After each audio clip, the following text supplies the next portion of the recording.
Hello, everyone, and thank you for joining me for another restful episode of True Scary Stories to help you fall asleep. Today, we're going to be doing our weekly compilation of True Scary Stories. I hope you enjoy them. So now, without further ado, lay back, relax, and enjoy these true scary stories.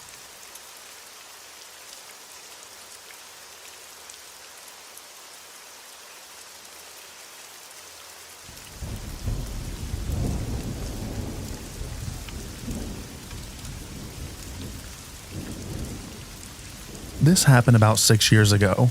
I was single and on Bumble. I met Zach, and after talking for a bit, agreed to meet.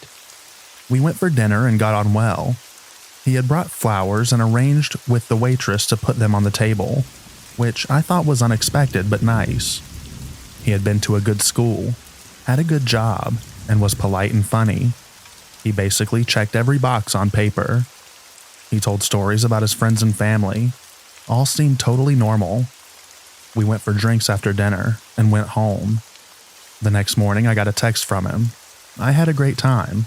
Let's do it again. Although there was nothing wrong with him, I just didn't feel a spark. So I said, thanks so much for a great night, and explained it wasn't really what I was looking for, but had a nice time meeting him. I expected that to be it, or for him to say no worries, but I got another text. What was wrong, haha? Least you can do is give it another chance. He offered drinks nearby. I didn't answer, and that's where things took a turn. Zach started sending me extremely long messages. How dare you do this?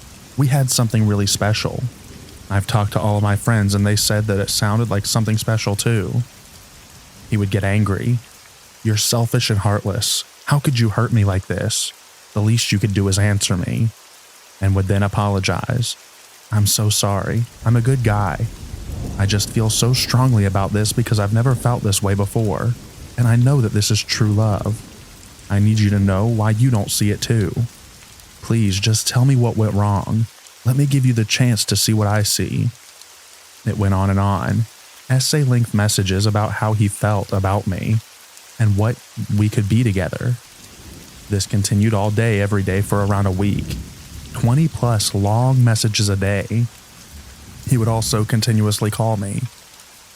By the weekend, I was getting calls almost every 10 minutes. My doorbell had also started to ring continuously.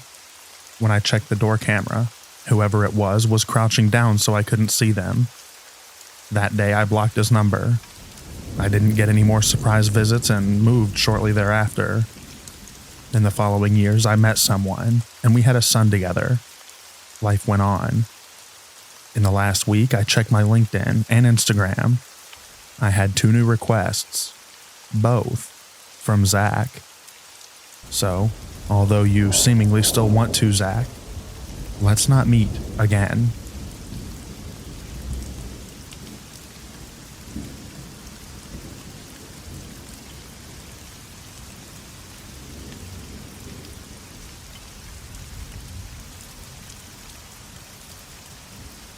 A little while back, I decided I needed to get back out there and start trying to meet people. Not necessarily actively looking for a relationship, but meeting people at the bars just wasn't working for me. So, as most single college girls, I downloaded a dating app. I met a lot of people and talked to them online, and it gave me the confidence to try to actually go out on a date every now and then. I didn't meet up with many of these guys in person, but there were a few. Most didn't lead to a second date, but there was one that was worse than the rest. I met this guy named Alex, and we made plans to go out to dinner. He said he wanted to take me to this nice restaurant in the town between us, but when the day came, he never answered his phone. The next day, he contacts me with a story about getting stuck at work and forgetting his phone at home. Whatever, excuses. I wasn't really buying it, but then he asked to reschedule. Stupidly enough, I said yes. So the day comes and he tells me to meet him at his house, and he will drive us to the restaurant that he made reservations at. He said to come hungry like 3 times and kept reminding me to not eat beforehand. I guess this place has big plates. Now, I really don't like meeting people for the first time at their home or getting into their car, but we had been talking for over a week, so I figured what the heck. But when I got close and he calls and tells me to park in the parking lot down the road, weird but okay. Small driveway, I guess. Trouble is, I never told him what kind of car I drove, but he pulled into the parking lot right next to me and texted saying that he parked 2 spots down. Red flag number 1.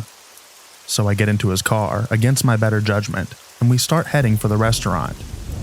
Now, I didn't know where we were exactly. I'm not really familiar with the town, but I know the restaurant we were heading to, and it shouldn't have been more than like 10 minutes away, on a major highway.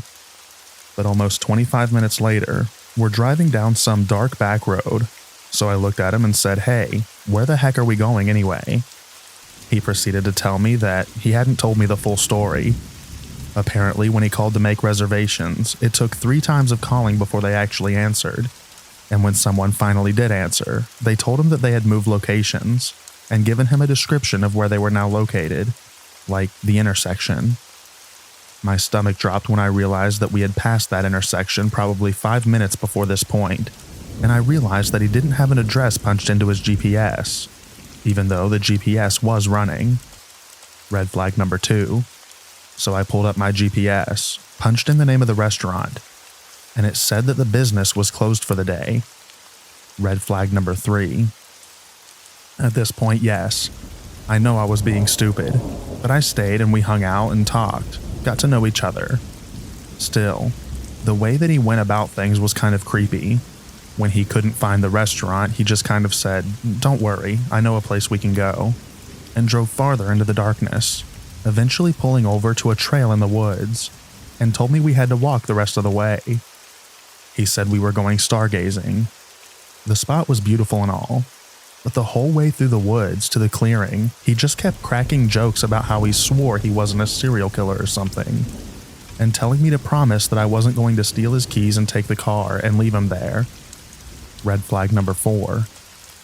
I'm not sure how to explain this, but through half the night he just kept lying to me. He would tell me these big, elaborate, detailed stories, and then suddenly end with "just kidding, that never happened." It was funny the first time, when he tried to convince me that he got so drunk one night in college that he got himself pierced. But after 2 hours of this, I realized he had just been kidding about almost everything that he had said. I realized I didn't even really know any true thing about this guy. Red flag number 5. Yes, I know I'm an idiot. We were talking about going to watch a movie at his house. He was all for it and then apparently changed his mind and pulled the car over in front of a park, suddenly on the way back. He said he'd rather stay there. He kept trying to dare me to run naked through the park and asking me weirdly personal questions, like specific experiences, not even general thoughts or preferences.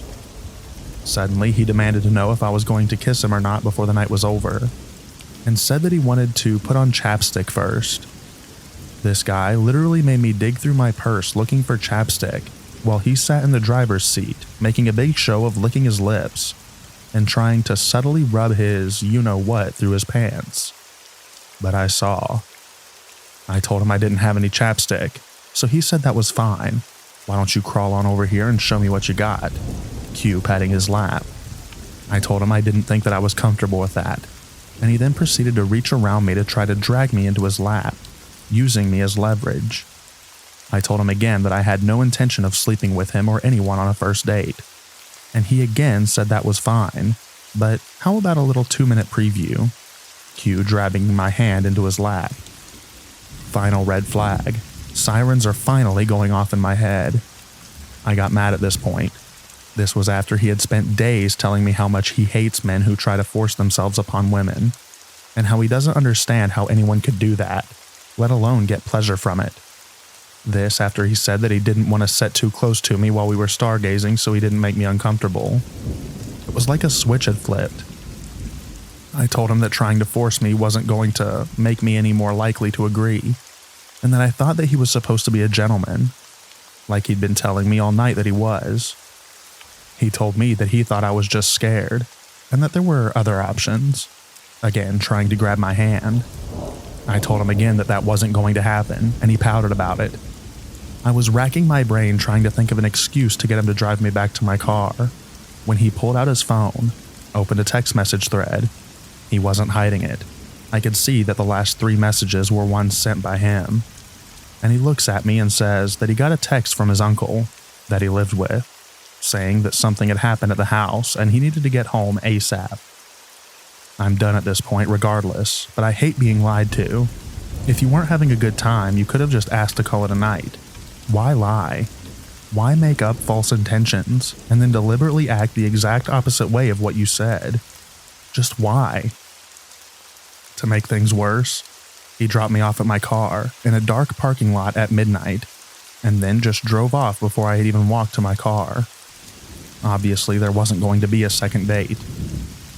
But the kicker? I drove by the old location of the restaurant a few days ago. It never moved. It's still open and right on the highway, and his house is about 2 minutes down the road. Where the heck was he taking me?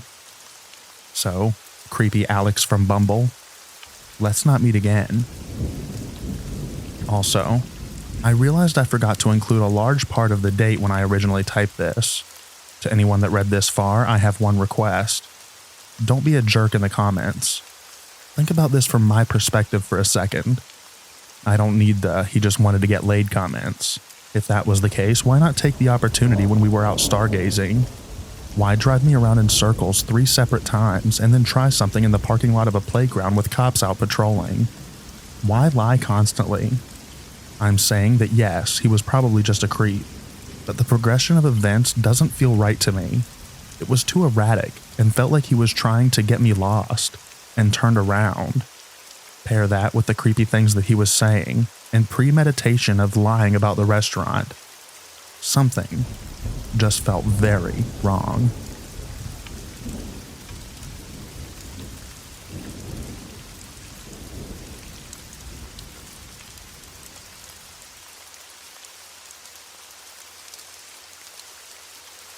This happened in 2011. I'd just gotten out of a rough relationship a few months prior to this happening. My friends encouraged me to try dating again, so I caved and made a profile on the website Plenty of Fish. I was surprised with how many messages I'd received within the first few hours. Most were just people saying hi or asking to hook up. I wasn't looking for a hookup, so I ignored those messages. After about a week, a guy roughly an hour away from me messaged me. He was cute, so I messaged him back. The conversation was pretty casual at first. He asked if I'd like to go for a coffee sometime. Not thinking anything of it, I said sure. This is where it started to get weird. He started to get pushy and asked when we could grab a coffee. I told him I didn't have my own car, so I'd have to borrow my mom's car to meet up with him. He offered to come pick me up, but I wasn't comfortable with the idea. The next message made my blood run cold. It said, "I'm sure your hometown isn't that big. If I knocked on a few doors, someone would be able to tell me where you live." "Are you crazy?" I replied. "I'm sorry, but that's kind of creepy." This just made him angry. He messaged me multiple times after this. He said, "You know I have a gun. I could shoot you and make you disappear. No one would look for you. You're nothing but a dirty jerk. I could kill you. I'll throw you down a well and no one will ever find you." I was really scared at this point, so I asked him to please leave me alone. He replied with the following: "I know where your hometown is. It's not a big town. I can find you." At this point, I'd had enough and blocked him. I reported his account to Plenty of Fish and deleted my account. I was really on edge for the next few weeks after the fact. I was afraid he was actually going to come look for me. So, to the creepy guy who threatened to kill me on Plenty of Fish, let's not meet. Ever.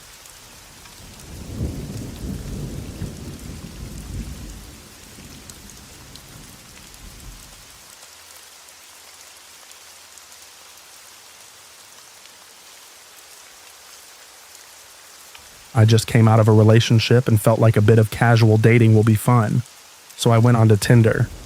I made it clear to the few people I actually matched with and spoke to that I didn't want anything serious, just a dinner date or a pub night here and there. I matched with a really cute guy. Let's call him Pete. He had just moved to my city and also wasn't looking for anything serious. He just wanted to meet some people and see some local spots. The first night we met up at a well-known tapas bar. I chose this place because I had a few friends that were waitresses and bar staff there, so I felt safe meeting a stranger here. He was on time, we had nice chats, really cool guy on first impression. We spoke about work, to which he responded that he's a software developer, but he's just started his freelancing career. We spoke about where he stays now that he's moved up here, and he said that he's sharing a place with some friends. Rent is quite pricey in this city, so it made sense to me. He asked where I live, and I told him that I'm lucky to have my own one-bedroom apartment in quite a nice and popular part of town, mostly thanks to my parents that helped me save and gave me a portion of the deposit money for my 21st birthday, which I invested and grew until I had enough to put down a decent deposit. He then offered to drop me off at home, but I said no. I'd prefer to Uber home by myself. He asked if this was because I'm going to go meet someone else after him, and I laughed because I genuinely thought this was a joke. The next time I saw Pete was about 3 days later. He said he knew it was fast, but he actually couldn't stop thinking about me and he wanted to see me again.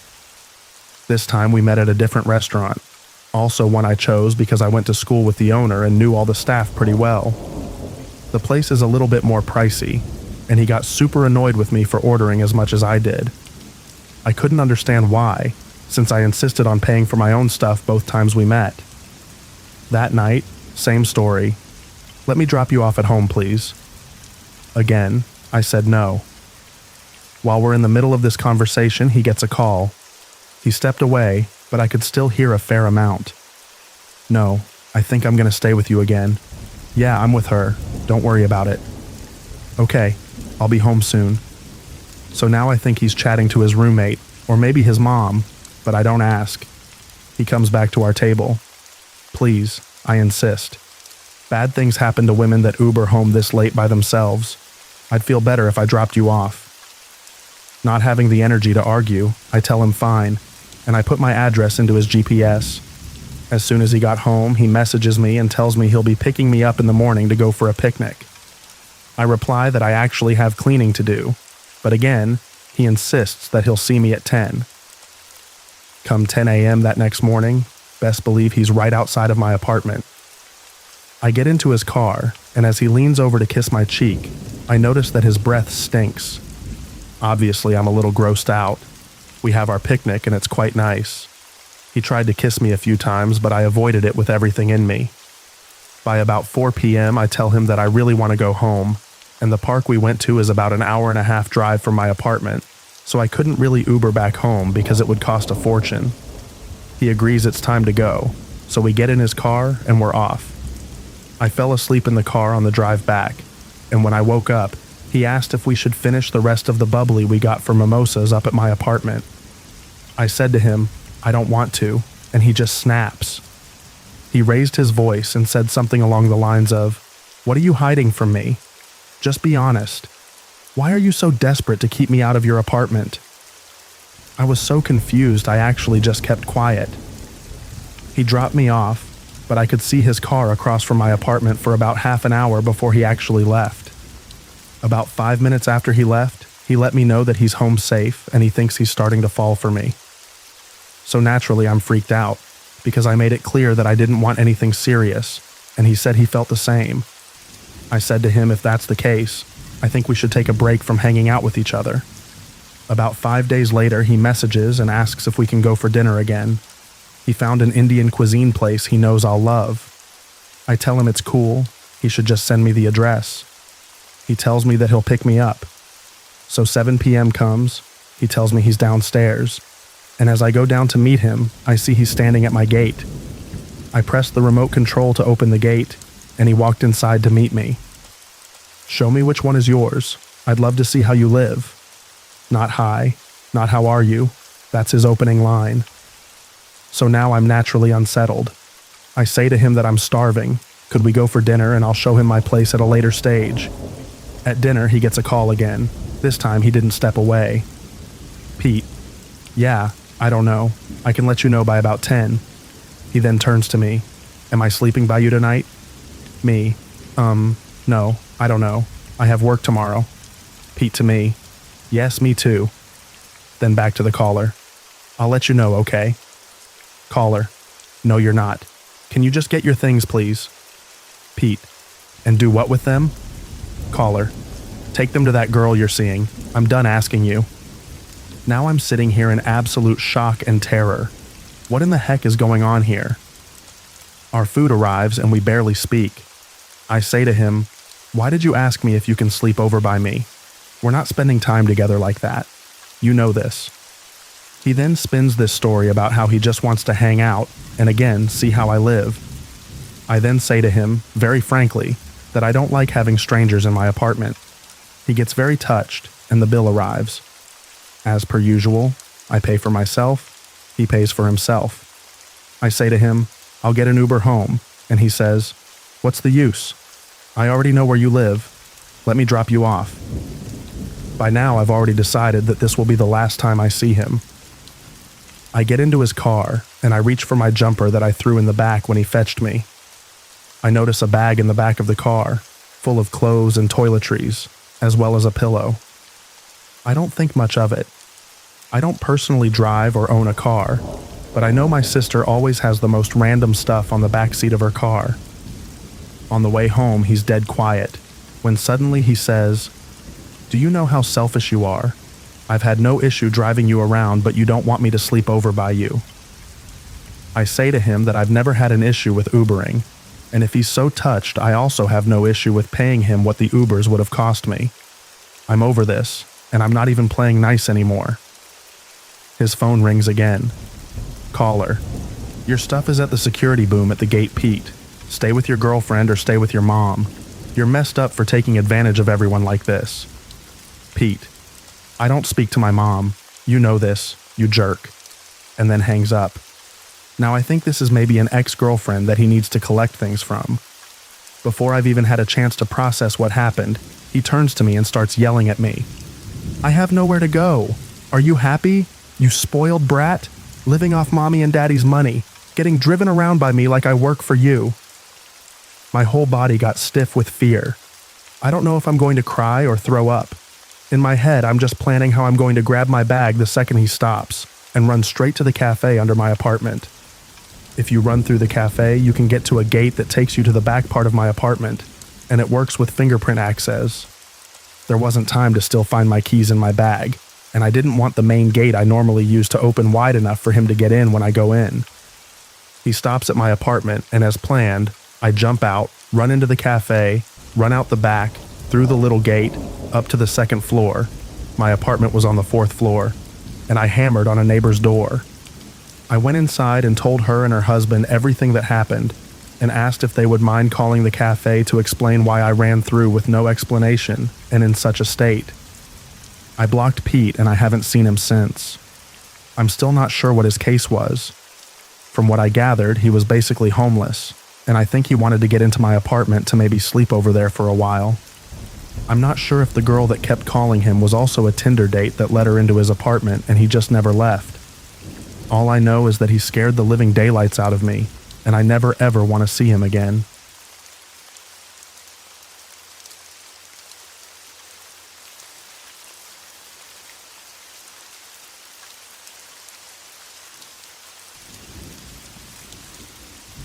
A few years ago, I was on a dating site where I matched with a police officer.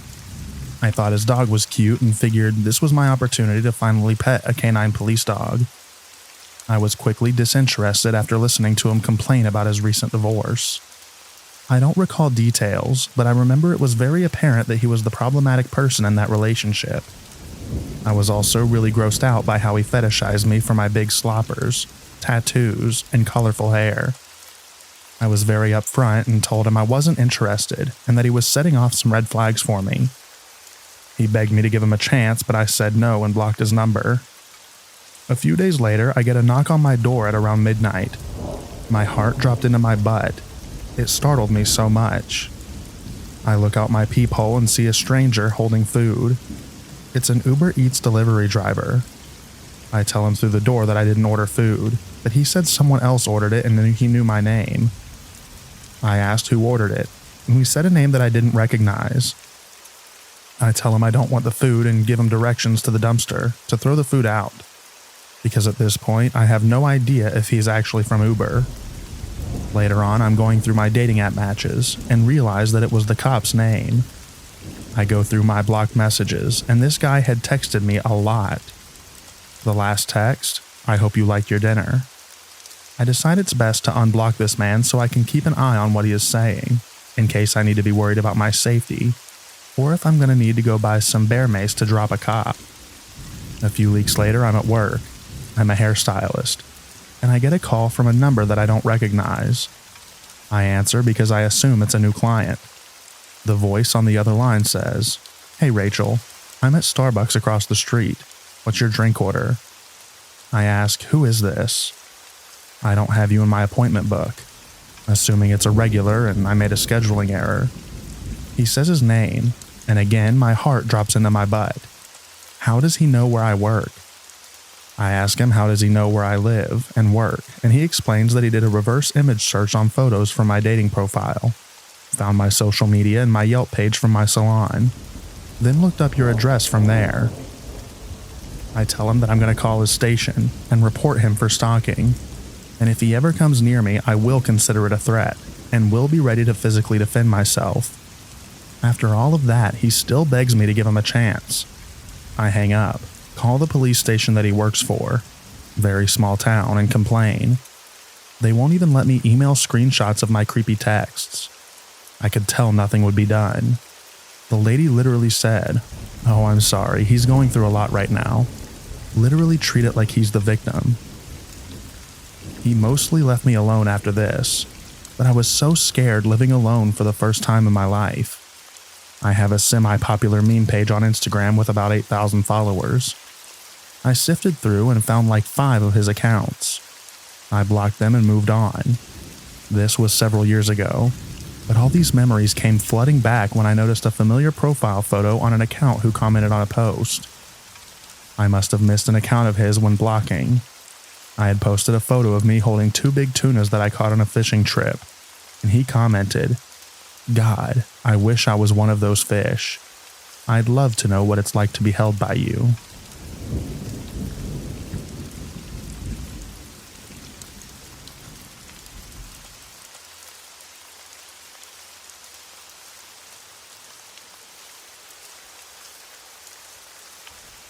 So this just happened today.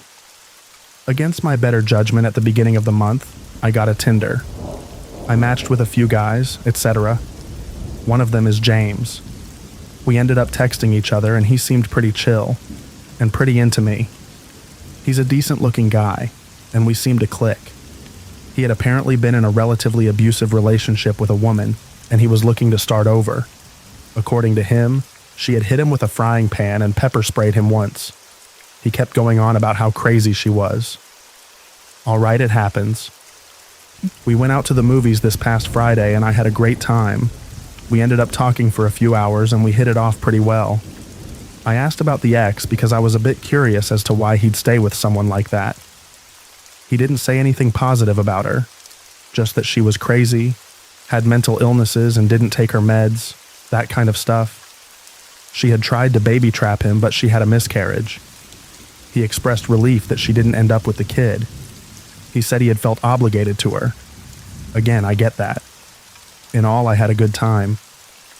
This morning rolls around and he tells me that he had hooked up with his ex last night and that he was going to try and work things out with her. Mildly insulting that I lost out to an abusive chick, but whatever. I tell him it's cool. He then a few hours later texted me to say that she was crazy and he thought she was changing but she wasn't, blah blah. He kept asking if he could see me. He was being very pushy about wanting to see me today. He begged for 5 minutes of my time so he could explain to me. I politely told him that I didn't want to be involved with someone who was so clearly hung up on his ex. This is where it got nuts. He admitted he still was, but that he wanted to see me today so I could meet her, and she could determine if I was better for him than she was, and that she wanted him to be happy because he and I had a connection. I flipped after that, told him that the fact he needed his ex to determine who was right for him was absolutely nuts, and that is not what love is, and that I wanted no part of it. His ex started texting me after that, and it was nonstop insults and incoherent stuff that made no sense. She also dropped the bomb that she was his wife. I told her to screw off and block the number. I went on Tinder to message him where I called him a piece of crap, and if he was intelligent, he should leave her and never message me again. He started to harass me, saying that I was miserable because they have a beautiful love together and all this crazy stuff. He then went on to say, "My wife knows where you work. I hope she doesn't do anything rash." And I told him if that was a threat, I would gladly go to the police. He then said that she's been to jail before, she's not afraid, and that she loves him so much she'd mess anyone up and risk jail for him, that she'd kill my friends if they tried to protect me, that she's armed and dangerous.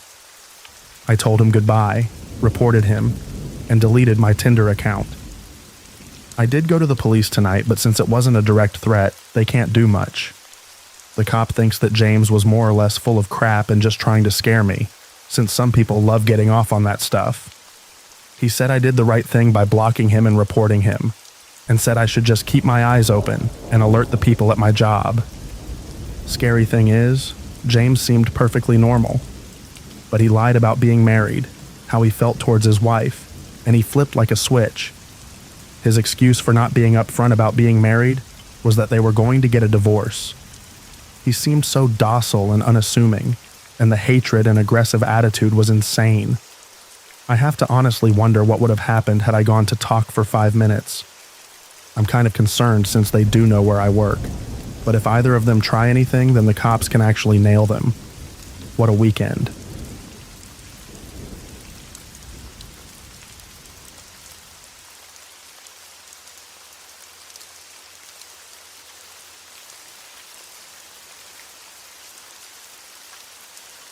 I went on a Tinder date some time ago while I was adjusting to a new city I had moved to. I didn't really know anybody there, so I used some online dating apps to see the dating scene around town. I landed one from a girl that seemed just like an artsy hippie type of girl. We had a few exchanges through the Tinder app and then decided to meet up for a drink. I picked her up at her house and she greeted me at the door and gave me a hug. She said the name of a local bar she wanted to go to for us to chat and get to know each other. I told her I would drive and proceeded to my car. The first red flag I noticed was when I walked to my car and opened the door. She had just followed me to the driver's side and was standing behind me staring. I looked at her blankly for about 15 seconds and asked her if she was going to get in. She said, "Sure, I would love to," and went the long way to the passenger side around the back of the car. Since I had just met the girl, I figured she had just maybe smoked some weed or something, as I had kind of got the vibe she was a bit of a stoner. As I was driving to the bar, she talked in a very low voice, almost as if she was trying to whisper. I am not hard of hearing or anything, but I had to ask her to repeat herself several times just so I could make out the full sentences she was saying. When we got to the bar, I made sure we got a seat closer to the back away from most people, just so I could have a little quiet in order to hear her. The conversations honestly carried on as normal from this point, and it was actually a fun time for the time being. We talked about different things we were interested in, and she did bring up she did recreationally use weed and a few other tripping substances, like shrooms and such. I am not much of a fan of these, but it at least made me relax in the back of my mind to think maybe she was just high off marijuana, and that rationally explained some of the out there behavior. Granted, I had a few drinks at this point, so I was honestly not thinking straight. I asked her if she wanted to go to my place after drinks, and she agreed. When we got to my place, we had a few more drinks. Then she started talking about her jewelry. This is where it gets weird. She told me her jewelry was her big secret, and it defined her. When I asked her why it was so important, she said, "I'm actually Anastasia, and I was never killed in Russia. My jewelry is my link to my past." It was hard for me to take that serious at this point with how much I drank, so I kind of challenged that statement using the little bit I knew about history. At this point, she freaked out and started yelling at the top of her lungs about how I don't respect ancestors and history. Then she got quit and tiptoed right up to me and grabbed me by the neck. She then brought my face eye to eye with hers while still holding my neck. She says at this point, "I am a shaman, and I will curse you. My ancestors have destroyed many people, and you do not respect that. You are from oppressive ancestors, and they will be punished." Then she put her hand in a whiskey glass and made a cross on my face and kissed my forehead. At this point, I started to sober up a little. I talked her into calming down, telling her I was only joking. Then she slowly started getting back to normal.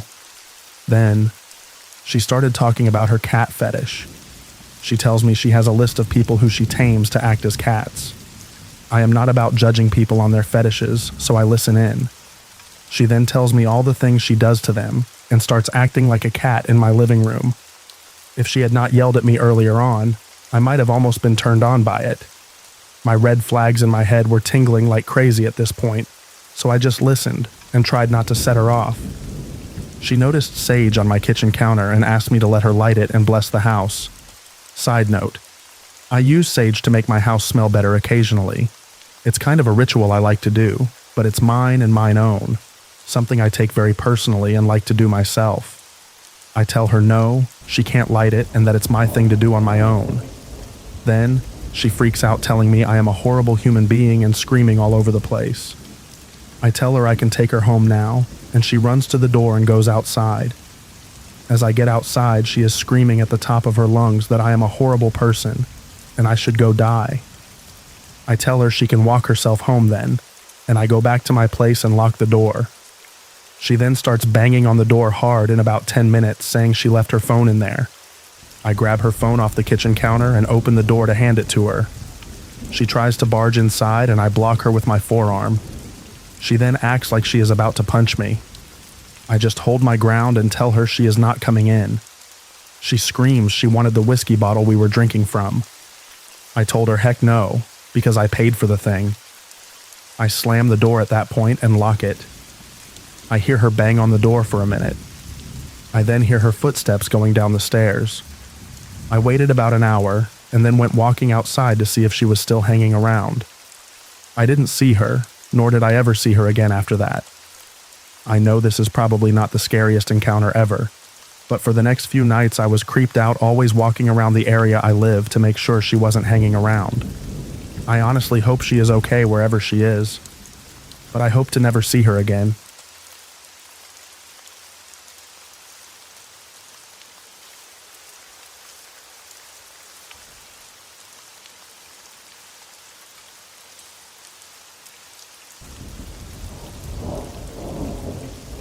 I met a guy on Tinder, and we really started to hit it off. We'd been chatting for a few weeks and even discovered we had a few mutual friends. I was pretty intoxicated one night, was feeling social, and decided to call an Uber to his place.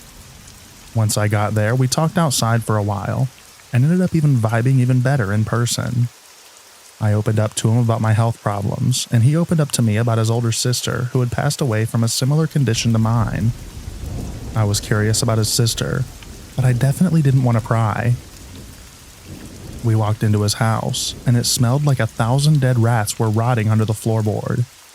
I was still pretty drunk, so I tried to forgive it because, hey, sometimes animals die under the house, or in the walls, and there's nothing you can really do about it.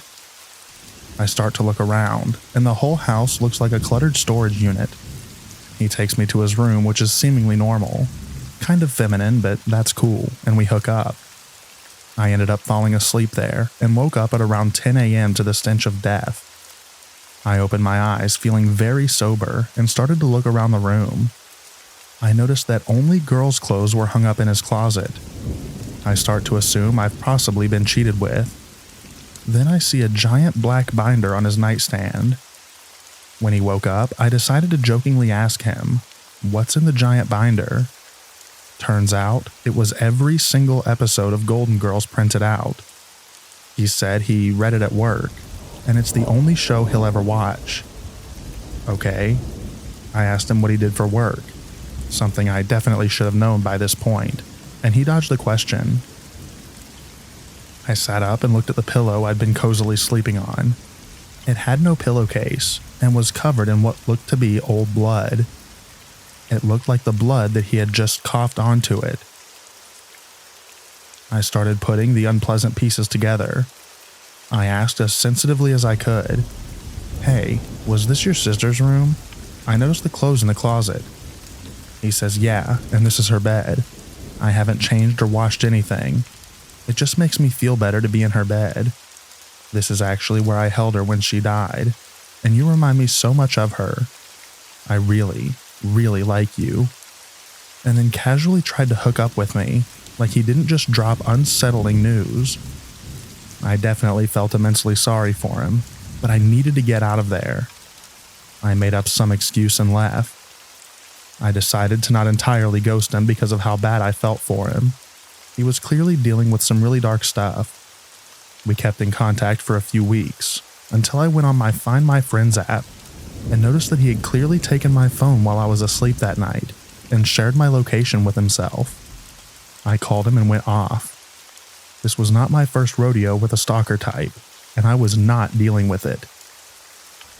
He told me that he couldn't believe I thought he would do that, and I'm being a really terrible person dumping on him because his cat recently died. I blocked him. After he said that about his cat, combined with his tendency to hold on to things, it really makes me wonder what that smell actually was. Let's hope not. And though I hope he gets help, I never want to see him again.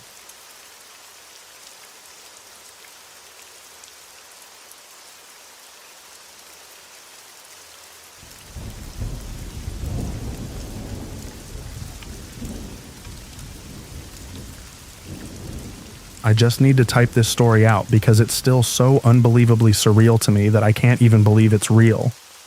I'm not sure if this is the right sub to be posting this, but hopefully it applies. Apologies in advance because this will probably get long. So last fall, I started using dating apps seriously because I really wanted to branch out and meet new guys. I moved back home after I graduated college in May, which was still the pretty early stages of COVID, so I was lonely. I've only ever used Tinder, so my friend told me I should try Bumble, and at first it was fun. I matched with a few guys and they were nice, but the convos kind of died off after a while. I didn't really form a real connection with anyone on there. One of the guys I matched with asked for my Snapchat, which I gave to him so we could talk on there, and we also followed each other on Instagram. That kind of stuff is harmless to me, and I really don't think much of it. Our convos didn't last long, and we stopped talking after just a few days. He was a little strange, and I was turned off by it. Fast forward a couple months, and I get a message from him on Instagram. He told me he unfollowed me because of my support for Joe Biden in the election, and then proceeded to spam me with probably over 40 messages trying to convince me to change my views and vote for Trump. I'm a very liberal person, and if I would have known he was like this, I would have never spoken to him. He kept telling me people have blocked him for doing this before, and to please just understand where he's coming from. His last few messages were memes to ease the tension of the one-sided convo. He and I never even talked long enough for him to feel comfortable messaging me like this. I didn't respond. I didn't even block him. I opened the messages so he could see I saw them, and then unfollowed him. The next morning, I got notifications telling me, "This message has been unsent by the sender," for every single message. Of course, I screen recorded it and sent it to my friend to tell her what happened, because it was creepy and bizarre. It was over after that though, and the topic of this guy didn't come up again, so I moved on. A few weeks ago, I was scrolling through Facebook, and I saw a post from a local news station that was shared from the town this guy was from in my state, that's about an hour away from me. It was a news article about a guy who shot and killed an 87-year-old woman who lived in his apartment complex with a semi-automatic rifle. He was trying to get other residents out of their apartments until he was shot and killed as well by a resident in order to protect the others who lived there. As I was reading about this, the guy's name and face seemed so familiar, and then it clicked. It was the same guy. I went back to the screen recording of the messages I took months ago, and they confirmed it was him. I'm not sure how to describe what my response was, but I got really sweaty, and my heart was racing when I made the realization. It's extremely disturbing knowing that I spoke to this man, and even had a weird experience with him. It's been a few weeks since I found out, and I still feel weird about it. I was just reading about it again today since more details have been reported since the initial shooting. Sometimes I think about the what ifs. Like, what if I had responded to his messages the way I wanted to and called him a creep and a weirdo, and he tried to harm me? God, I hope the woman he unfairly murdered is resting in eternal peace. Thank you for reading if you made it this far, and be wary of people on dating apps.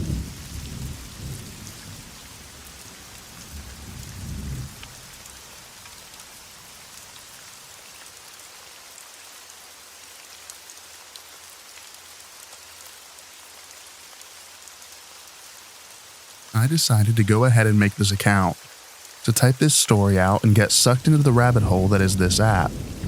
I don't know if I actually avoided something sinister for a fact, but I'd rather play it all safe and say that I did. I'm a 29-year-old female, and while I'm well-traveled and have been around quite a bit, I do occasionally make some pretty rookie mistakes. My fault, and I make no excuses. I try to remain diligent and alert, but I'm very capable of letting my guard down. So after being here in the US for about 2 months, I decided that I was bored sitting around my unit watching 90 Day Fiancé. So I decided to make the old dating profiles again. I made no specific intentions known about what I was interested in accomplishing, as I don't really know myself. I just wanted someone to hang out with and see where it goes naturally. I ended up matching with this one guy who had shared interests with me. We chatted a bit over the app, and eventually I felt okay to give him my number. After talking back and forth for a couple of weeks, I agreed to a meetup. We met at a pub and have a couple of drinks. I'll admit at first I didn't recognize him because he didn't resemble his photos to the extent that I was expecting. He didn't look bad by any means, but I could tell that he used older pictures and edited them enough to where he seemed more appealing. I swear I'm not trying to sound superficial because he was cute. Just not what I was expecting. But I also think we've hit a point in social media culture where it's safe to assume that we won't see the same thing in real life as we do online. And that's okay. We did hit it off. We discussed the usual first date stuff. Then we got into more detail. I told him about back home and work, and how life was different than here in the States. At one point, we were talking and holding hands, and I felt comfortable enough to let him kiss me. Well, he asked me as we were leaving if I wanted to go back to his place for a cup of coffee. I told him I knew what coffee really meant, and that I didn't want to do that on a first date. He assured me that it would be 1 cup of coffee, and that he would give me a lift home so that I didn't have to call an Uber. I accepted his offer and we walked to his apartment, which was a few blocks away. As we were going upstairs, he made a few questionable remarks.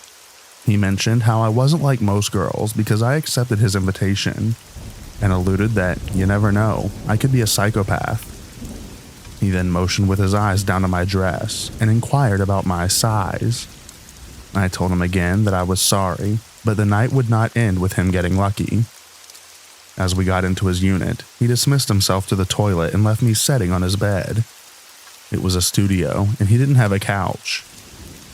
As I'm sitting there and waiting for him to finish doing whatever he was actually doing, I noticed in the corner by his bed that he had 2 masks. One was a cartoon-looking goat mask, and another was a cat or maybe a tiger. What was more alarming was that he also had a Bowie knife and a small woodcutter's axe only a short distance away from them. Upon further investigation, I also noticed there was a black jumper draped over a dresser. Then on his bedside table there were a pair of latex gloves. Yawns. Okay, I don't much feel like being murdered tonight. I got up and calmly left the unit. Then I made haste down the stairs and down the street where I was able to catch a lift.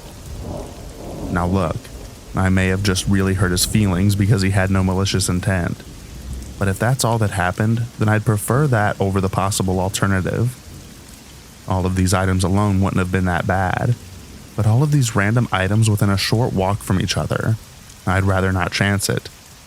I do feel bad for leaving a person, but I don't feel bad about leaving what could have potentially been a dangerous situation. That, along with his random personality change, was enough for me to make the call that I made. As of recently, I noticed that he either blocked me from Tinder or deleted the app. Thanks for having a read. I hope the weekend finds you all well. It's hot, so please drink heaps of water. Stay safe, and lots of love.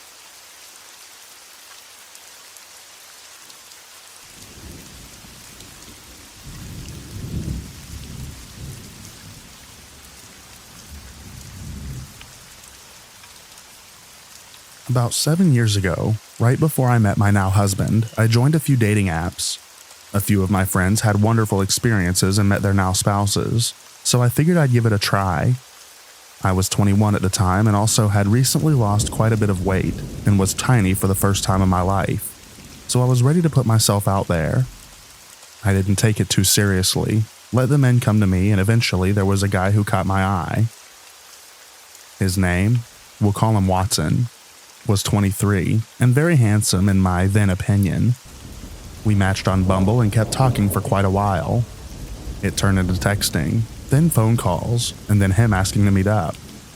Now, don't get me wrong, I don't think I have any superpowers or can tell the future, but when he asked to start seeing each other in person, I just had an off gut feeling.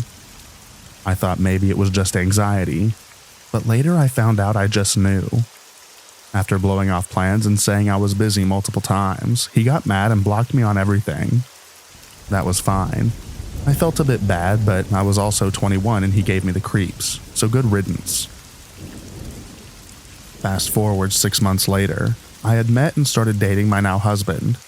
I got a message from Watson on Facebook and let him know that I had someone new and I wished him well. He got angry, oddly for someone I had never met in person, calling me names, swearing a ton, so I blocked him. Then came the spam accounts, the new Instagram handles, more name calling, which became threats. Thankfully, he did back off and stop eventually. I was so relieved. I hadn't dealt with someone like this before or after, so I was genuinely scared. A year later, I was at Target shopping for some new shoes and makeup. I checked out, headed to my car, keys in hand. I had just opened my door after loading my trunk when I heard someone yelling my name, and I turned around thinking it was a friend or coworker. But alas, it was Watson. I got into my car without a word. I definitely went into fight or flight mode, and I was ready to fly. The last thing I saw was him standing in the middle of the Target parking lot after chasing my car. It's been years, and I haven't heard or seen him again, and I hope to never have another creepy encounter. Public service announcement. Don't chase girls. We hate that.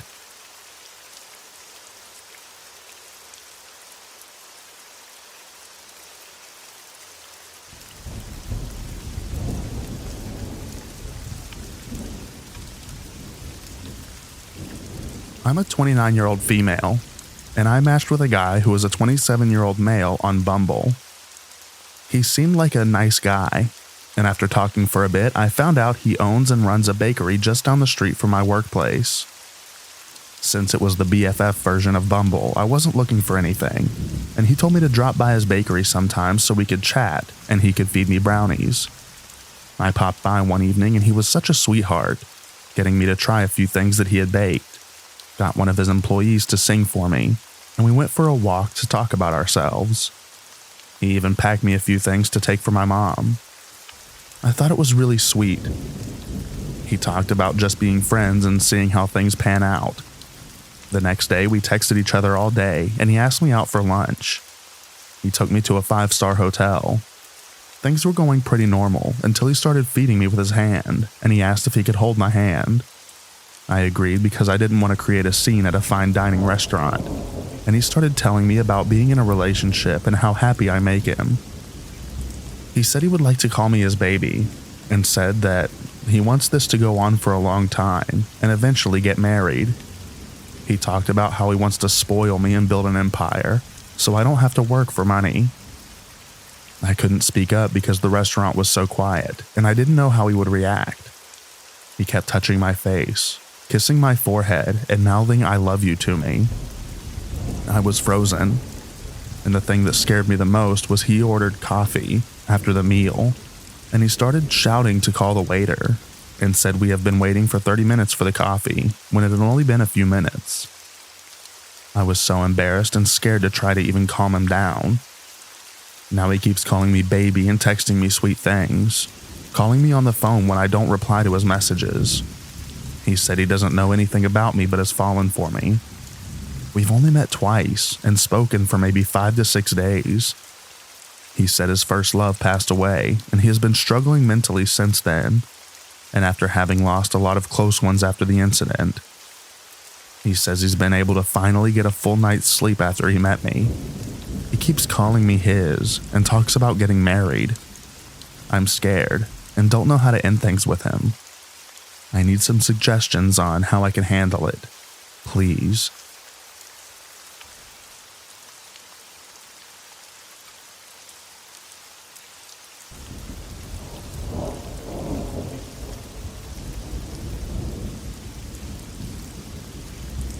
This just happened to me this morning. I'm a 33-year-old female and I'm staying at my parents' home for a few days. They live sort of semi-rurally. Lots of houses around, but also a lot of farmland. I went for a run at about 6:20 this morning. Sunrise was about 6:45 a.m., so it was just getting light.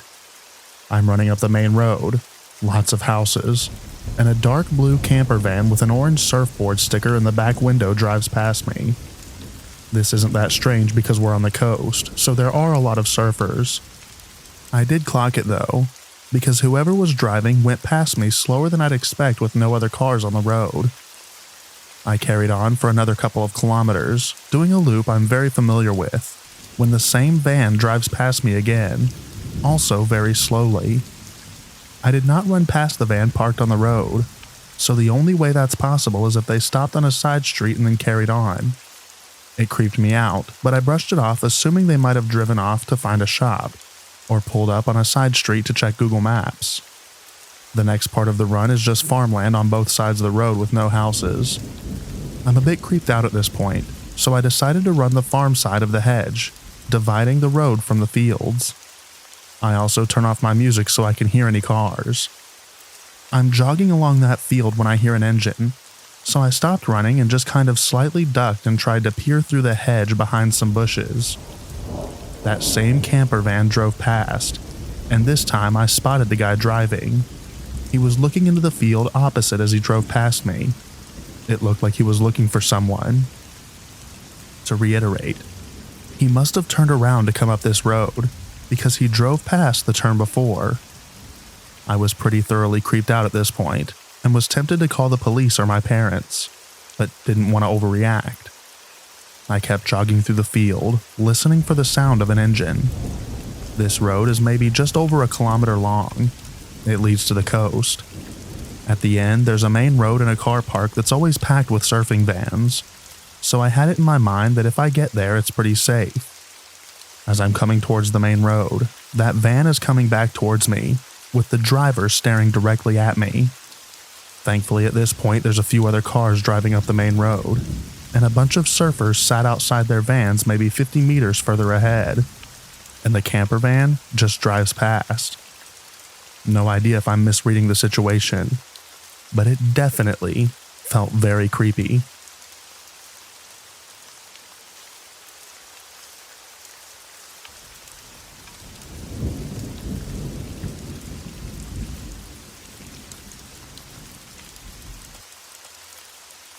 When I was 14 or 15, I used to have absolutely no stranger danger awareness at all.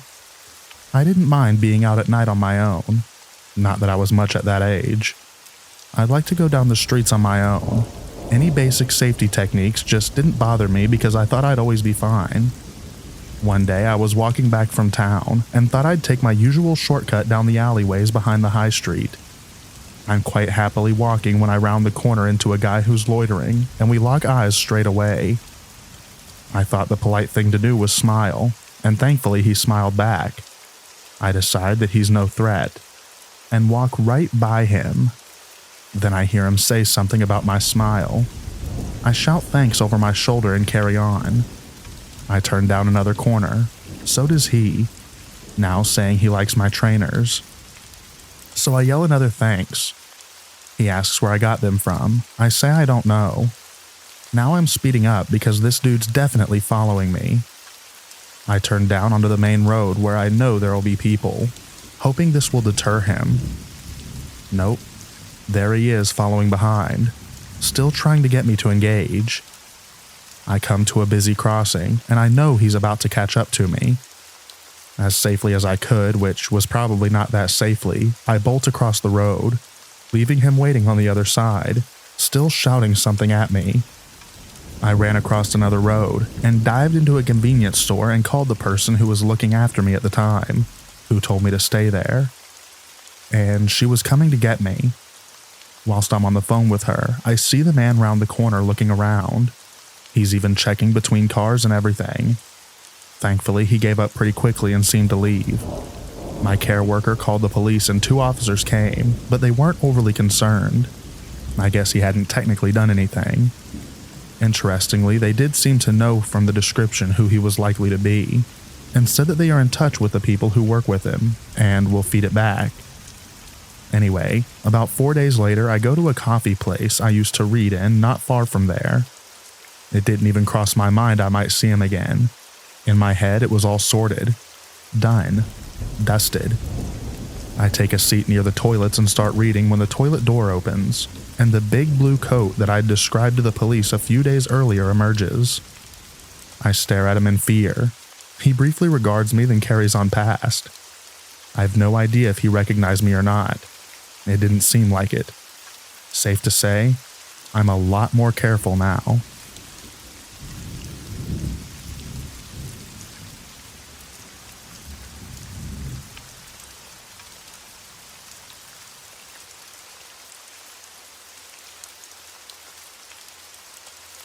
This happened to me last week, and I've been scared, but I didn't know if I wanted to post it until today. I'm still living with my parents, so naturally I still have to do chores around the house, washing the dishes, cleaning the house, etc. Since it was Monday and trash day in my neighborhood is every Tuesday and Thursday, my dad reminded me to take the trash out. It was late, and usually I would have already done it by then, but I was studying and it slipped my mind. I have a long driveway and it's not exactly well lit, so going out there isn't my favorite thing to do at night. Usually I take 1 trash can at a time, and this time was no different. But as I was on about the 3rd one, I noticed some older looking guy walking slowly on the other side of the street, with his hands in his pockets. We made eye contact for a second, but after I set the trash can down, I turned away quickly so that I could get the other one. I was a bit unsettled, but didn't want to just run back into the house because I still had a few trash cans to go. So I decided that I would just push through and get the rest of them. When I grabbed the next trash can to take it up, I noticed that the man was still staring at me. Thinking back on it, I probably should have handled it better, because you just never know with people these days. But instead, I had my mind set on taking the rest of the cans up. No joke, this man watched me as I took each of the rest of those trash cans up, and when I went back into my house after I was done, he was gone. I told my dad, and he told me that if something like that happens again, to run back into the house and call him or the cops. Well, the reason I decided to post this is because it happened again today. I didn't want to crap myself, so I decided to take the trash right out after I got home from school. And since my dad leaves right back out after he drops me off to pick up my little sister, I wanted to do it before he got back. The moment that I stepped back out to deal with the trash, a Chevy truck drove past slowly, and I could see the man in the passenger seat with his seat reclined a bit, like he was trying to hide his face from me. There was another man in the driver's seat, and once he noticed that I saw him, he accelerated away. Maybe I'm overreacting, but my gut is telling me that something is off and I can't ignore it. What should I do?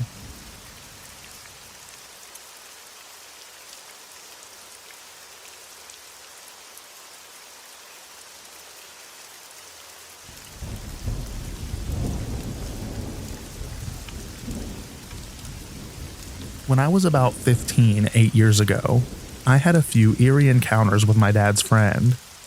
My dad was abusive growing up and on drugs pretty heavily. My dad was doing some renovations on our back porch and had his friend was helping him out. The first time I met him, his vibes were immediately off-putting. He had a little boy about 5 years of age, His wife stayed home a lot, and he didn't work much. After meeting me, he kept asking my dad if I could babysit his son so his wife and him could go out on a date night. I reluctantly agreed after being asked more than a few times. The night of babysitting his son, everything was fine, until he returned home. He sat on his couch and asked me about the night. He then kept offering for me to sit on his lap. I kept declining. I lived a few blocks away, so I decided to walk home. He kept attempting to find ways to get me to stay. He asked if I wanted to stay and play with his son, but I grew more uncomfortable. I finally walked home and told my dad about it. He brushed it off. He also tried to constantly hug me, and one time he sat next to me on the couch while he came over and tried to put his hand on my leg. His friend continued to come over to help my dad on his renovations. He started to make comments about how I am mature for my age and I have a womanly figure. He'd constantly stare at me and began to stop by more frequently. I lived in a small town that was pretty safe. The town graveyard was huge and had a lot of trails. It was also literally in my backyard behind my fence line. I'd walk my chihuahua there every day. He lived right across the street from the entrance of the graveyard. One day, as usual, I was walking my dog. I usually put in my earbuds and listen to music. A particular part of the trail was secluded with trees and pretty hidden. I was always observant and paranoid, so I'd frequently check my surroundings. As I was walking through the secluded area, his truck was slowly creeping behind me. I took my earbuds out and quickened my pace. He sped up, coming to a stop and rolling down his window. He then proceeded to tell me that he was going to the store and that he could take me home afterwards if I went with him. He also mentioned that he knows my dad, so I was safe. I told him that I was headed home and I didn't need a ride. He was persistent and kept saying that my little dog was tired from walking and it would just be a quick stop to the store, which was all the way on the other side of town. After a while, he was agitated that I said no and finally drove off. I heard a few months later that he went to jail for beating his wife with a hammer and strangling her. She apparently divorced him, and he broke into her house and tried to kill her. My dad believed me about everything that happened, and he was so upset. He finally cut him off. Haven't seen the guy since. I still think about it from time to time, and I'm grateful that I wasn't harmed by him.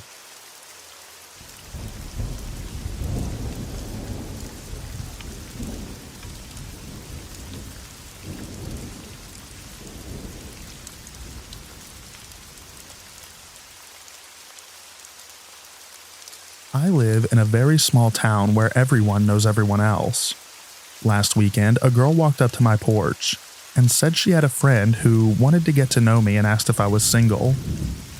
I told her I was, and she asked for my number. I didn't see the harm in that as I'm open to meeting new people. Big, dumb mistake on my part. I'll never do that again. She left, and about 5 minutes later I received a text from the guy. And it turns out I have known of this person for almost 30 years, but we've never met or spoken to each other in person. He told me he thought I was pretty, and he'd like to get to know me better, and asked if he could stop by to talk in person. I said that was fine. This guy shows up with 4 other people, and it was immediately clear to me that they were all on drugs of some sort. I hadn't seen him for a very long time, so I was not expecting how he looked. His name is Carrie. And he didn't have a single tooth left in his mouth, and he might have weighed 110 pounds and 5'7" at most. I was immediately regretful. Not only were all his teeth missing, but he had no job, no car, no money, and is currently homeless. I recognized immediately that this guy is trying to find a home for the winter, and he thinks he's going to date me. It's obviously that he thinks very highly of his looks and his charming ways. Honestly, his flirting was extremely repulsive. I got rid of him by making up an excuse that I had to be somewhere. 4 days later, my doorbell cam captured a video of Carrie walking up to my porch steps, where he decided to sit with his back to the camera. He turned and looked directly at the camera twice. It gets creepier a few days later. I woke up Friday morning at about 5:30 a.m. and decided to smoke a cigarette. I don't smoke inside, and since I caught him sitting on my porch steps, I would check my camera for any sight of him, and I did not see anyone, so I stepped out and smoked. I was half asleep and staring down at the street when I heard a voice. My head snapped up, and I'll be danged, he was standing less than 3 feet away from me. I nearly jumped out of my skin, and I screamed at him and said, "You just scared the crap out of me. What the actual crap is wrong with you?" I truly have no idea what direction he came from, and how he was able to walk up on my porch without making a single sound. He laughed until he saw that I was furious. Then he started explaining that he was there to tell me that his phone had died, and wanted to know if I'd tried calling or texting him. The only text I sent to him was asking him why the heck he was sitting on my porch at 3:47 a.m., and he never answered. Leaning in towards me trying to flirt with me after creeping me the heck out, he says, "Good morning, sunshine." Oh, I wanted to slap him in the face. I told him, I am not a morning person at all, so you need to go.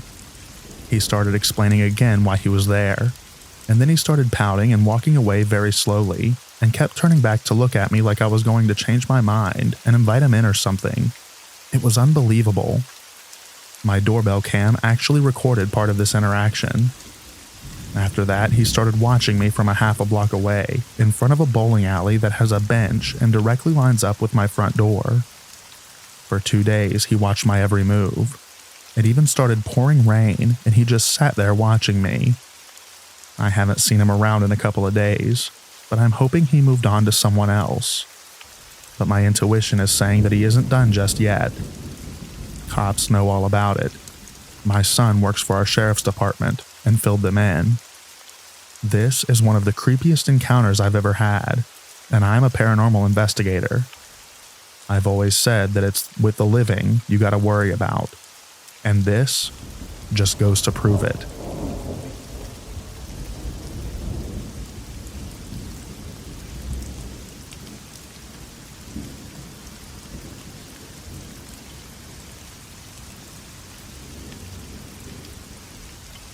The other day, I went to the clinic and parked in the parking lot dedicated for the building. It was the afternoon, but still bright outside. There's always sketchy people and homeless around the city, but I don't generally encounter dangerous things in this area. I walked to my car and sat in it for a bit, calling my boyfriend with an update. My car was parked right beside a sidewalk, so when I saw someone come up from the driver's area, I didn't think anything too sketchy of it. But when I turned my head, I noticed a lady peering into my car as she slowly walked by. She stopped a short distance from my car on the sidewalk and just stood there. There's no bus stop there. No reason I can think of to wait there either. Just on the sidewalk in front of my car. She was carrying a large backpack, another bag, and looked like she was listening to music. I noticed this lady glance at me a few times while I was on my phone. I didn't think too much of it at the time. She then came walking back by my car, slowly and looking into my car. This time she went behind my car and stood there with her back towards the car. She was pretty much standing in the middle of the parking lot. I peered in my rearview mirror, and she was swaying back and forth, and had big headphones on. I noted to my boyfriend of the suspicious behavior. She glanced backwards into my rearview mirror approximately 3 times. At this point, I figured this person was up to no good, and was worried she was looking for an opportunity to rob me. When vehicles drove past her on the parking lot, she wouldn't even move for them. My boyfriend advised me to start the car and start backing up to see what she would do. The second I started my car, she turned around to look at me, then went back to the sidewalk and took off down the street. I don't know if this person was waiting for me to get out of my car to rob me, or if she was waiting for an opportunity to try and steal my car. But this whole thing has made me feel super unsettled all day.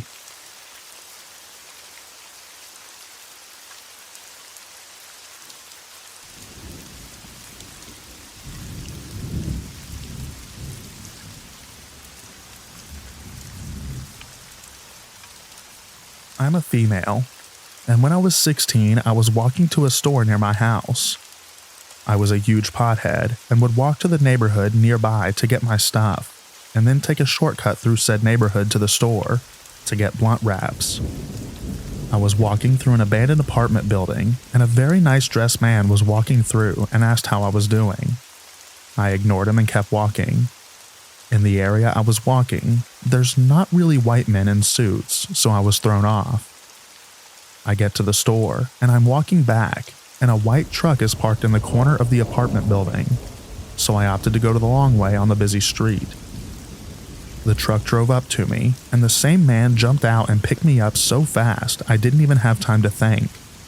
I was only 100 pounds at the time and wasn't nearly as strong as him. I tried to scream and hit him with my elbow, but no luck. A lady that's heavily on drugs that's always walking around my city came running at us and yelling to put me down. He actually put me down and sped off. Almost 10 years later, I always stopped to give that woman food and actually just paid her to get the rehab, and now she's doing great, reunited with her grandchildren and working. Not as creepy as some of these other stories on here, but definitely never walked alone again after that.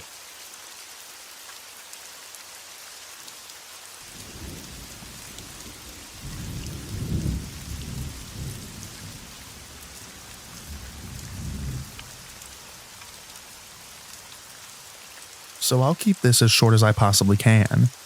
But basically, my friends and I in high school would always ride our bikes and swim in the local loch during the summer. My one friend had mentioned a spot he had found where he had put a rope swing and some rocks we could jump off of. So we decided to just check out the spot since we were in the area. We ventured off pretty deep into the woods, and it took a bit longer than we expected. It was almost 7 to 8 p.m., so the sun was setting and I was kind of trying to just go back. I had to use the bathroom, so I just walked into the woods a bit as my friend walked a bit ahead. I told him I'll catch up to him in a second. So while I'm doing my business, I hear someone talking pretty close by. I kind of just double-checked if anyone else was around, or my friend was just messing with me, and I didn't see anything. So I kind of wanted to investigate, and walked a bit closer to the shore, and I spotted an old man, maybe 70 to 80 years old, with a yellow rain jacket and an old 80s radio in his hand, just speaking what I thought was a foreign language. So I was kinda hiding behind this tree so he wouldn't see me, and he starts what it looked like as praising this radio, just holding it above his head as some type of idol. He then starts talking and got on his knees, and was just talking gibberish or whatever it was. It didn't sound like anything I had ever heard of. I'm pretty familiar with languages and dialects. I got a bit freaked out, but right when I was about to leave, my friend was coming up behind me, wondering what was going on. It caught the attention of the old man, and he just turned around and looked at us. My friend said hello, and he just turned back around, and we just bolted off. I never had such a weird experience before. I just felt like he was performing some ritual, or was some crazy old guy in the woods, waiting for people like us to stumble upon him. But I had never told anyone about this until now. Just a weird encounter that didn't seem real now that I look back at it.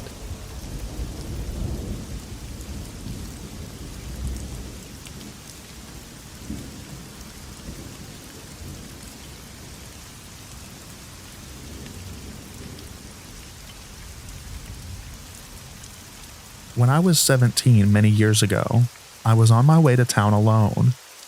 It was pouring rain, cool outside. I saw a girl who looked around my age hitchhiking and stopped to pick her up. I lived outside a very small town at the time, and possible danger never crossed my mind. She was kind of quiet during the 45-minute drive, so we listened to music. When we got to town, she had me pull over at a gas station. She pulled this huge freaking knife from her backpack, laid it on her thigh, and said, "I will never forget this. I was going to kill you and take your car, but you're a sweet kid. Don't ever pick up hitchhikers." Then she got out of the car and walked away. I had never been so shocked and terrified in my entire life, and I've not picked up another hitchhiker either.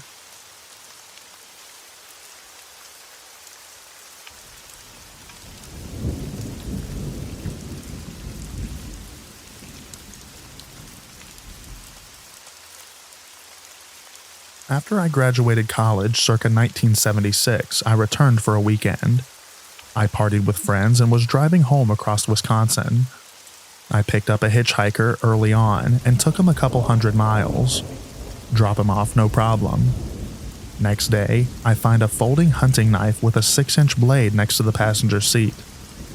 I've always wondered why the knife was out. Was he afraid of me and thought he needed defense? Was he a killer and decided not to kill me? Or did it just drop out of his pocket?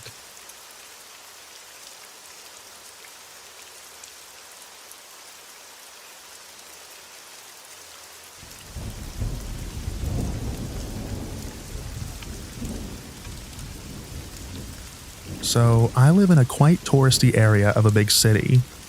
It's quite safe, I would say. However, 2 weeks ago in the morning, I went grocery shopping. Halfway through my 5-minute walk, I bumped into this 45 to 50-year-old odd-looking guy. His whole head is shaved except for an extra long thin ponytail at the back of his head. We were walking in opposite directions, and we had brief eye contact. I felt creeped out by the way that he looked at me. I kept walking towards the shop, and a couple of minutes into my shopping, he was there. So he definitely changed direction. Maybe to follow me? The supermarket was quite empty, and I had a lot of time on my hands, so I decided to just aimlessly walk along different aisles in the hope that he would leave. He didn't. He just followed me across the aisles. I texted my partner and asked him to come pick me up, as I was pretty weirded out at this point. But then it looked like I lost him, so I told my partner not to come anymore. This man actually waited for me outside the shop and stared straight at me. I ignored him and just kept walking. I took a different route to avoid going home in case he was following me. And he did follow me. But then I had had enough and just ran and escaped him. In the meantime, I bought an alarm, and I've been going to the shop with my boyfriend only. We learned that he lives around there, and we see him almost daily, or at least once every 2 days. I hate that I have to be careful when I go to the shop. Always take my boyfriend with me if possible, to watch my back, etc.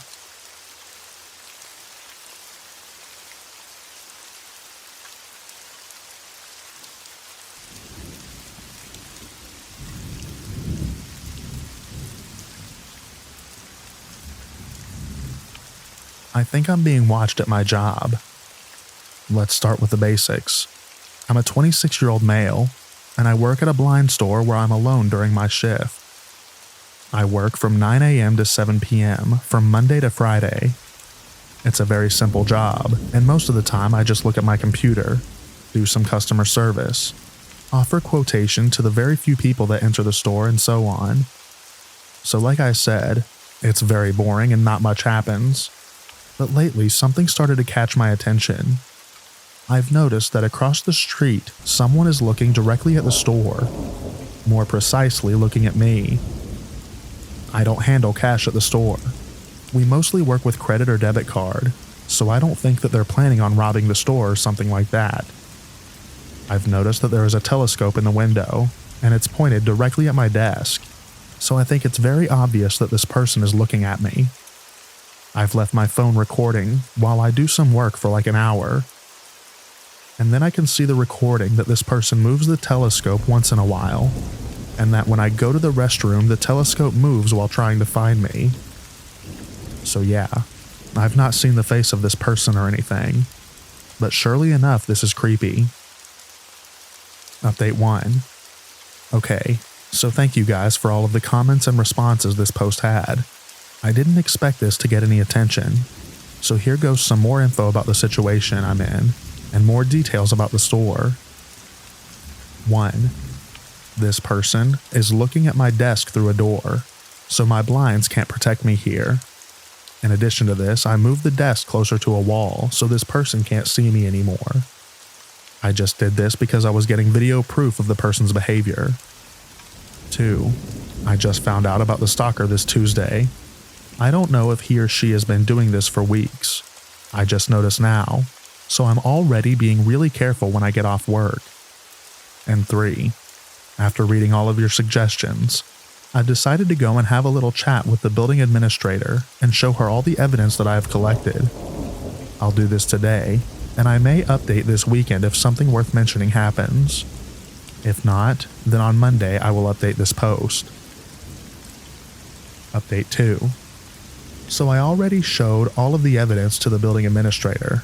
Let's call her Anna. And she was shocked. More even when she actually saw the telescope showing through the window of the apartment. She told me that the apartment that has the telescope is being used by 2 girls, maybe in their 20s, and these 2 girls are weird. The apartments are small, but they're not cheap, and these 2 girls started living in them almost 2 months ago. She told me that she doesn't see these girls leave the apartment very often, and most of the food and groceries are delivered, so these girls via delivery guys. But something that does occur is that a man comes to the apartment every 2 or 3 days and leaves early in the morning. This man is the one who actually made the rental agreement and pays for the apartment, so he's probably paying the food and rent of these 2 girls.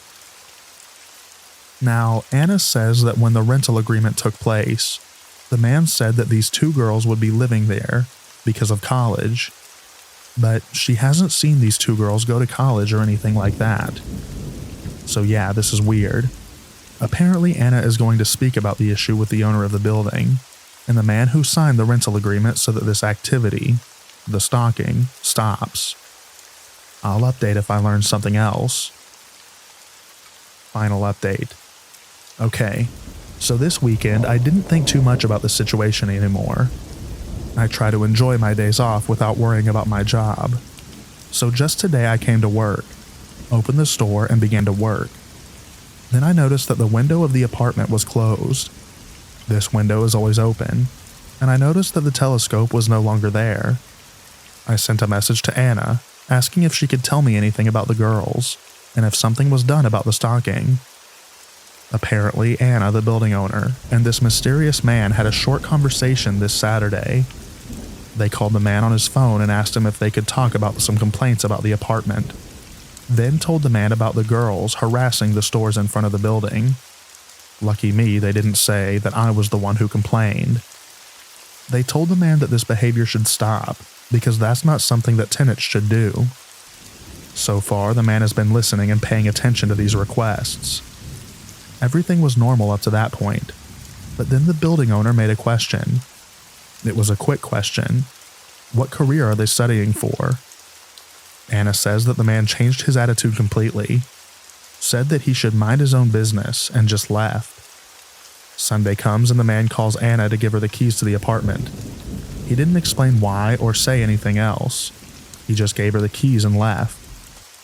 Anna is very confused and also worried about the girls, mainly because she didn't see them when they left.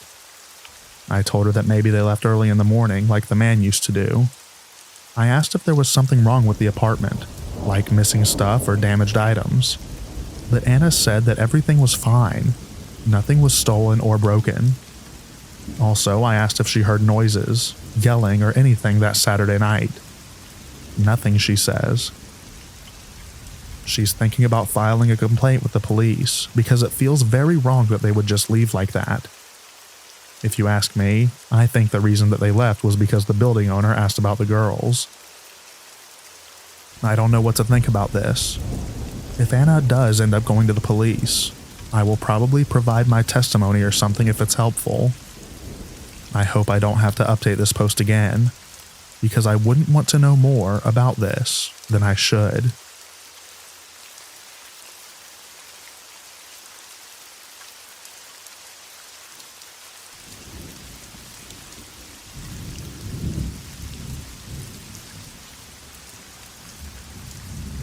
Let me preface this by saying in my early 20s, I was a complete disaster and admittedly made a lot of poor choices.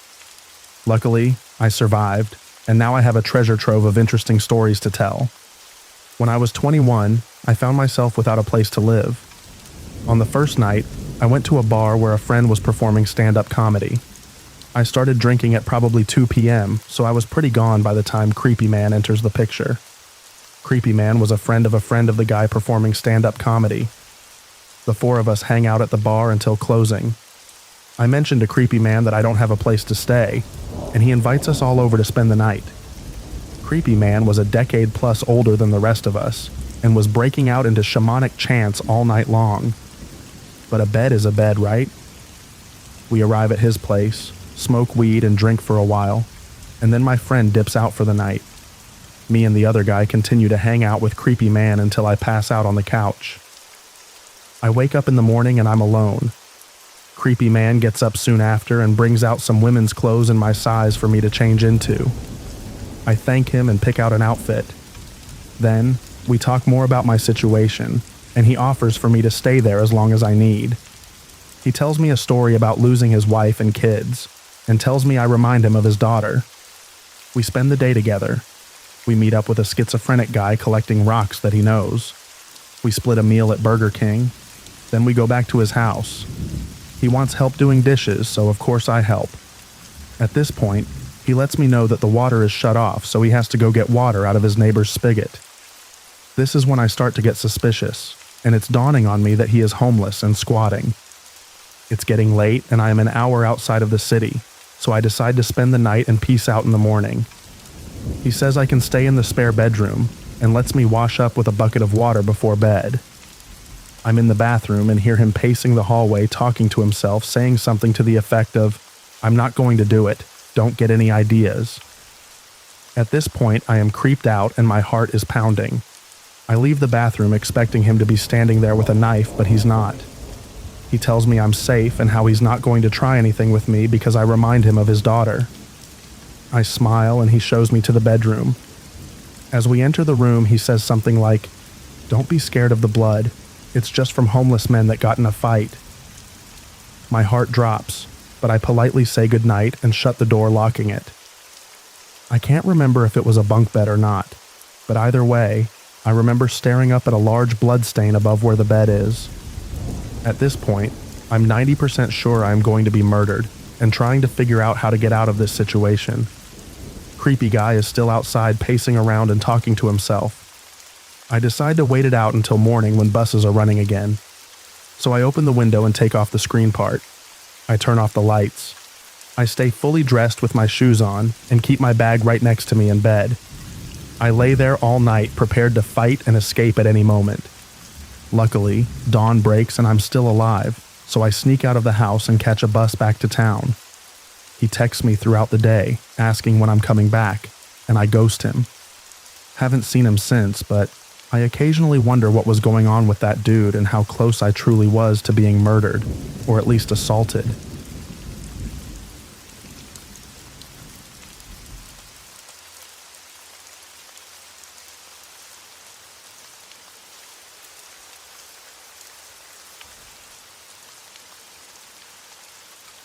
When I was a kid, my two younger siblings and I stayed the weekend at our grandmother's house while our parents were out of town. My grandma's long-term boyfriend, let's call him Banks, had moved in with her and would be staying the weekend with us as well. The moment I met him, he immediately gave me the creeps. I don't remember much from our first night there, so I assume nothing out of the ordinary happened. That quickly changed the following morning. My grandma announced she'd be leaving us at home with Banks for a bit so she could pick up groceries. As Grandma left, my brother, sister, and I sat on the living room couch watching TV.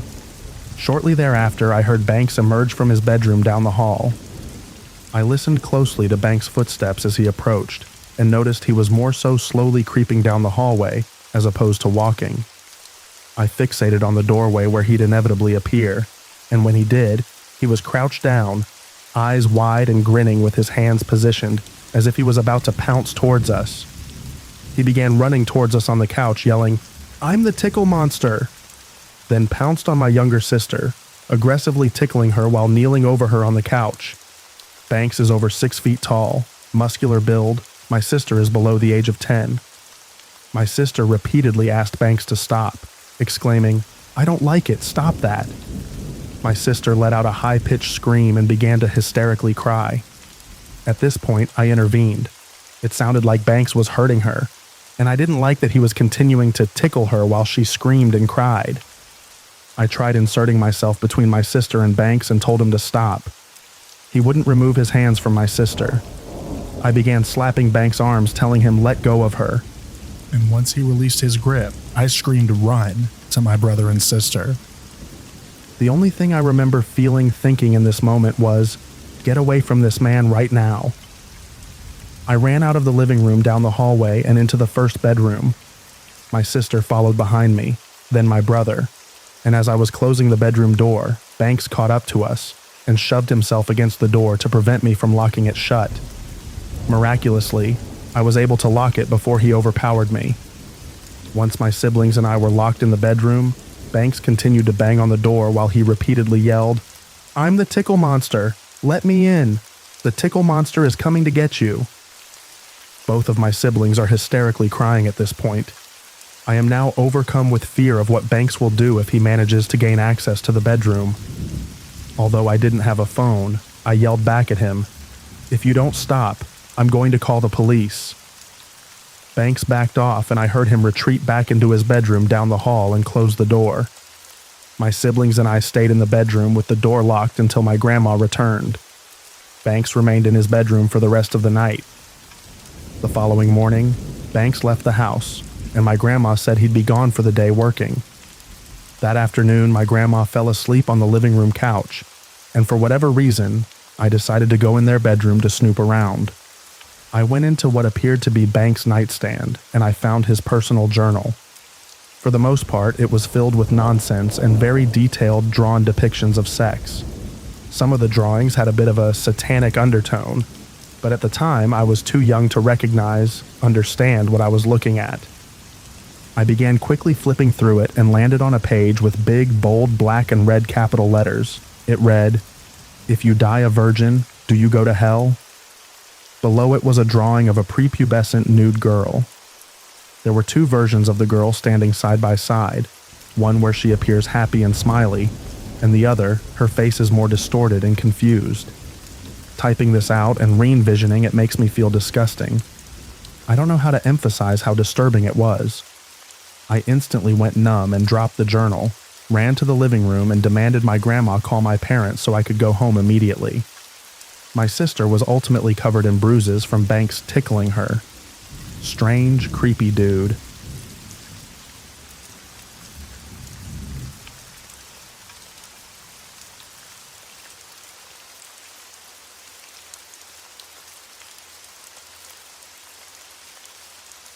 I just saw another post that made me think about this weird dude that I met last year. So I decided I wanted to do a little story time because I totally forgot this happened to me a bit ago. I'm 20 now, and this happened in like October or November, so not even a year ago. I was homeless and couch hopping with friends or sleeping in my friends' cars, drinking a lot, etc. One of my friends had met this dude in the same neighborhood who they did deals with. This neighborhood is known for old crackheads basically, so he was a bit younger but looked like he definitely dabbled in some hard drugs. Sunken face and eyes with scabs on his face.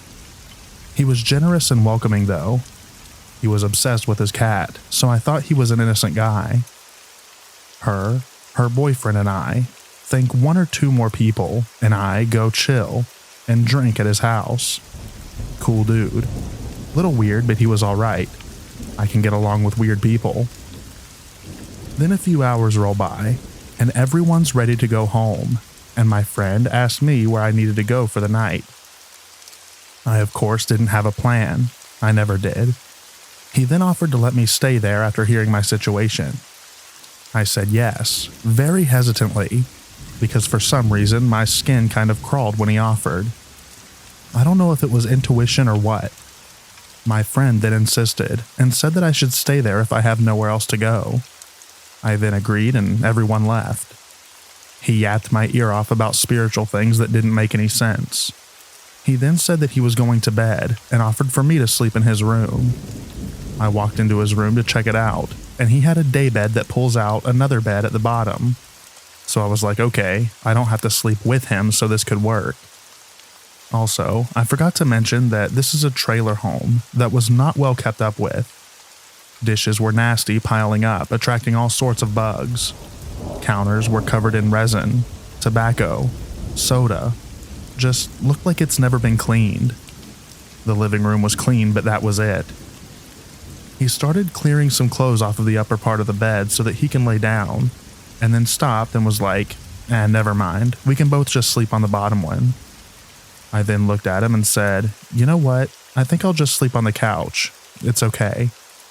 He insisted that it was okay, and that he wasn't going to be weird, and he was acting like a kid begging me to buy him a toy. I insisted on sleeping on the couch, and he got upset and laid in his bed. Then, like 30 minutes later, he says from the other room something like, you know what, this is weird. Maybe you should stay here. He proceeds to say that he needs to be alone, and I'm like, dude, at this point it's 3 a.m. You're whining because I won't sleep in bed with you. I don't know you. Then he kept insisting on me sleeping in the room with him. I keep declining and say that I'm going to sleep. He says fine, but he's kicking me out in the morning. That was totally okay with me. Morning comes around and he wakes up making pancakes. I then ask if he can drop me off at work since I was working in the morning. He said yes and acted like nothing happened the night before and started yapping my ear off about spiritual stuff again. As it's time to bring me to work and finally leave this man's house, he drops me off at work. I worked all day, and while I was at work at night, he somehow got my number from someone and texted me. He said something like, hey, I got a case of beer and some weed if you want to come over. I said that I had other plans. He then texted me and said that I told him I would hang out with him later. I never said that, so I ignored him. He texted me a couple of more times with a question mark and a hello. I ignored all of them and didn't think of him or see him again. Fast forward to, I think, a week or two later. This man comes into my job and asks someone for a job interview.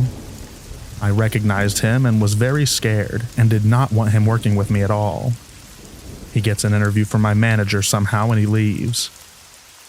My coworker came up to me and was like, hey, you seen that weird dude that just came in? I mentioned that I somewhat knew him and that he is, in fact, a very weird dude. He then brought up that maybe he was trying to stalk me. This was a joke at first and we laughed about it, and he continued his work, but did warn managers what I told him, just in case, so the manager emailed him immediately saying that he wasn't hired. I was relieved. Then, I crap you not even an hour later, this kid comes back to my job with a different outfit and asks for a job interview. This time he was looking around the place all sketchy, and I then ran into the bathroom because now I think this man is stalking me for real. Thankfully, the first person that saw him was my coworker, who I was just talking to, and thank God he seems to be a smart, protective man, because he tells the creepy guy that he just came in an hour ago and already got an interview and didn't get hired and that he needed to get out. He left, but not without a lot of arguing. After I got out of the bathroom, my coworker gave me the rundown on what happened and said that the guy was definitely bad news and told me to never go near that guy again, and I haven't.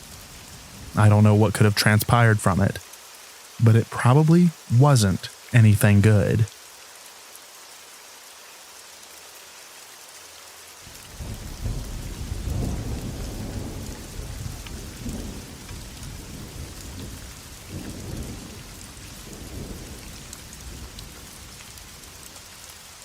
I was young and fit with very long blonde hair. A total hippie chick that had quit her job to travel the US with my ex at the time, pre-pandemic before the van life/tiny home movement really took off. We left our home in the Midwest of January that year after holiday celebrations, saying goodbye to friends and family. By sometime in April or early May, we made it to southern Texas and decided to check out Padre Island National Seashore. For those of you unfamiliar with Padre Island, it is a seashore that you can drive right onto with your vehicle.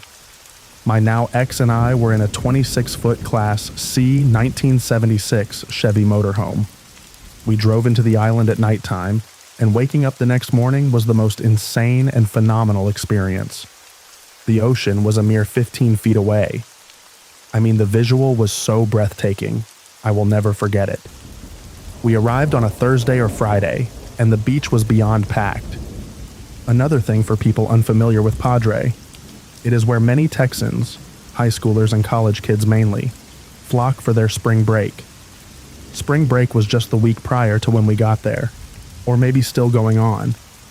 Either way, it was busy, and we had an awesome weekend partying away. During this weekend, we noticed that workers for the park would often drive down the beach. They are very protective of their sea turtle population there, and would slowly drive by in marked vehicles a few times a day. By Monday morning, we awoke to find the entire island emptied out. When I tell you we were literally the only ones both when you looked left or right. We were the only ones for what seemed like miles. It was a gorgeous morning, so I walked the dog quickly and then came inside to sit at our pop-up dining room table to do some journaling. My ex was asleep on the very back couch. We were backed in with the windshield facing the ocean, so of course I took a seat looking towards the beautiful view. Maybe 15 minutes after I sat down to journal, a gray beat-up pickup truck drove by kinda quickly heading towards the direction of the park entrance.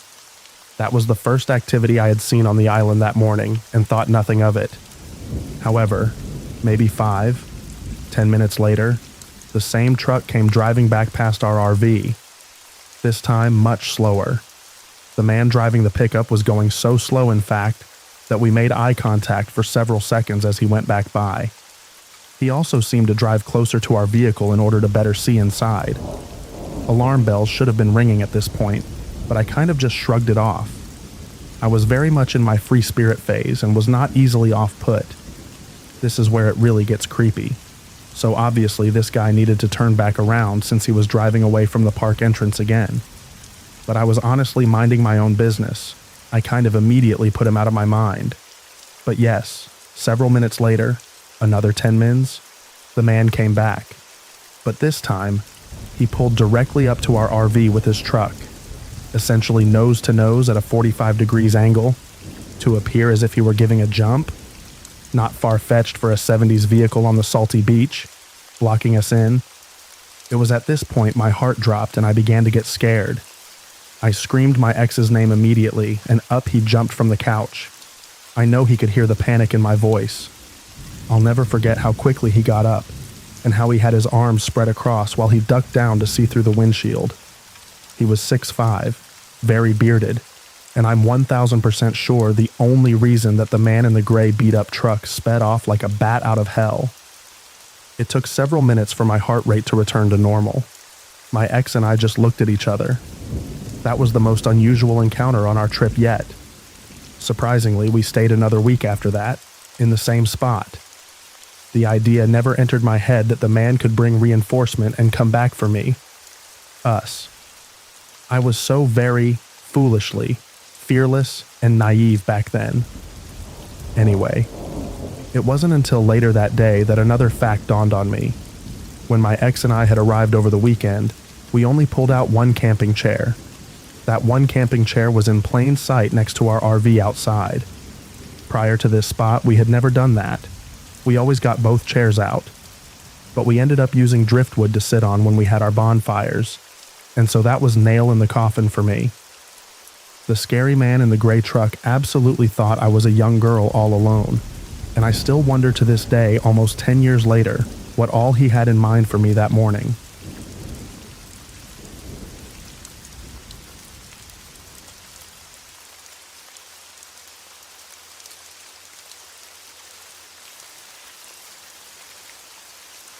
Okay, so I've been thinking about this situation for a while, even though it could be very much nothing. I, a 19-year-old female, was walking in the city one day on my way to the train home, and I got stopped by a man who was roughly 10 years older than me, and he says that he thinks I'm pretty and he would like to get my number. It caught me off guard and I just agreed to give it to him. I guess my anxiety took over as it was very unexpected. He then starts asking me if I live around the area, if I've driven into the city, and where my car is located if I have, and where I'm currently going and where I've just come from. It seemed odd, and his energy was off. I told him I'd been out the night before, and I'm on my way home, and he gave me a weird look of almost disgust. The way he was speaking, I thought he was going to offer to take me home, because he kept saying like, oh, the train is so far. And I said I may be getting an Uber, and he was saying how expensive that would be. The questions he was asking me started to make me feel uncomfortable, and I was giving false and short answers to end the interaction. But anyways, he tells me his name and then the interaction is over. A few days go by and he messages me. First thing I ask is how old he is out of curiosity, and he says 19, which has to be completely untrue. He looked much older. There was no way that we were the same age. I then Google searched his phone number, and the name connected to it was not the name he had given me. Suspicious that he gave me a fake age and name. We only exchanged a couple of messages, and I didn't respond after the Google search, and I blocked his number as well. But I can't shake the weird feeling that I got from this encounter. Am I overthinking this? Or was this a potential trafficking or kidnapping situation?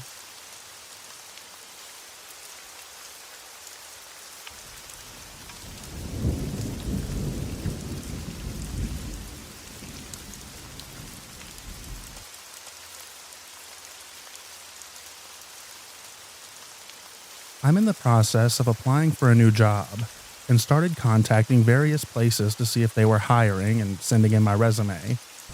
About 3 weeks ago, I got a text from a director saying that texting would be easier to keep in touch about filling out my application and setting up interviews.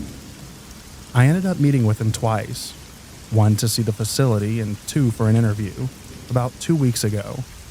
Since then, he's passively said things such as how pretty I am, that I would be a perfect fit, etc., but no actual updates on the job. He's also tried asking me out multiple times, but he tries to make it seem like we would be talking about the job. I've tried not to reply as much as possible, and have been ignoring him because I don't want to work with someone like that. Yesterday, he messaged me to tell me that he was sending flowers to my apartment building. I never gave him my address directly, but it was on my application. I said thanks, and then ignored him because I was freaked out.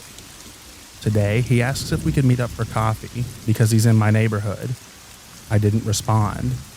About 2 hours later, I took my dog for a walk, passed by a coffee shop that is 2 streets over from my apartment building, and he was sitting in a booth right next to the window. We didn't make direct eye contact, and I honestly couldn't tell exactly if it was him. I kept walking, and he almost immediately texted me, asking if that was me that he just saw. / did I want to come back to the coffee shop? I didn't reply. I live in a huge city, so what are the chances that he was at a coffee shop in my neighborhood, that close to my apartment just by chance? Was he just waiting for my response that whole time? Am I being paranoid about being stalked? Sorry if this is all over the place. And I'm posting from a burner because you can tell what city I live in from my regular account.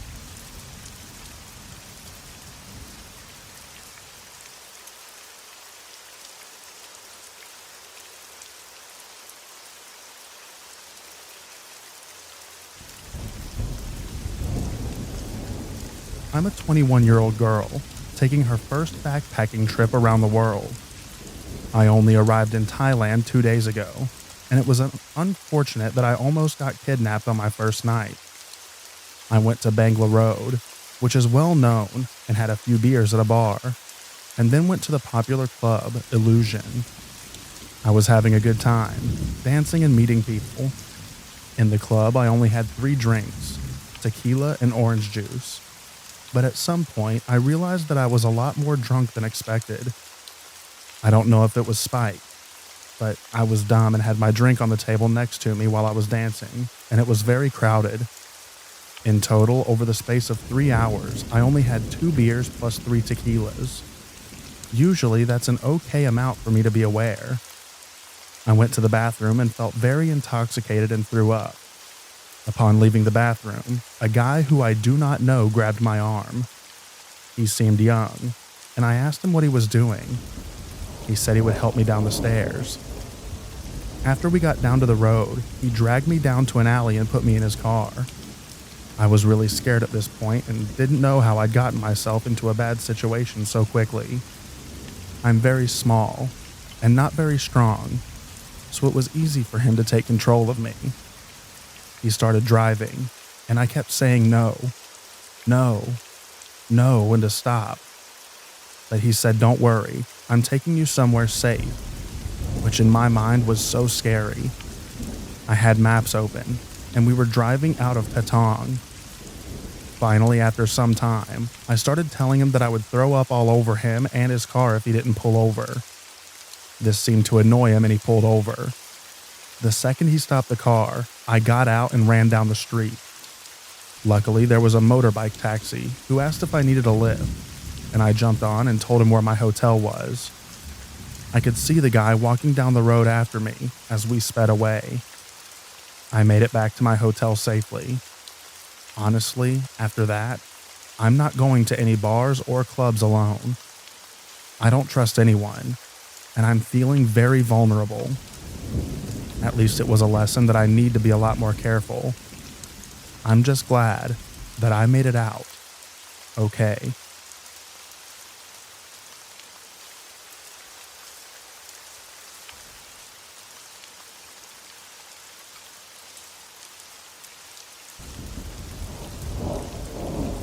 I grew up in the 1990s, born in the late 80s, and I remember getting my first bike and starting to explore the area in which I grew up in upstate New York.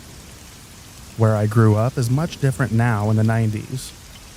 It was more rural with clusters of neighborhoods here and there. I lived near an old capped landfill, and the main road connected a lot of semis down to some factories in a neighboring town that was like a 5-minute bike ride. We also had an old Baptist church that was founded by an eccentric former hippie who was really good to the community. My dad, who was a very serious drinker, loved to fish, hunt, etc., with his friend because it gave him an excuse to drink and kill something. But he ended up making this deal with this pastor and the gentleman who owned it a pond behind the church to stock it with fish, as at the time, my dad and his friends started becoming very serious competitive fishers and went in on a boat, which my dad had to sell his share to eventually keep drinking. So, my friends and I had permission to fish there in the summer, and we would go down and swim and stuff like that. I live easily less than 5 minutes from this pond, and my friends and I go out there one summer day. This was around 1995. My mom had heard on the news a week prior about a wave of kidnappings.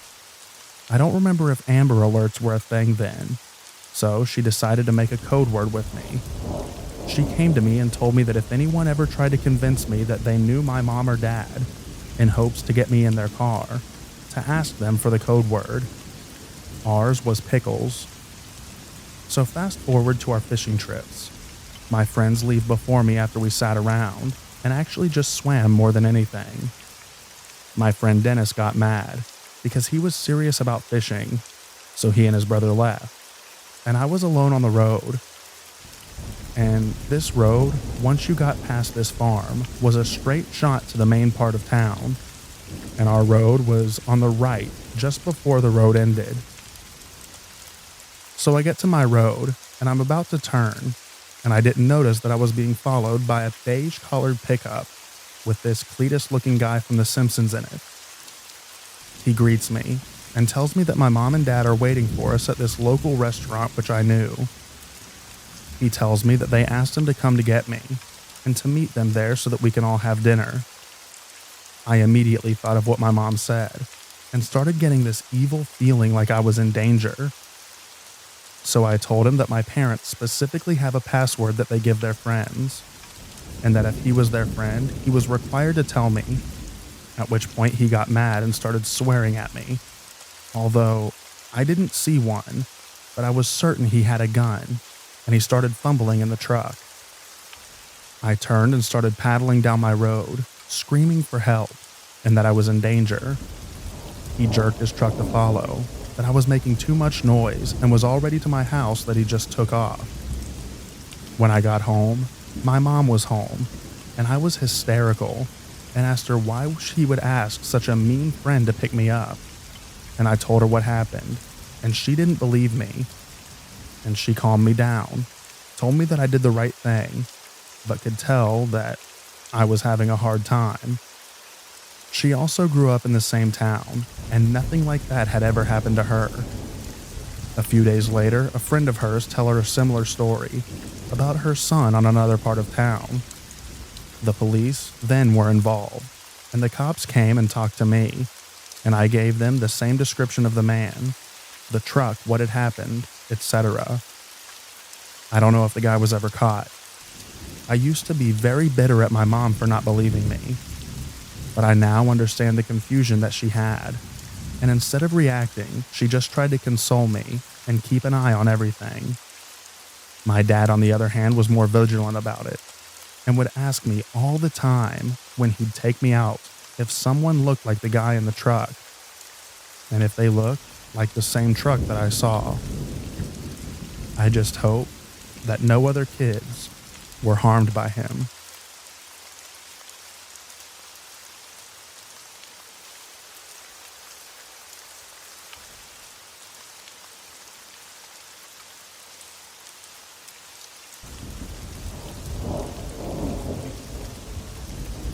I'm a 30-year-old female, and I used to live in a small neighborhood from ages 13 to 18. This took place when I was around 15. I spent most of my time just walking around the neighborhood, listening to my MP3 player. Wow, I feel old just typing that. There was a guy around the same age as me that lived maybe 5 or so houses down from me. From neighborhood gossip, I learned that he was homeschooled and had been in and out of juvie due to his anger issues. He was almost always outside, and sometimes when I passed his house, he would start following me. I was smart enough to always have my own music down low enough to be able to hear and be aware of my surroundings. At first, I just passed it off, as he ended up walking the same time of day I did. Looking back, I was truly dumb. As time passed, he got closer and closer to me when following, until he eventually decided to come up right behind me. He said some truly heinous things that I will not repeat here. I mean, he was right in my ear when he was talking. I ran home and told my sister. She was basically who raised me. She told me I was lying and to stop making up stories. For a while, I stopped going out walking, until I needed the fresh air and exercise, and tried again after maybe 2 months. Sure enough, there he was, and came right up behind me and started to say things again. I turned my music up and ignored him. This is what I continued to do every day until he got tired of me ignoring him, I guess. Because one day, he grabbed my arm. I couldn't get away, and then he grabbed the back of my neck and told me that I should know better than to ignore him. Again, I told my sister. She didn't believe me, and I stopped going out again. 2 weeks later, I woke up to loud bangs on my bedroom wall. There was a garage on both sides of the house, and the wall of my bedroom shared a wall with one of the garages. This garage was unfinished.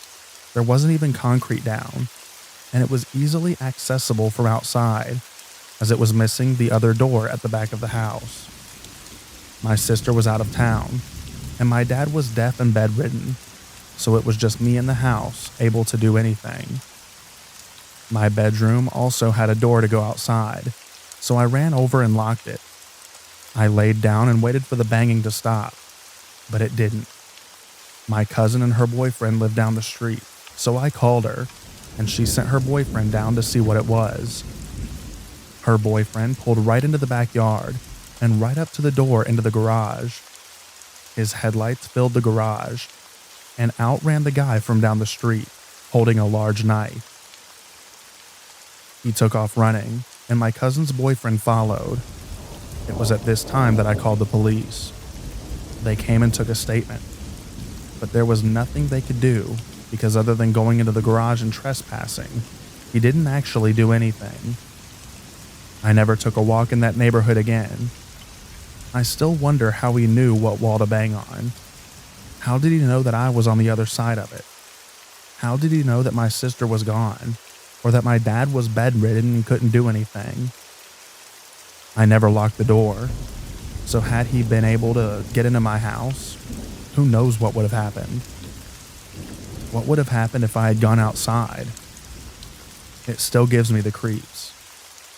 So, guy down the street, let's not meet again.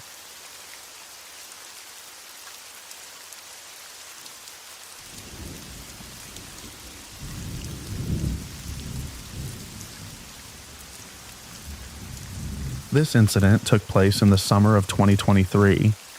Last year, I transferred with my company to take a new position in a major Midwestern city. My spouse was still working and living back in California for the next few months.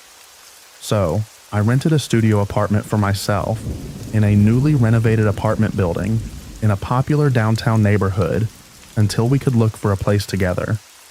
The apartment was small but nice. It was in a secure building with interior hallways and a nice downstairs lobby.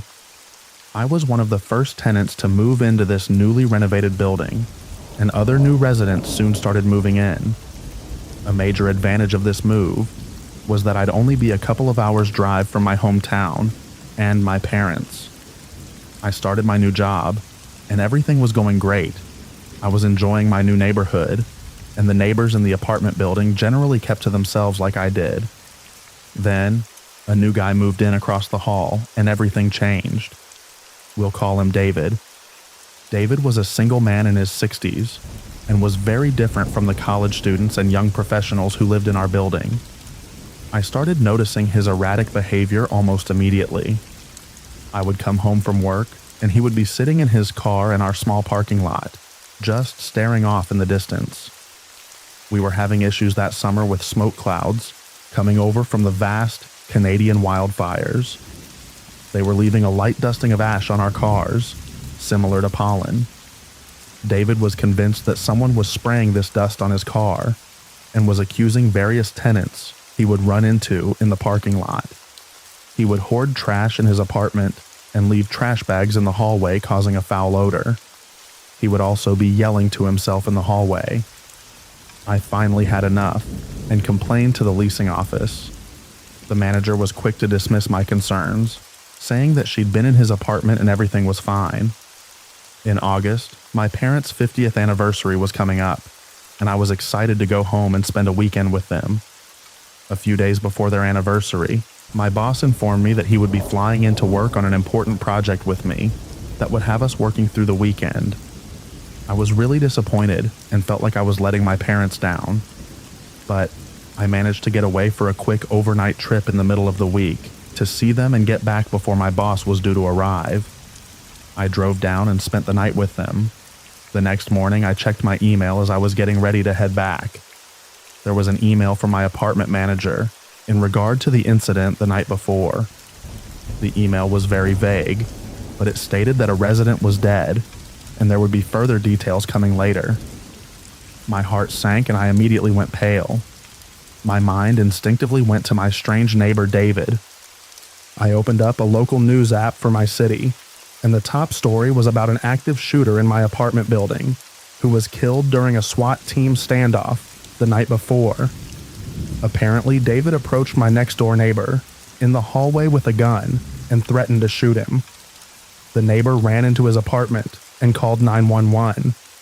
David also called 911 and told the dispatcher that his neighbors were hacking his phone, and if the police didn't come, he was going to start shooting people. The police came and tried to talk to David, but he had barricaded himself in his apartment and claimed to be heavily armed. The state police and the SWAT team soon arrived, and David began firing a rifle out his window at anyone he saw in the parking lot below. All of the neighbors on my floor were trapped in their apartments with no way of escape. They had to get down and barricade themselves from the gunfire. There was another building across the street with a direct line of sight into our apartment building. A police sniper took a position in the building across the street and shot David through his window. Then they flew a drone into his open window and confirmed that he was dead with a gun still in his hand. Luckily, no one else was injured. I got home later that day to a bullet-riddled apartment building, and several neighbors who normally didn't speak to each other were hugging and crying and showing each other videos of the incident from their hiding places. I've never been so lucky to have been out of town.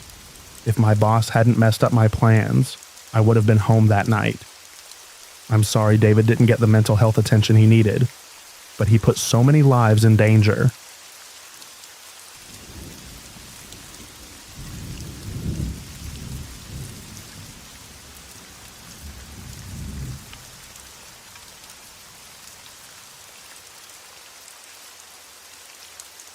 So this started about 2 to 3 years back.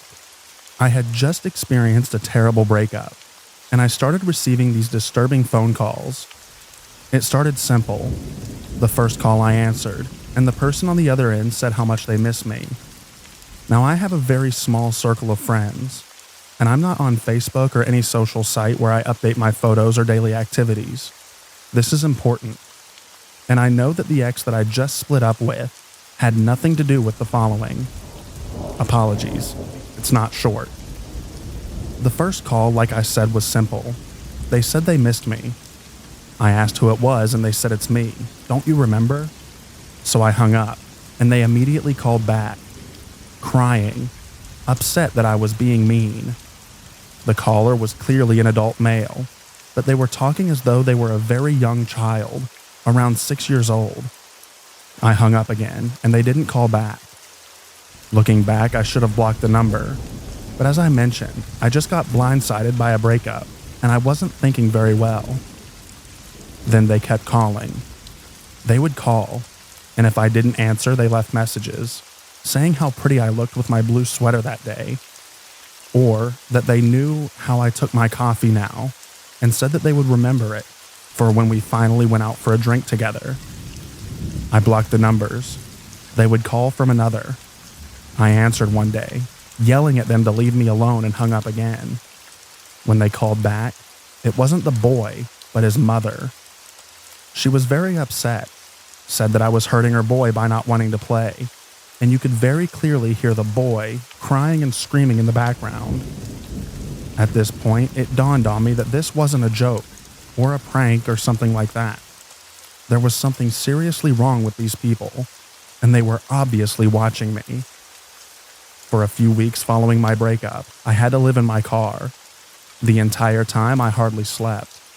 I was terrified, thinking that I would wake up one day and see them standing outside of one of my windows. When I finally got a place, he called me to congratulate me, and he couldn't wait to come play. I haven't heard from these people for about a year now, but I checked my phone after a very busy workday and noticed 10 missed calls, and I'm terrified to check my voicemail. I've reached out to cops, but they won't do anything since I haven't been explicitly threatened, and I've been advised to just block calls. I'm going to change my number, but I'm terrified that the calls will continue even after that, and that it will upset them even further. I posted this on the advice subreddit, and people have been kind to reach out with advice and tips. But I feel like I'm living in a horror movie.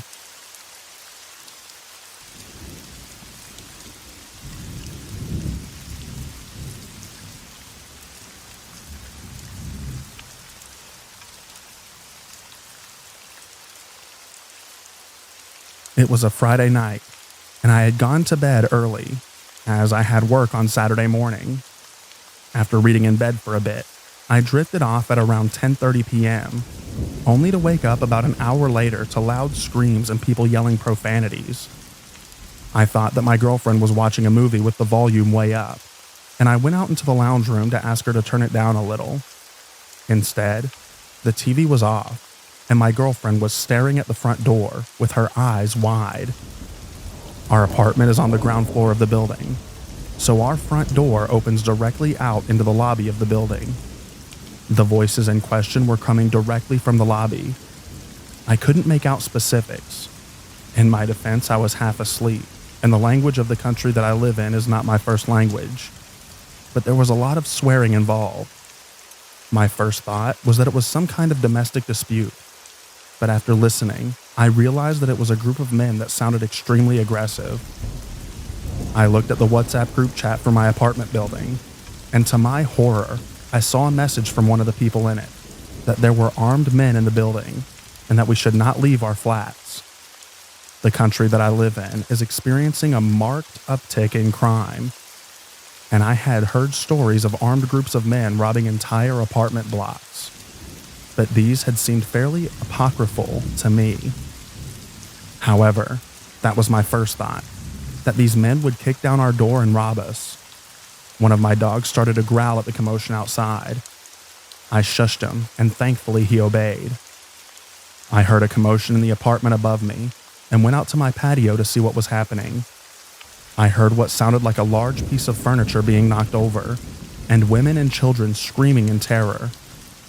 At this point, I had no idea what was going on, but I knew that by now they would have robbed us already, if that is what they had planned to do. My girlfriend and I decided to hide in a small shed at the end of our patio, monitoring the group chat on our phones. Our bigger dog silently stood watch outside of the door of the shed, his eyes locked on the sliding door at the end of the patio. I would find my smaller dog later, cowering between the washing machine and the dryer. After 10 extremely tense minutes, I heard the screeching of tires, signaling what I hoped was the perpetrators fleeing the scene. Eventually, someone in the group chat said that the police had arrived, and breathing a huge sigh of relief, I came out of hiding and opened the front door. Alarmingly, on the floor of the lobby, there were zip ties that had been cut, and the security guard was talking to one of the tenants. The man was bleeding from a large gash on his face and looked extremely shaken. Over the next few hours, the story would unfold. The man that I saw with the gash on his face was the tenant in the upstairs apartment, the one that I had heard the commotion coming from. He was the owner of an import/export business, and for whatever reason had a sizable sum of money in cash hidden in his apartment. Someone had obviously found out about it and planned out the robbery that woke me from my sleep on Friday night. A group of 8 men had followed him into his apartment building's garage and ambushed him as he got out of his car, and judging from the gash on his face, roughed him up a little bit. Some of the group of 8 had gone to the lobby, surprised the security guard and zip-tied him. The remainder of the group had gone up to the apartment, robbed it, and then fled the scene. It's fairly chilling to think that armed men were meters from my front door. So, to the armed men that stormed my apartment building to steal my neighbor's cash, let's not meet.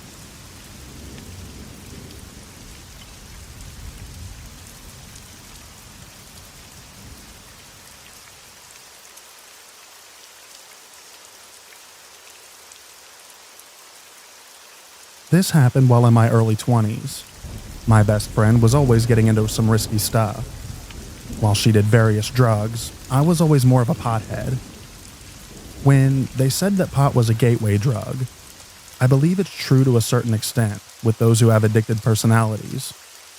She definitely developed an addiction issue later on. My friend, her name was Kay, was always down to meet new people.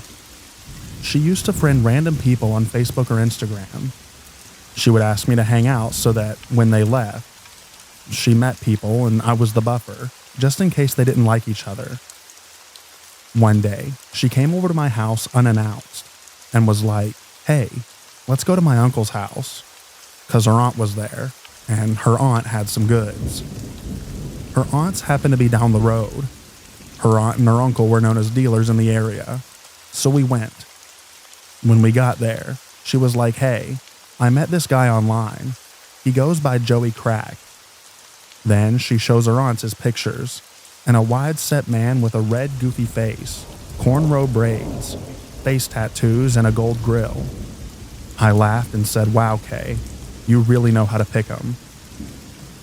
She had already invited him over, so upon his arrival, he then comes out of nowhere, just walks right up to Kay, gives her a hug, and everyone else there a kiss on the cheek.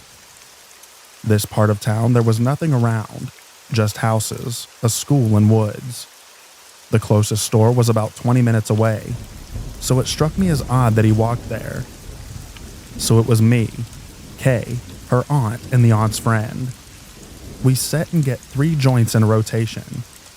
By this time, both aunts are high as a kite on coke, and they take a few puffs, then go inside the house, leaving me, Kay, and Joey Crack outside. Joey then starts asking us questions like how we know each other, what we do for a living, etc. It was getting late, so I was telling her that I was wanting to go home. She was like, "No, don't go yet." I told her I was tired and that Joey is weird, and he kept low-key hitting on me. She then tells me that he had asked to sleep with her, and he wanted to ask her if I was down. I laughed it off and said, "Are you crazy?" And after a while of silence, I deflected and heard some noise that was in the darkness. "Did you hear that?"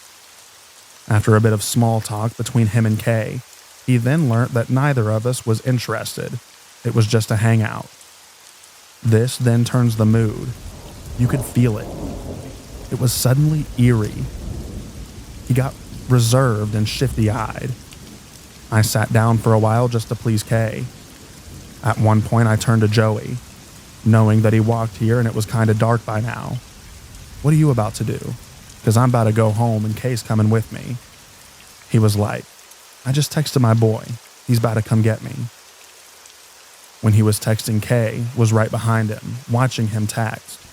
Her eyes grew wide and she looked at me. That was silent girl code for what the heck. Kay broke the silence and was like, "Hey, come help me get this thing from inside to bring it out." So I did.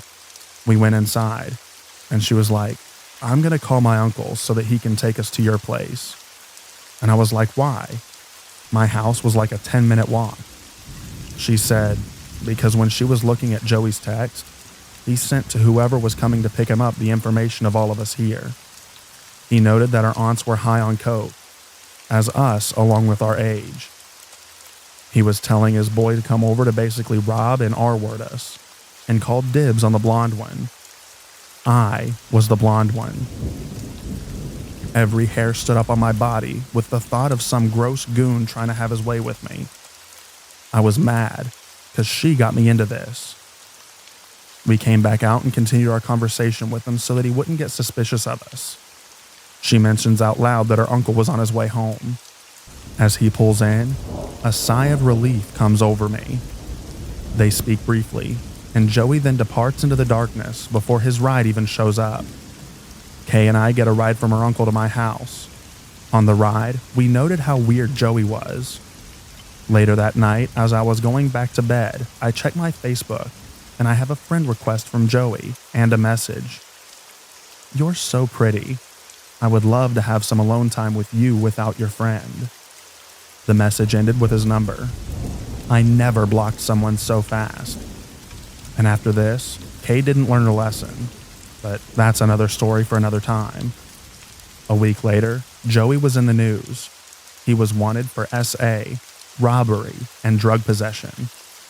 A bullet well missed on my part. Joey Crack, let's never meet again.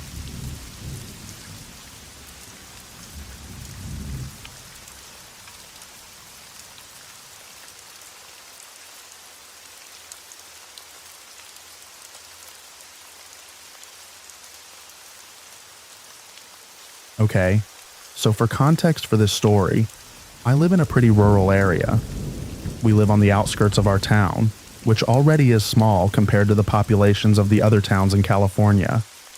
We're about 15 minutes from the small town and 40 minutes from the main city. We live down a dirt road with some neighbors. Our house has no other fences attached to ours, and on two sides of the house is only fields and dirt roads, one side having a single house in the field. The other two sides have a couple neighbors down other roads, and nobody really interacts out here except my dad talking to two of them sometimes. I was probably 12 when this happened. I had low self-esteem, and I wanted to start exercising more. I had been enrolled in a charter school due to bullying. Yes, that played into my self-esteem. But let's get on with the story. So I didn't really have many ways of exercise besides a treadmill that we owned. I wanted to start getting fresh air too, so my mom suggested that since we live out here, that it would be peaceful to take walks down the back dirt road. I agreed even though I was stubborn about it half the time. but we began walking and usually would go in the mid to late afternoon when it would start cooling down outside, but was still light. In case it got dark, we took our flashlight too. Being out here, it was notorious for stray dogs to sometimes make their way out here, and we would carry pepper spray and a mini bat, just in case one got vicious. However, a dog will play into this story. One day, me and my mom decided to go on a walk in the later afternoon, so me and my mom took off and started walking down the road. When you walk about a quarter of a mile down the road, you start to come towards a little cross section. There's a road going left to the highway, a road going right to the neighbor's house, or the road goes straight down to a utility road. Me and my mom discussed walking down the utility road to get a good walk in, since it went on for a while. When we started getting to the crossroad, this dog came out of literally nowhere. We were looking at it, and it was in the center of the road staring at us. Me and my mom looked at it, and my mom said that she got this feeling in her stomach that we needed to turn around and walk home.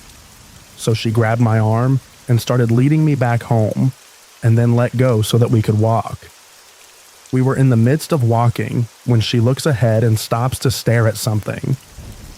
I ask what she's looking at, and she points. A white car pulled up to our fence and quickly backed up and shot down the road on the side of our house.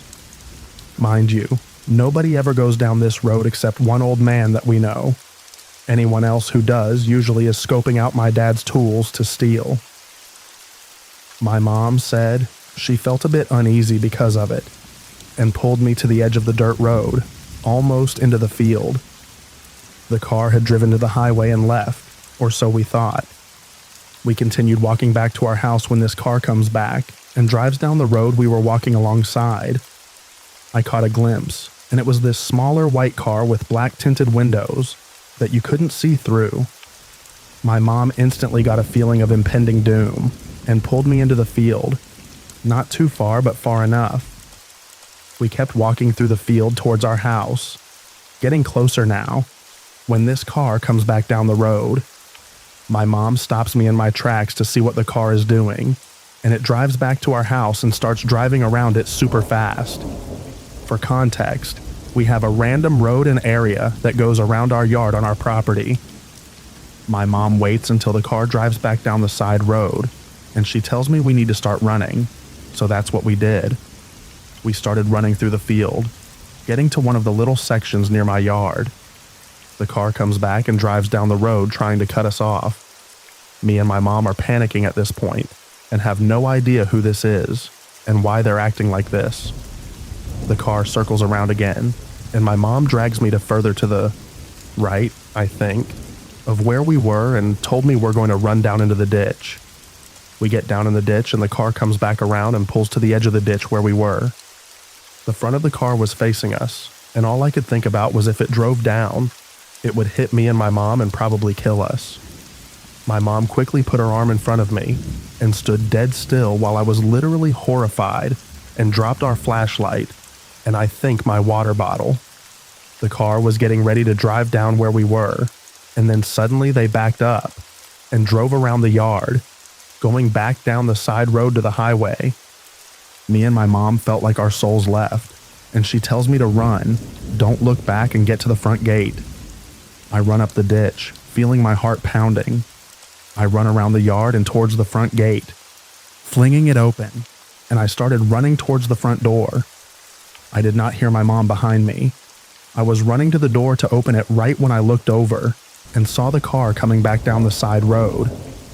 I ran into the house, trying to catch my breath. I saw the car drive down the road, and I didn't see my mom, so I was panicking.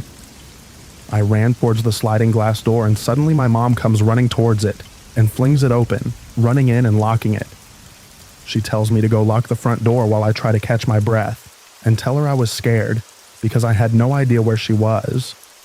She went to chug some water from the fridge and told me that when I was running, she was trying to shut the front gate when she noticed the car coming back down the road. She said she knew she wouldn't have time to follow me to the door, so she ran behind my sister's car to stay out of view of the car, and when it drove back down the road, she took the opportunity to run to the back door since it was closer to my sister's car. It's crazy to think that if we hadn't seen that dog standing there in the road and decided to turn back, that we may have been run down. Fortunately, we haven't seen the car again and think it may have just been some crazy person or druggie who just so happened to come down our road that day.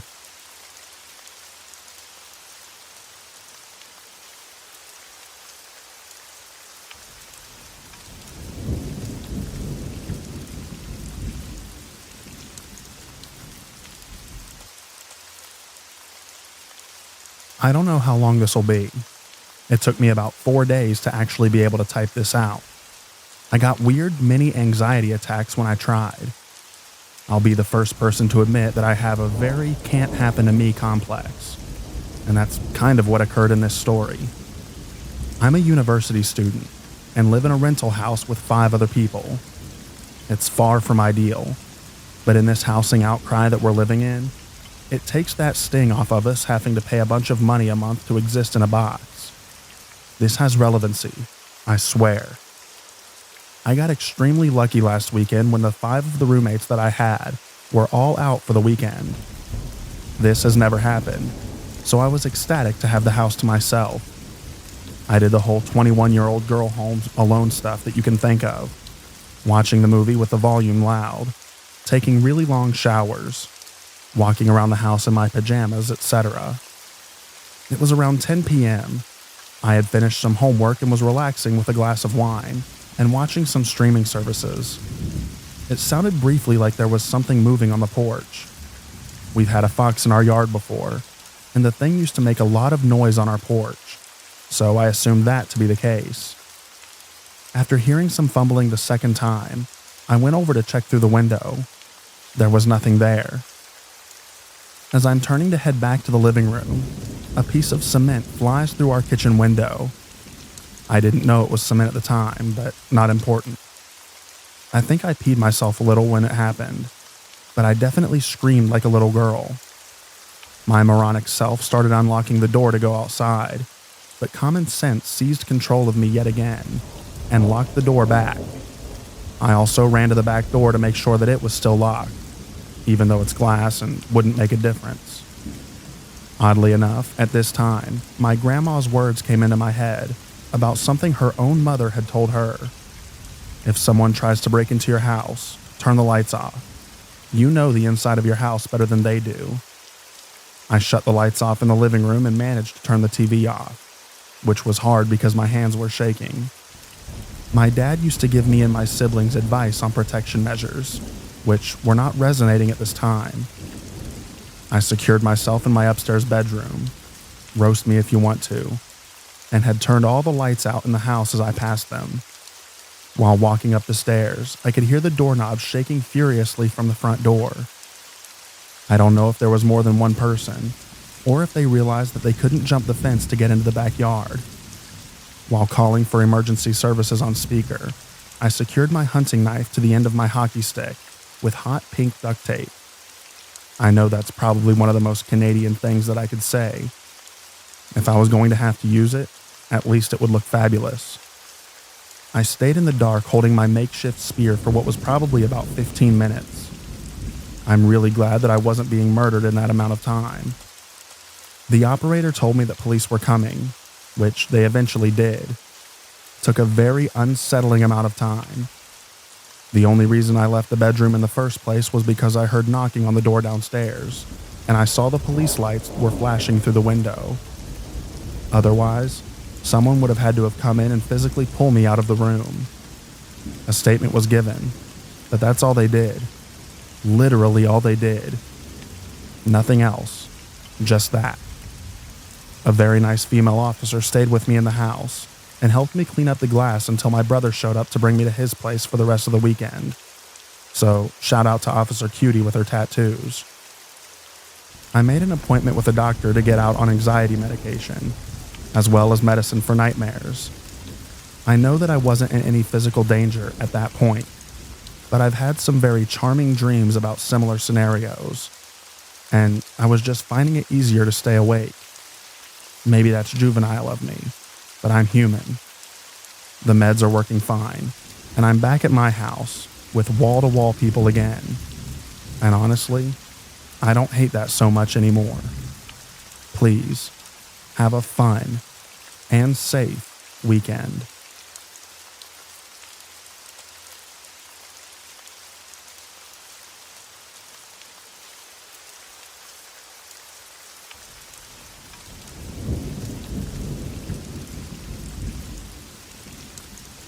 Never move in with a man or woman that you've never personally known. I got a roommate from hell this way. The man tortured me psychologically when I turned down his advances, then stole thousands of dollars from me over time. He even used my Amazon account to open up an account. He got some of my personal info like social security number and stuff like that as well. Once I left after calling the cops to help me leave, he showed up at the Apple store that I was just at a day after I left. Even though I left to go live on the streets, no family or friends as I was severely abused as a kid. I've been on my own since 14 actually, so I'm accustomed to surviving on the streets for periods of time. I was a million times happier than I ever was in his nice apartment, surrounded by nice things and a fancy car. I felt so relieved even just living in a concrete garage. I was a million times happier sleeping on a concrete with a pillow made of a towel and a tiny little blanket in the cold and heat than I ever was living there with him. He spent his time psychologically torturing me, and I don't regret leaving at all. He would bang on the wall across from mine every morning and late at night to startle me awake. He'd throw pebbles or tap on my window in the middle of the night to scare me and keep me on edge. He'd give me weird little candies and teddy bears as if we were dating. Even ordered stalkerish love items from my own Amazon account. Who the heck spends this much on a Christmas ornament that says, "I'll always love and follow you," or something along those lines? If I'd go to the restroom, he'd run and kick his foot at the door so loud and suddenly that it sounded like a door being kicked down. He'd steal my items if I left them alone for even a second, so I'd have no way to go out if I had plans. Then he'd put them back once I mentioned them, or when it was too late for me to leave for my plans. He kept me home this way. If I got any mail or a package, he'd interrogate me. "What did you order? I need to know." Like he owned me or something. Towards the end, I was leaning doors and furniture up against the door because he picked my bedroom lock before I was gone. And when I'd wake up, sometimes there was stuff missing or moved in odd ways, so I knew that he was creeping around while he was asleep. He was an absolute freak. I wouldn't put anything past him since he showed me how psychotic he was. If I was happy or in a good mood, he'd start criticizing and nitpicking at my body, hair, face, behavior, voice, anything that he thought that I was insecure about. I even developed an ED because he always did this and mocked/laughed at me when I would make or eat food. Anytime I'd leave my bedroom, he would rush out of his room to stand right behind or near me like a weird little dog that follows you around panting. He'd throw out food that I just bought, steal my cash, and even use my debit cards. He even ordered 30 to 40 plus items off of my Amazon account without my knowledge or consent. It was the strangest thing. If anyone else had dealt with this, they'd go insane. I still have trouble believing this stuff happened, as it was just so crazy to even think that someone is that crazy to do something like this.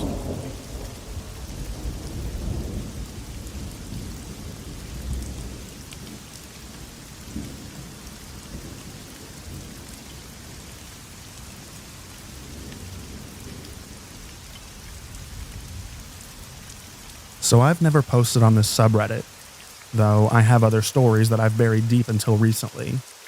But this is happening in the present. I've had people stalk and follow me before, and because of that and my true crime addiction, I've become supremely paranoid and a solid curtain twitcher. I'm a 31-year-old female, and I reside in an upstairs room that was my first room to myself as a child. I had to leave a bad situation and therefore ended up back at my childhood home.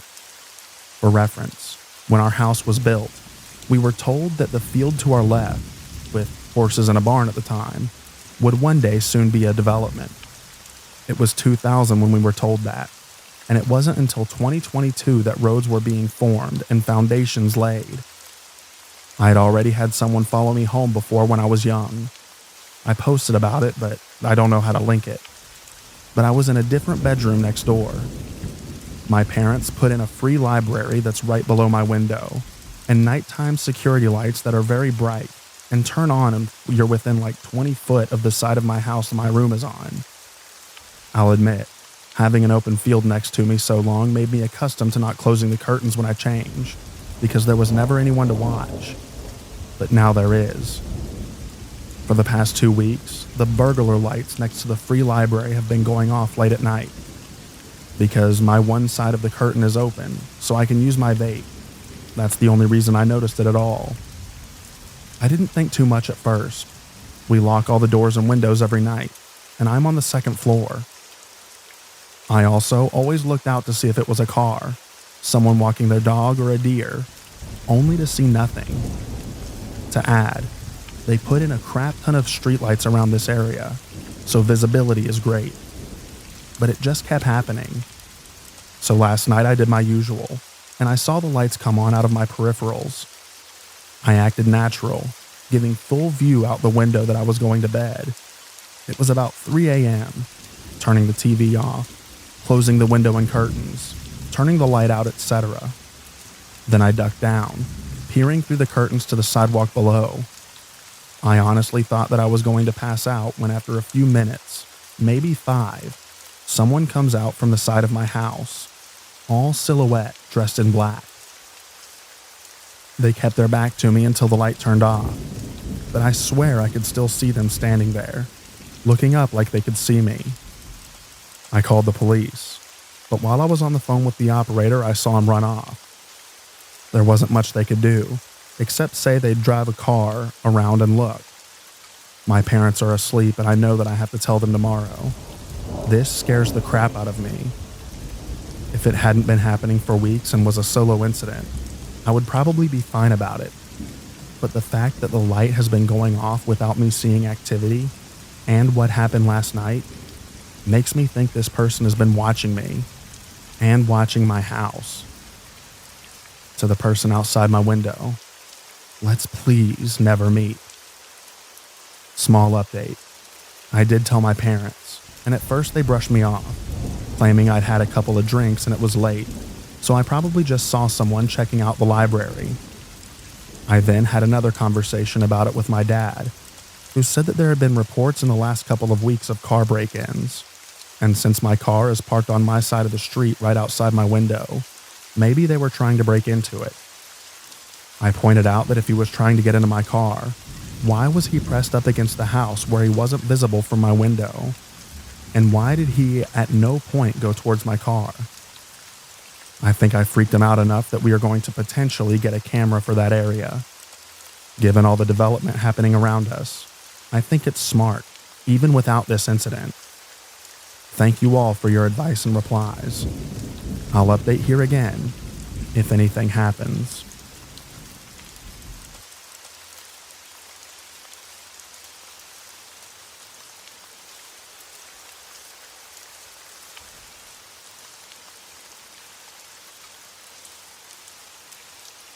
This story takes place in the Balearic Islands of Spain around 2007. As every late August, my mom, grandma, aunt, and I would book a trip to Mallorca. We're all from northeastern Spain, but love the sun just as much as Brits do. Anyway, our room overlooked the sea. It was located on the first floor.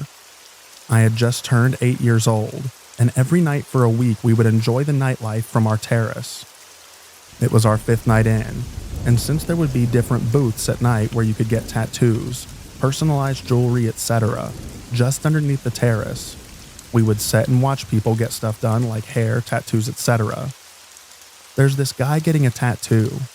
He's sitting in a weird position, so he can't really see what's going on with his girlfriend.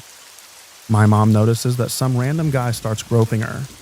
She's obviously uncomfortable and her boyfriend doesn't know what's going on at all. He's completely oblivious. Mom doesn't know any English besides very basic words, so she starts shouting, "Hey, stop." Mallorca is filled with foreign tourists, and they all looked foreign to us, the perpetrator and the couple. So that's why she started shouting in English. The guy notices and stops groping her, but gives us a deathly stare. He then starts again, and now we're all shouting stop from our terrace. People start to notice there's something wrong, and keep looking at us in a weird way. He then freaks out and tries to get in our hotel. Thankfully enough, he couldn't get in because you needed a code in order to do that. However, 2 German girls were about to use that same door to get out, so we started to shout no, no. This dude kept leaving and coming back to see if he could come up with a way to get in. We didn't know what his intentions were, but we were all pretty shaken. We went to the front desk and eventually called the police to let them know that there was a man who was desperately trying to get into our room. All I remember is crying and thinking that I was going to get kidnapped or something.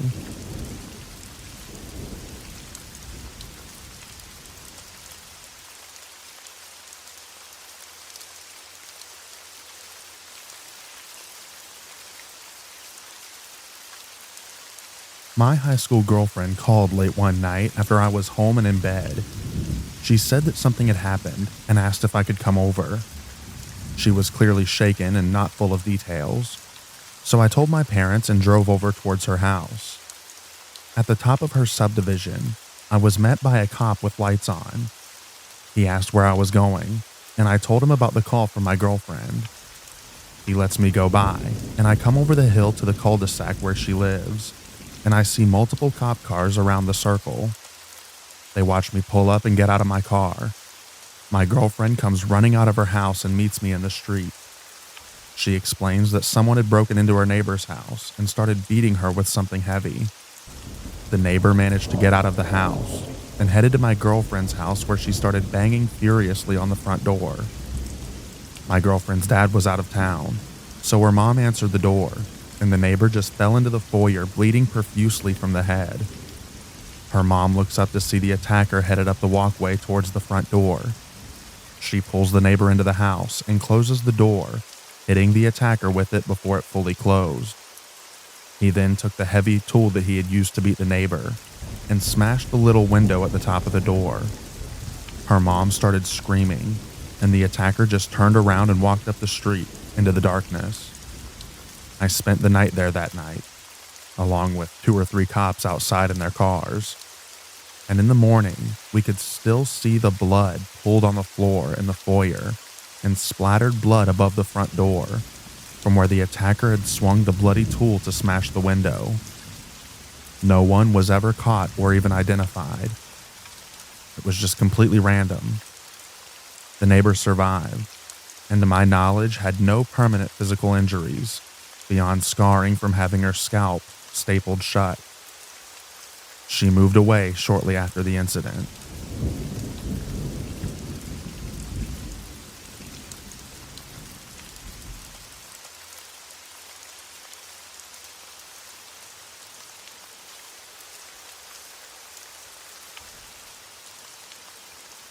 This story kinda creeps me out even to this day, but I have a pretty good one. I lived in Mesa, Arizona when I was 10 years old.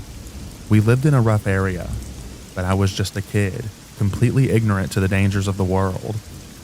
I was walking back home from my friend's house, and my mother wanted me home by 9, and I'd always start walking back at around 8:40 to make sure that I wasn't late. And it's only a couple of blocks from my house, so it wasn't a super long distance. It was around the time of the year when the sun would set at 5:30, and it would be dark well before 7 p.m., so it was very much nighttime. As I'm walking, I hear a woman calling my name.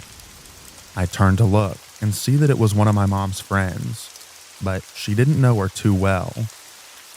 However, I just saw that she was familiar and won't say a name, but I turned around and said hello and smiled. She walked up to me and told me my mom had called her and asked her to come get me and ride me back because something happened at my house.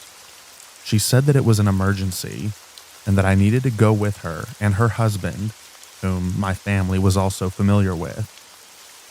I was only about 5 minutes from my house, but I was told that it was an emergency, and I agreed to go with her. As I'm walking, I get this weird feeling in my gut and this shaking in my legs that I now today realize was my instincts being on high alert.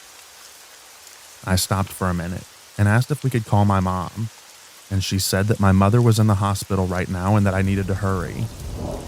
Right as we were opening the door to her car, I hear my mother shout my name as loud as she can, and I turn on a dime quickly and I walk towards my mom. My mom asked what was going on, and the woman replies and says that she was giving me a ride home because she saw me. That was not the story that she gave me, so I told my mother what she told me and asked what was going on. My mom just looked at me, and she could always tell when I'm lying versus when I was telling the truth. The woman then goes to interrupt me, likely to lie, and my mom cuts her off and just stared back at her with the most shocked look ever, and these words still send shivers down my spine. She says in the most shocked voice ever, "You were trying to take my son." And the husband looks out the window, hurrying his wife in the car. And as I look back towards them, I can see a syringe on the dashboard leaning against the windshield that he grabs right as I see it. She gets in the car because at that point my mom was ready to kill her and reached into her purse because she keeps a pocket knife. But they drove away, and right after they did, my mom looked at me and just burst into tears saying, "I almost lost you." My mom knew full well what was happening, and I was still too shaken to even say anything, and just hugged her back and we went home. I was still in denial, and to cope, I would convince myself that maybe I wasn't in any danger. My family, of course, never kept in contact with any of them, but my stepdad at the time submitted a tip to the police of the incident. When they caught up with him about 3 months later, we had found out that he was arrested for having CP on his computer and found restraints in his closet, as well as some containers of propofol. They found pictures of me from my mom's Facebook downloaded on his computer as well, leading them to believe that I was actually being watched for a good bit. I never liked talking about it because to this day, if I hadn't stopped for those 10 seconds to ask the woman to call my mom, I don't know where I'd be, or if I'd even be alive right now making this comment. And while it may seem like something that would have been easily forgotten, it was never the case for me. I haven't even told my closest friends this story, but I might sometime soon. I asked my mom what happened that night, why she came looking for me. She described the same feeling that I remembered feeling moments before I was almost abducted, just a lot sooner than I did, and just had the instinct that I was in danger. I'm not usually a lucky person. It seems the odds are always against me, but I always remember how lucky I was that night, that my mom decided to listen to her instincts when I didn't. I've never ignored my instincts since.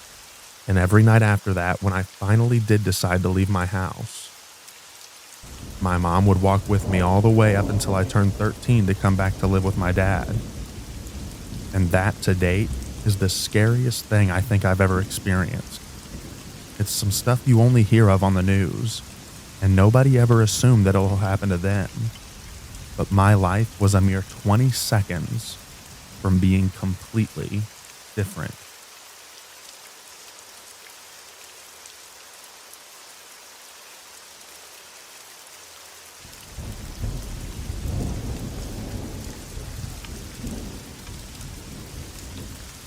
Up to this day, I'm still looking for a logical explanation to this. This happened in 2003. So I and an ex were checked in a coastal resort where the cottages were far apart, like 200 meters away. At around 11 or 11:30 p.m., while we're both drinking beer with the lights turned off and only the TV on, the doorknob suddenly rattled violently, like someone was forcibly trying to get it open. There was no double lock on the door, so my first reaction was to jump from the bed and block the door with my weight. The force of my landing must have been heard from the other side, but the twisting of the doorknob continued. By this time, I was already pressing my face to the floor, trying to look and estimate how many people were outside the door via the small gap between the floor and the bottom of the door. There was nothing, not one pair of feet or anything, but the doorknob just kept rattling. I should point out that the gap between the floor and the door was enough for me to see the outside, or at the very least notice any change in shadow or light caused by movement. But there was nothing. The turning of the doorknob then stopped, but I never heard any footsteps or any other noise. I waited a few minutes and then opened the door. Everything was quiet. No footprints outside or on the sand surrounding the cottage. We just noped out of there immediately.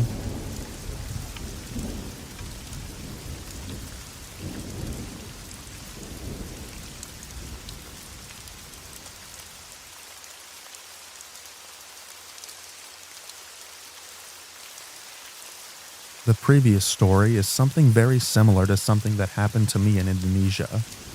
Only it was a glass sliding door every side bungalow. Outside sunken bath, a couple of meters of clearance around it and a path. I'd got up really early, 3 a.m., to see the sunrise at the volcano some distance away through jungle and road. I had got back early, maybe 10 a.m.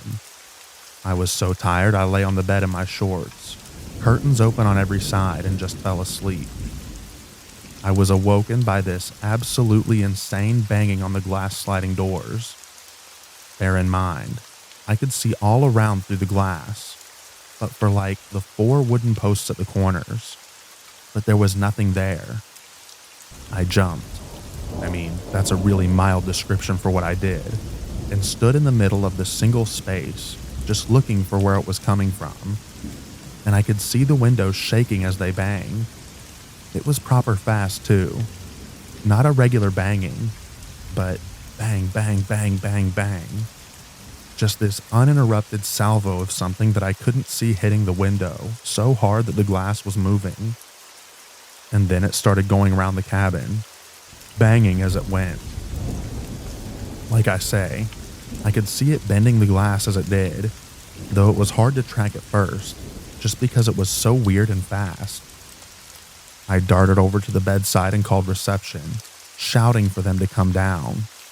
This was a threaded pathway away from the main hotel and its old Dutch colonial building, and they came. It stopped after a few minutes. I waited, still standing. They arrived, and when I told them what it was, the porters and butlers, yeah, it was quite a posh hotel thing, just crouched down and put their hands on their heads and began crying. A couple of them hightailed it right off the car and didn't come back to work. One of them, a lovely guy called Kenang, told me a bunch of stuff about the villagers who had been angry that these cabins had been put up. Apparently, only half of them, cabins 1 through 6, had been built. But he always gets calls on the switchboard from cabin 12, which is yet unconstructed. And when he picks it up, it's just a jumbled hiss and voices.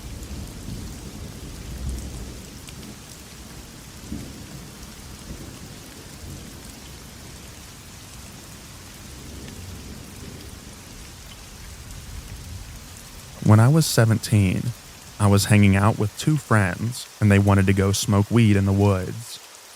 I didn't feel like it, so I drove them and waited in the car. After a while, I was getting bored and decided to go meet them, but there were 4 paths going off in different directions, so I just took the biggest one. After walking for a few minutes in the pitch-black forest, before flashlights on phones, I come across this dip in the trail, and on the other side is a bench lightly visible due to the moonlight. On the bench is sitting a man, and another one is standing in front of him, but I can only make out their silhouettes. Being sure these are my friends, I yell out to them before walking over.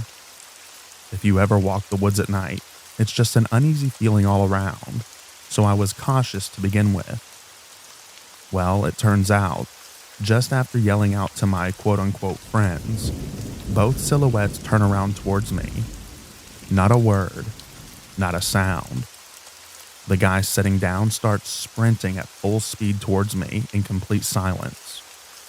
I got the absolute crap out of there, sprinting also the other way, and tripping over stuff because I couldn't see anything. I finally get out and lock myself in my car, but I was really worried for my friends. Maybe a minute later, I see them both coming out of a completely different path. They also confirmed that they never saw me or anyone else. My heart still sinks, thinking about that dude sprinting in silence. Like, what was he going to do?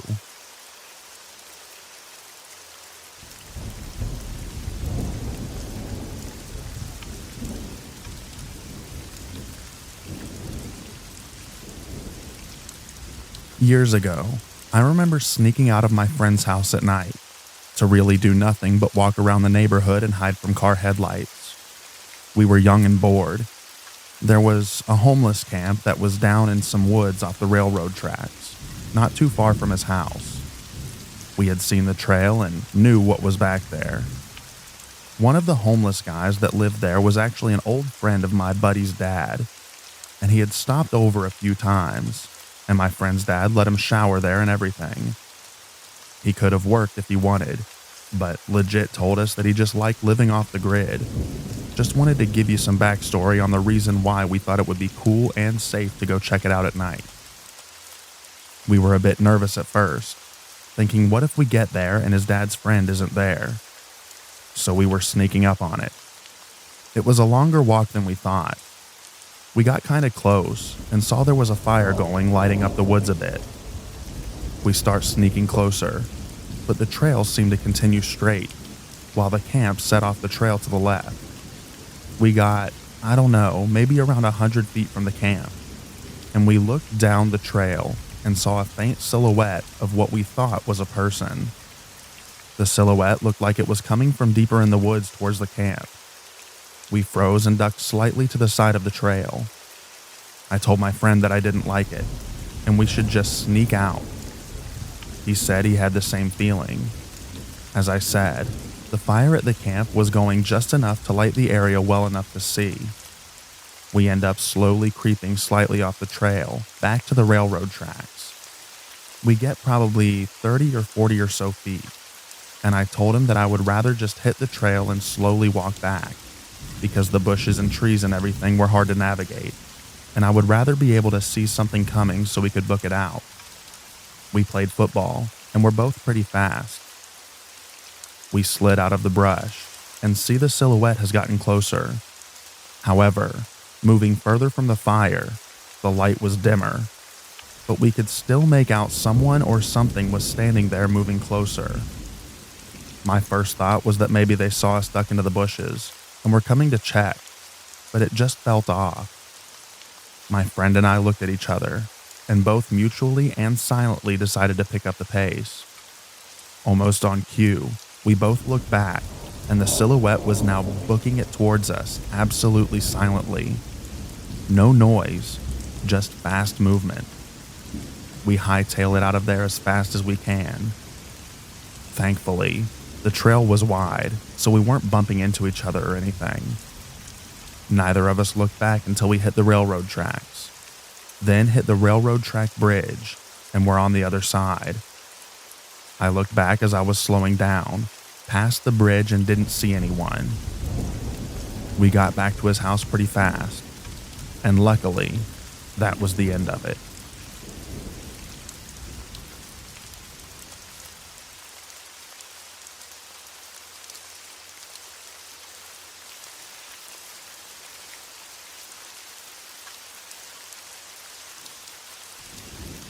I think I suppressed this story until now, and I can't remember exactly where it happened, but an ex and I went for a romantic weekend out of Jakarta somewhere, a mountain resort surrounded by rice paddies and tea plantations if I remember correctly.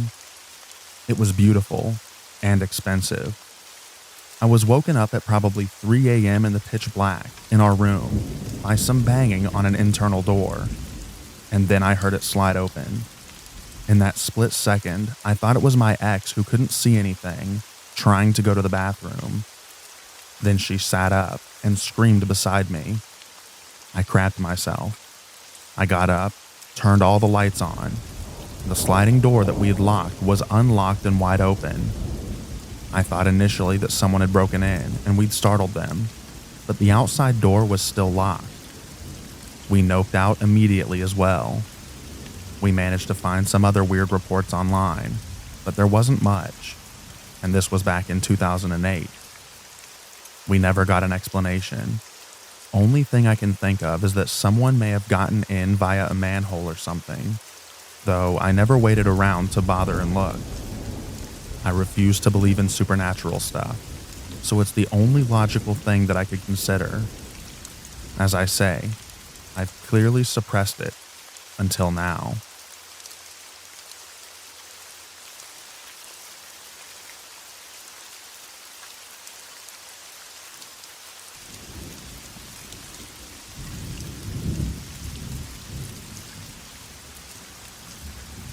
Yeah, Indonesia is no joke. I had an experience there as well. I stayed at one of the biggest hotels in Surakarta. Our room was directly in front of the prayer room. I found it odd that unlike other places where prayers were recited only during prayer times, the verses were ongoing on a loop throughout a day and continued on even at night. I started to get suspicious when we heard things crawling in the ceiling and the air conditioner turning on and off on its own. But hey, these can always be explained by faulty wiring or critters in the ceiling. Although whatever it was sounded much too large for the plaster ceiling. It got worse when it got somewhat rhythmic with the noises in the ceiling, like it was timing its movements with the verses. But whatever. I was tired and decided to just sleep. I woke up at 3 a.m. to see a wispy, shadowy creature hunched over the table with its back to me, eating. When we checked out, I delved deeper into the Google reviews. Half the reviews made reference to spooky things and encounters in the hotel.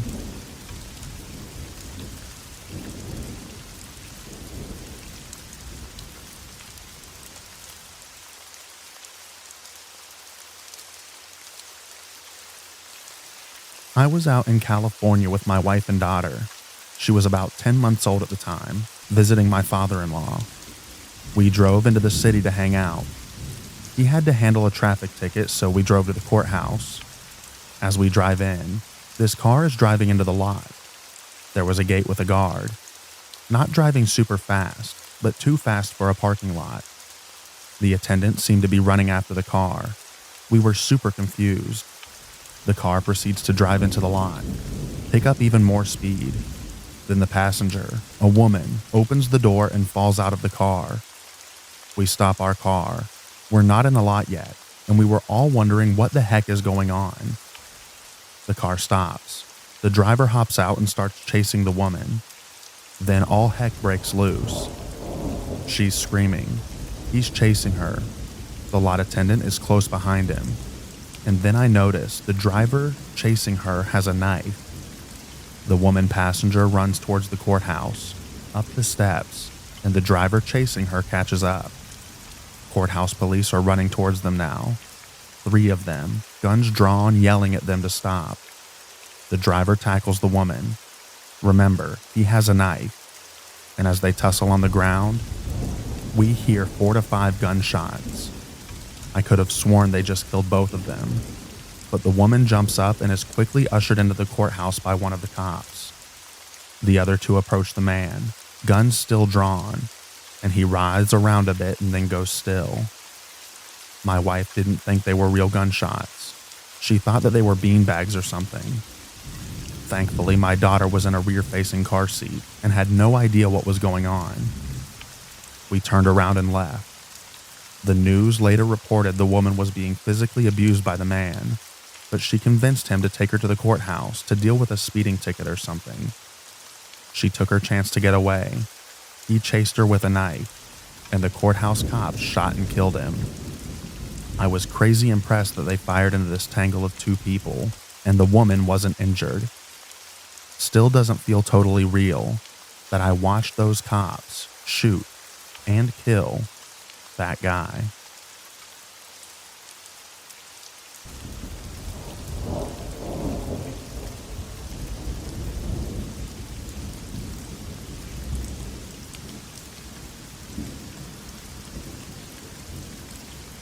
My friend was asleep in her bed when the window next to her was broken open by a burglar. She ran out the door while the burglar was climbing through her window, but he cut himself on the broken glass of the window. He then proceeded to bleed all over her apartment and pass out in her hallway.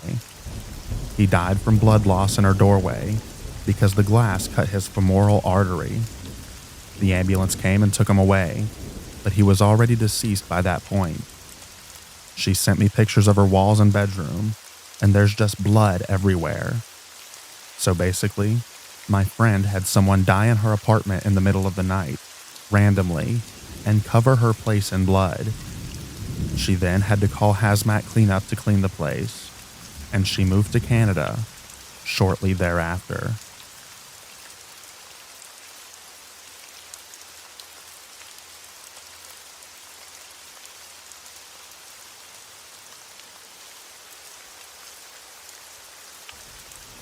My girl and I were flying into her hometown after being out perusing around the country for Thanksgiving. It was a few days earlier than scheduled, so we didn't tell any of her family, or mine, who also flew in, because we had been spending Thanksgiving together for the last few years. We honestly didn't utter a word. This was back in 1992, so there were no cell phones and no tracking abilities or any of that. Anyways, we got into town late at night, around 11 p.m. or 12 a.m. We had decided that we were going to stay in a hotel, since the plan was to surprise the family, and while showing up at their doorstep late at night would have certainly surprised them, that wasn't really the kind that we were going for. We get into our room. It's got a kitchenette, a couch, a TV, a king-size bed. It's all around probably one of the nicer places that we've stayed in. I pass out immediately. She takes a shower. From what she's told me, she lays in bed, unable to sleep until about 2 a.m. For context, we were in an extended stay hotel with a door that led right out into the parking lot. There was a sliding glass door to the left of the bed. Straight ahead was the couch, the door, a desk, and a smaller window. Blinds were shut on the sliding glass door, but on the smaller window, I guess they were open a crack. But when she realized she was too tired, she didn't care all that much. Our room was completely dark, so it wasn't really like anybody could see in any kind of mentality. As she turns over to go to sleep at 2 a.m., through the slightly open blinds at the smaller window, she sees a flash, like a camera flash. But because the parking lot is 50 steps away, she just simply assumes that it's a streetlight and doesn't think anything of it and falls asleep. 5 a.m. rolls around, and I'm woken up to loud knocking on the sliding glass door. She wakes up only a few seconds after I do, and is just as confused and disoriented as I am. Continuous, persistent knocking. I had half a mind to just assume that it was some drunkard. It was the holidays after all, who had come back from a night out and made a wrong turn somewhere while trying to get back to his room, but was sure that he was where he was supposed to be. Knocking stops briefly, then starts on the front door. I want to further emphasize how this knocking was. Not quite a police knock, but someone was sure that they wanted into this room and wasn't going to stop until they got in. I go over to the door to look through the peephole, and I don't see anybody. The knocking starts again on the sliding glass door. If it was someone trying to wake up whoever they were with because they got locked out of their room, wouldn't they be announcing themselves? Wouldn't they be calling out the name of the person that they were trying so desperately to wake up? Like I said, the knock wasn't quite police, so I know that it wasn't them. They would have made sure that everyone knew they were there had it been. I go back to the sliding glass door and stand there. The knocking persists. Once it stops, I peel the curtain back just enough that I can see out the window. I'm pretty blind without contacts and didn't have my glasses on, so I'm practically pressing my face up to the glass to see who I can see. And I see nobody. The second that I shut the blinds, the knocking starts again. At this point, I'm freaked out. I was trying to keep my composure as to not make my girl unsettled. but we're both already past that point. Nobody knows that we're here. Nobody that would want to pull a prank on us. None of our family, our friends, nobody. The only person that knows we're here was the older man who checked us in. And why the heck would he care where we are? I'm borderline a little worried for our safety. If whoever was out there managed to get in and had cruel intentions upon entering, I'm a small guy. I'm 5'8" and 125 pounds soaking wet. I can talk a lot of crap and can throw a punch. But if somebody bigger than I really wants to kick my butt, they'll be able to do it no problem. I call up to the front desk as the knocking doesn't stop, and on the second ring, the man who checked us in answers and seemed concerned as to why I'm calling at this hour. I explain the situation. The knocking is still happening as I'm on the phone, and he tells me that he's going to send a security guard over to check it out. The knocking continues on for about another minute. Not even probably 2 or 3 minutes after the knocking stops, I get a call back from the front desk who says that security didn't see anybody, didn't see any signs of anybody, but that he apologizes for whatever happened. Super comforting. Neither one of us fell back asleep until it was light out, and when we went out later in the day, there was a singular footprint leading away from the sliding glass door. Weird, because we were in a nice part of town. It was a place that she grew up in and therefore felt safe in, knowing the area as well as she did. That's one of the reasons we chose to stay at this place. It was horrible. We are both still stumped as to what the situation was. I don't know. I still get uncomfortable just thinking about it. Really.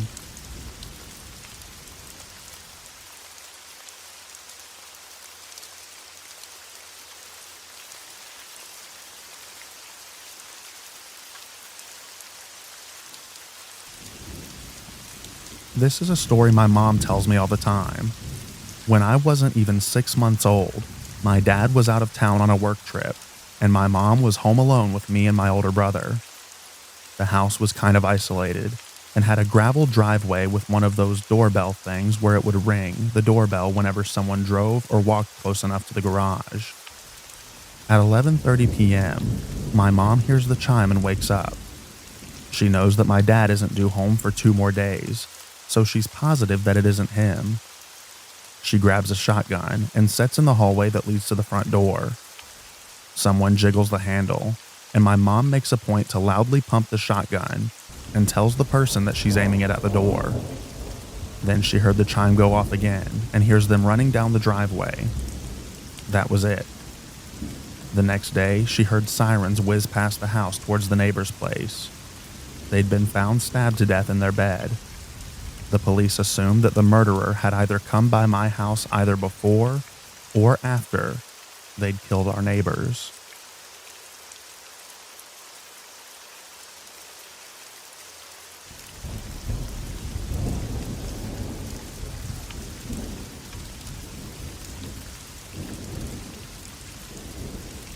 My mom's friend's friend went on a Tinder date with a dude, and they met at a lunch place, and things were going great. After the date, the guy asks if she wanted to have coffee at his place, and the date had been going great, so she said yes. They go to his place, and as soon as they are inside his apartment, he closes the door and locks it, and turns to her and says, "You're not leaving this apartment alive." She freaks out and quickly ran to the closest door. She got lucky, and it's the toilet. As soon as she had locked the door, she sends her location to all of her contacts and tells them to call the emergency number for our country. Then she calls the police. The police arrive, and the dude has almost completely hacked the bathroom door to pieces with an axe. She is still inside, completely terrified and panicked. Once the police get the dude under control, they sent in an EMT to calm her down and get her out. When they take her out from the bathroom, the police tell her not to look to her left, but of course she had to look. The whole apartment, from ceiling to floor and walls, were covered in thick plastic, and there were a bunch of tools on the floor. He had it planned meticulously, and she got incredibly lucky to be leaving alive.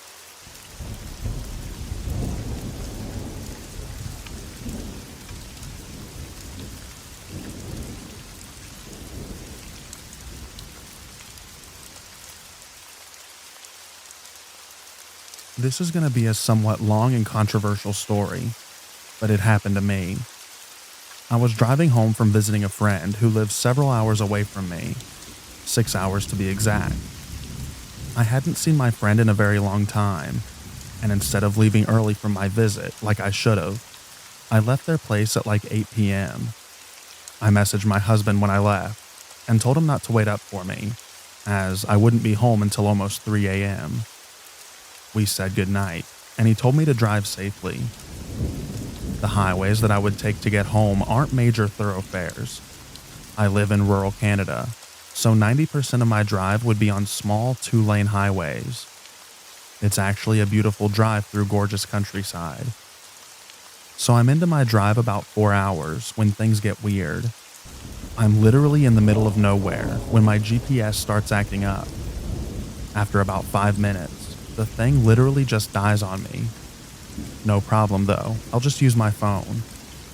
No sooner did I load the directions on my phone, and it starts acting up. The screen flashing on and off, the coordinates started spinning. Really weird stuff. Then, just like the GPS, it just died. Still not a huge deal. I'm only a couple of hours from home. I can find my way. So I turn on the radio.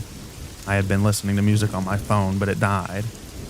Normally, at this distance from the city, you can still pick up a station or two. But nothing. Just this really weird static. It was the most beautiful, calm, clear summer night, and the stars were so vivid when you're out of the city. But literally, out of nowhere, this weird green fog started to appear. As I continued driving, the fog got thicker, to the point where I'm only driving like 40 kilometers per hour on a highway that I was literally doing 120 on. Then, literally out of nowhere, my car died while driving. I drove a standard, so I just threw it in neutral to coast as far as possible.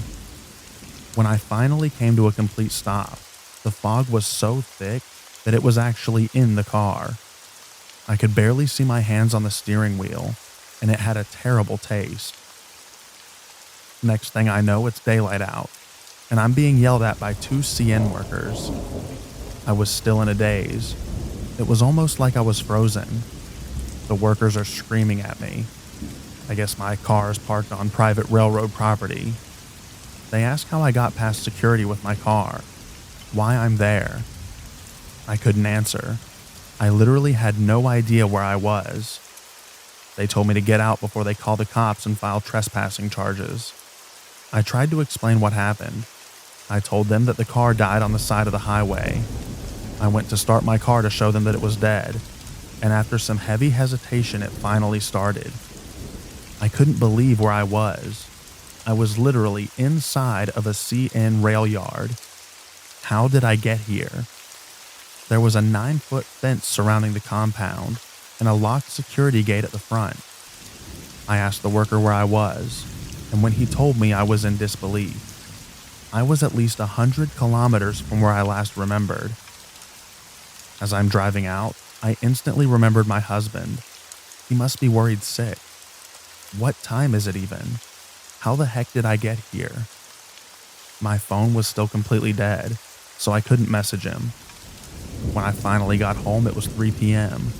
I tried to explain what happened to my husband, and he was in total disbelief. We both were. The next day, I went to the phone store to see if my phone could be fixed. They said it might take a week or so, but it was repairable. The very next day, I noticed something was wrong. I felt like crap. My hair seemed to be falling out, and I started to get a really bad rash. So we went to the hospital. I told the hospital what happened to me a couple days earlier, and they thought that I was joking. It wasn't until my blood work came back an hour later that they took me seriously. I had radiation poisoning. They immediately put me in an isolated room. I spent a total of 21 days in the hospital before I was deemed non-radioactive. And when I got my phone back from the cell phone company, the last time my GPS pinged, it said I was 4,000 feet in the air. I don't know, but I think I may have been abducted.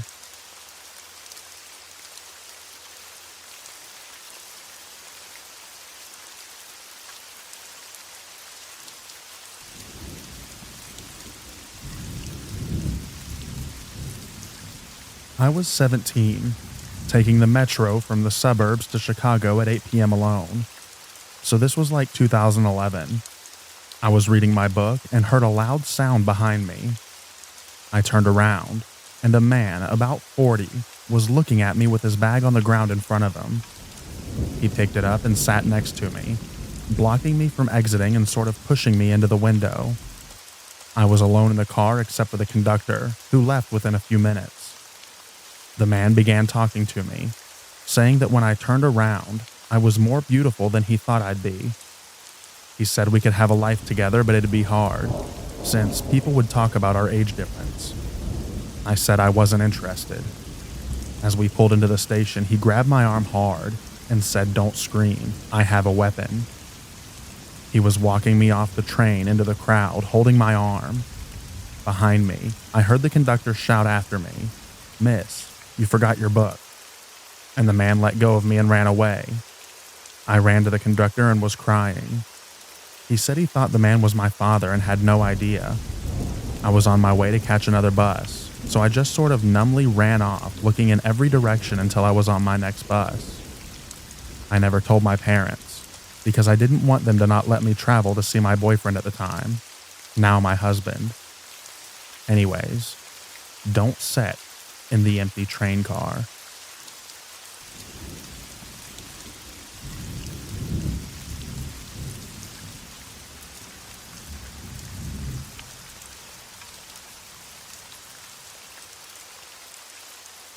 I used to sleepwalk when I was a child.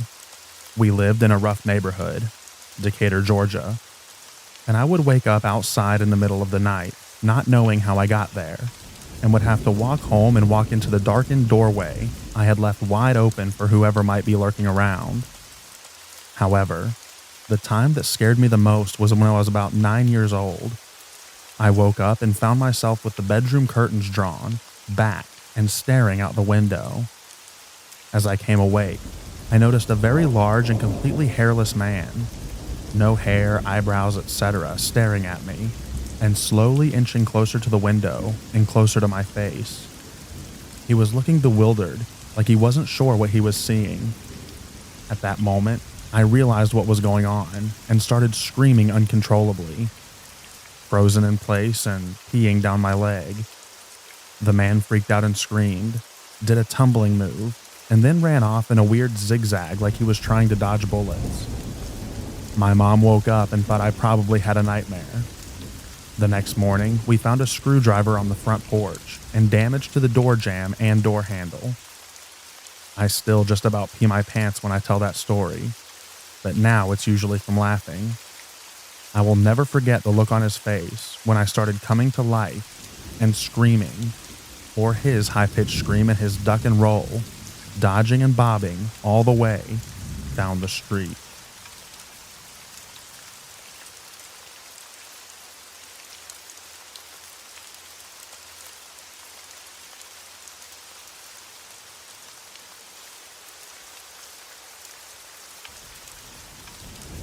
I was active duty in the Navy, served aboard a submarine. We were in port one day. Most of the crew had left. The guys on duty for the night were given permission to bring our kids on board for dinner. Halfway through the meal, someone makes an 4MC announcement.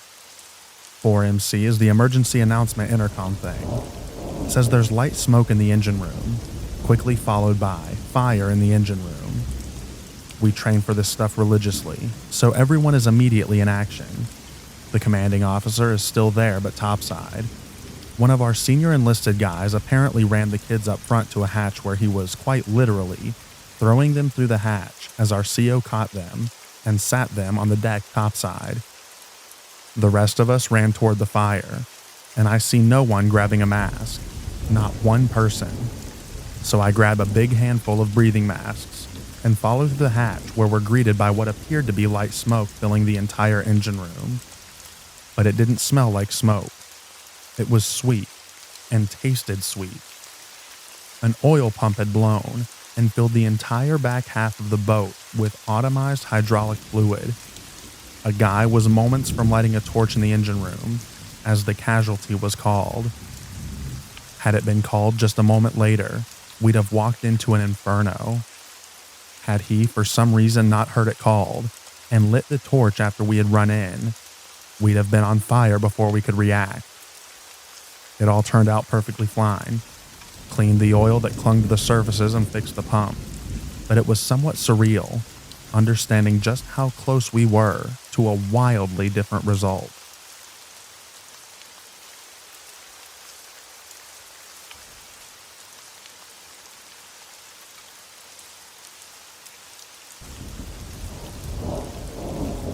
I was with a guy for a couple of years when I realized that he'd taken up smoking meth as a hobby after work. We had numerous problems already, and I had 3 small kids, so I finally kicked him out. A few days later, maybe a week, he makes a fake Facebook page and sends me a friend request. The only posts on the page were talking about killing me and my children, his self-unaliving, and how he planned to do it that day. The most recent post was accompanied by a selfie of him in my backyard. A recent selfie, so he had been there. I was on my way home with the kids late in the evening when I got the request.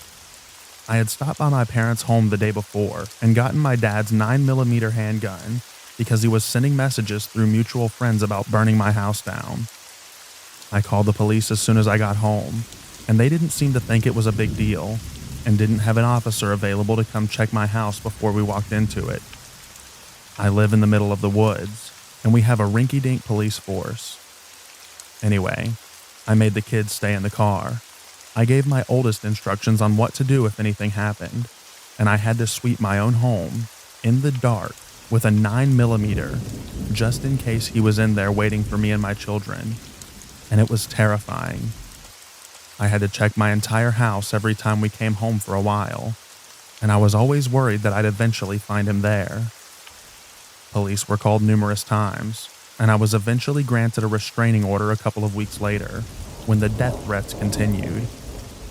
He died about a year ago, and all I felt was relief.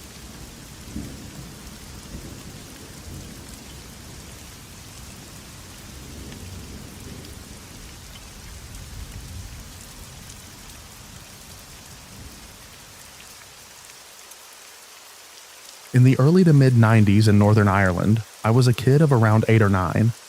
The sun was shining and it was sometime in the early afternoon. My dad needed to return a library book in the Crumlin Road, a Protestant loyalist area in Belfast. We were Catholics, and the Crumlin Road was notoriously dangerous at the time, still is to a lesser extent. So I was already a little on edge, just knowing the reputation of the place. My dad was cool though. Didn't seem worried or anything. It's not like we have Catholic printed on our foreheads. He did say, however, that I had to pretend to have a different name if anyone asked me. My name is one which marks you as a Catholic, so I adopted a Protestant name for the trip. We came to a road which led to an intersection, across which was a predominantly Catholic Republican enclave called the Ardoyne Road. We were headed to the right, down a long, winding path, but further up the road ahead, towards the intersection, we could see a group of men. One of them was running back and forth across the road, relaying information between 2 pockets of people. Some were staring across the road towards the Catholic area. Some were talking to a man in a parked but running car. One in particular stuck out. He had long hair and a leather jacket and was very tall, at least compared to the other men. It all looked suspicious even to me as a child, although I didn't know why. But my dad's demeanor changed to a more serious and quiet one, and I took it as confirmation that we weren't safe. He was from Belfast. We were living in a town outside of Belfast at the time, and grew up when things were at their worst here, so he knew the ropes, and knew the signs that something was happening. We weren't walking towards the men, so it wasn't a problem. We crossed to the right and started walking away. This is when a woman approached us. She was middle-aged with short red hair. She saw us coming and made a purposeful beeline towards us. She seemed preoccupied, nervous. She started grilling my dad immediately, asking who he was and where he was coming from. She was talking in a, "I'm trying my best to sound casual, but I'm failing" manner. I could feel my entire body beginning to boil with fear, and I felt as though I was mere moments away from being discovered. It was like a horror movie where someone finds themselves in a small town where everyone is in a cult or something, and they're trying to blend in but are drawing suspicion and are losing themselves in an ever-increasing paranoia. I suddenly had visions of my dad getting shot and me screaming over his corpse, maybe even getting shot myself despite being a child. The longer my dad and the woman talked, the more I was starting to lose the ability to hear, as though my head was underwater. I was holding my dad's hand, and I was struggling to keep a grip because of the sweat pumping out of my palm. I didn't know how or why, but something primal in me recognized that we were in serious danger. It was clear that she was a part of whatever was going on around the corner, and was trying to manage and analyze the flow of foot traffic, especially that of strangers like us. Given that she and us were the only people on the street, she had been doing a good job. She was fishing hard for information about us. My dad played it cool and responded to her questions without really revealing much, doing a much better job of being casual than she was. The area we were from, he explained, was mixed, i.e. Protestant and Catholic, and he feigned displeasure at that fact, trying to signal that he hated Catholics and was somewhat miffed to have to live amongst them, without ever actually using those words. It was subtle, and I was terrified that I might need to participate in the conversation, because there's no way I could dance around the truth, as well as my dad was doing. He explained that he was just here to return a book, which he showed her as proof. She asked about me, my name, and I gave her the fake name. She surely read the terror in my face and could hear it in my voice. My dad decided that that was the time to break off and say, "Nice to meet you, all the best," and started walking away with me. I could sense that the woman didn't budge and just stood and stared at us as we walked away. I glanced over my shoulder after about 30 seconds and just caught a glimpse of her turning and walking towards the road where the men were gathered. We rounded a corner and were now at the top of a very long and steep road path, with the library at the very bottom of it. The path was fenced on one side, and on the other side was a row of houses. It felt like we were walking deeper into danger, and that we had only two routes of escape: keep going or turn back the way we came. About partway down the road, we realized we were being followed. My dad told me to run ahead and check that the library was opened, and I hesitated. He said it was okay and to just go and check. I glanced over my shoulder. It was the man in the leather jacket with the long hair. I did what my dad wanted and ran ahead, heart pounding and ears pricked, awaiting the crack of gunfire. I checked the door was opened, and I ran back up. As I was coming back, I saw that the man in the leather jacket had turned and was making his way back up the road. My dad looked unfazed, but was walking with a certain rigidity, like something had happened in the time it took me to run to the library and back again, and he hadn't quite unclenched his fists yet. He said it was okay and we were safe. I asked about the man following us. He said he sent me ahead, and when I was a safe distance away, he stopped and turned around to face him, ready for whatever happened. He said he was expecting violence, but as he turned around, the leather jacket dude immediately put his head down, turned, and walked back the way he came. My dad watched him for a few seconds, and then started making his way back towards me. That afternoon, within the hour we were there, a Catholic taxi driver was murdered in that street. The vibes that something terrible was going to happen were justified, and I've never felt as terrified as I did that day. When the news about the taxi driver was on TV that night, I knew I had seen the planning of a murder, and I knew we had walked into the middle of it. I could probably have identified both the woman and the leather jacket man had I been asked about them by the police, but that was never going to happen. No way my dad would have volunteered himself, and therefore me, to the cops, to be a witness against a terrorist cell.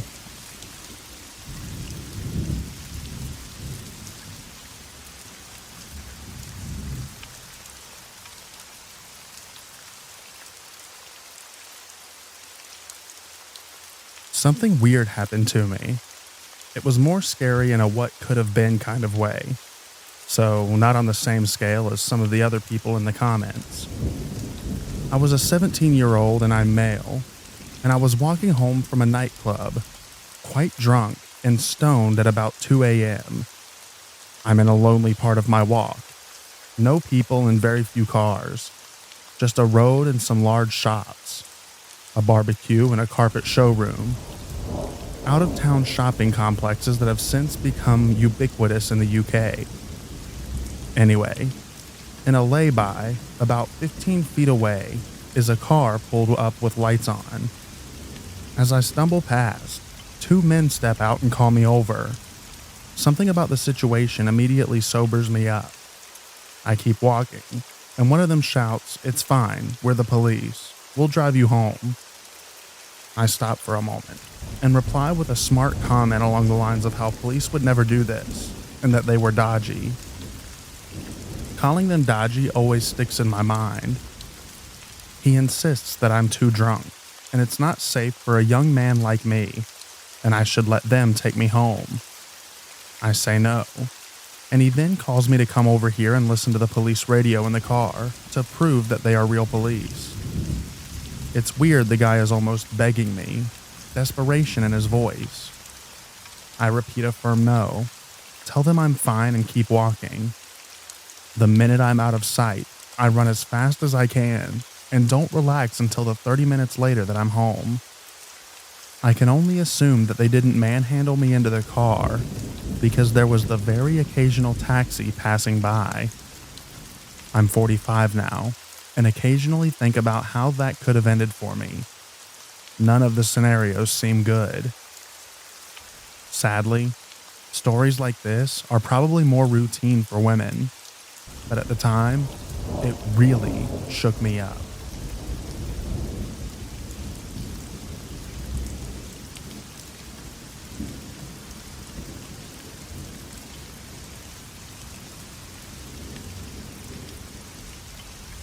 I was around 10 years old. I was at school, but my mom told me that she was thinking of taking me to the doctor's in the afternoon. I had a recurring eye issue.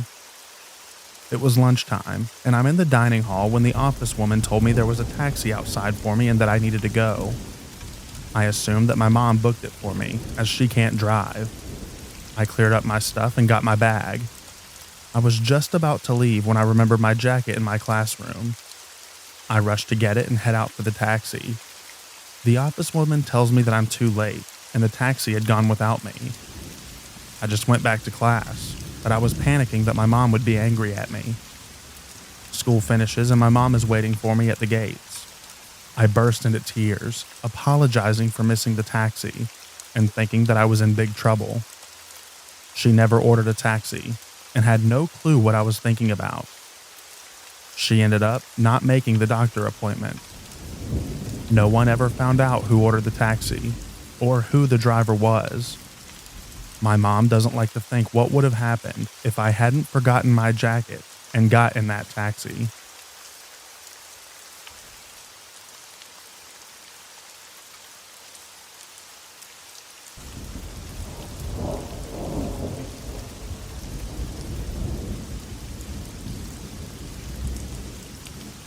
When I was about 18, my friend and I went to the movies and decided to walk home. It was a bit of a walk, but we didn't want to pay for a cab. I'm always pretty vigilant when walking, especially at night, so I noticed a guy with his hood up walking behind us. Every so often, I'd look over my shoulder and check on him. He started pretty far behind us, but was gaining ground weirdly quickly. The last time I turned my head, I caught him sprinting at us. I panic and tell my friend to run for it. She's in those Birkenstock slip-on sandals that were popular back then, and she's struggling to run. so I'm dragging her until we get to the gas station. I bang on the window and beg the clerk to let us in, but he says he can't because it's past a certain time at night. But he promises if the guy comes near us that he'll call the cops. The guy comes down the hill, through the gas station, staring at us the entire time. I swear, the only reason that he thought better of it was because the gas clerk had the phone visibly in his hand. Plus, he was a big guy. I completely broke down after he left. Just the thought that he was running at us while I had my back turned scares the heck out of me. What if I didn't turn? When I did, that last time.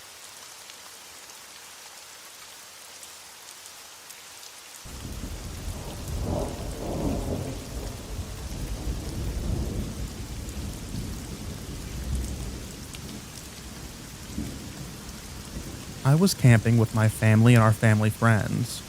The parents get toasted during the night, and my friend, her cousin, and I get to camp out in a tent while everyone else is in campers. After the parents are passed out and the fires died off, we're just talking and slowly calming down for sleep. It was probably around midnight or so.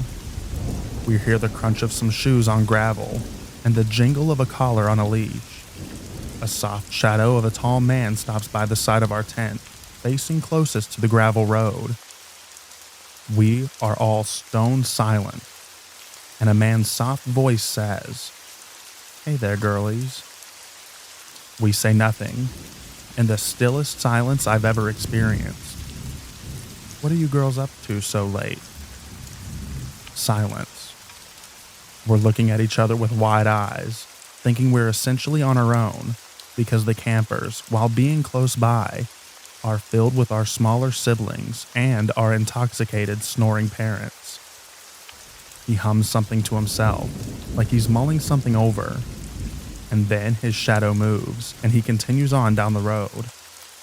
Was he probably just some drunk guy walking his dog? Likely. But was that the scariest experience of my young life, and the first time that I realized that in a situation like that, I didn't have the right instinct? Yes, it was. 2 hours later, the cousin had to use the bathroom, and by then we'd calmed down a little bit. But it was the most paranoid sprinting to the outhouses up the road that I'd ever had.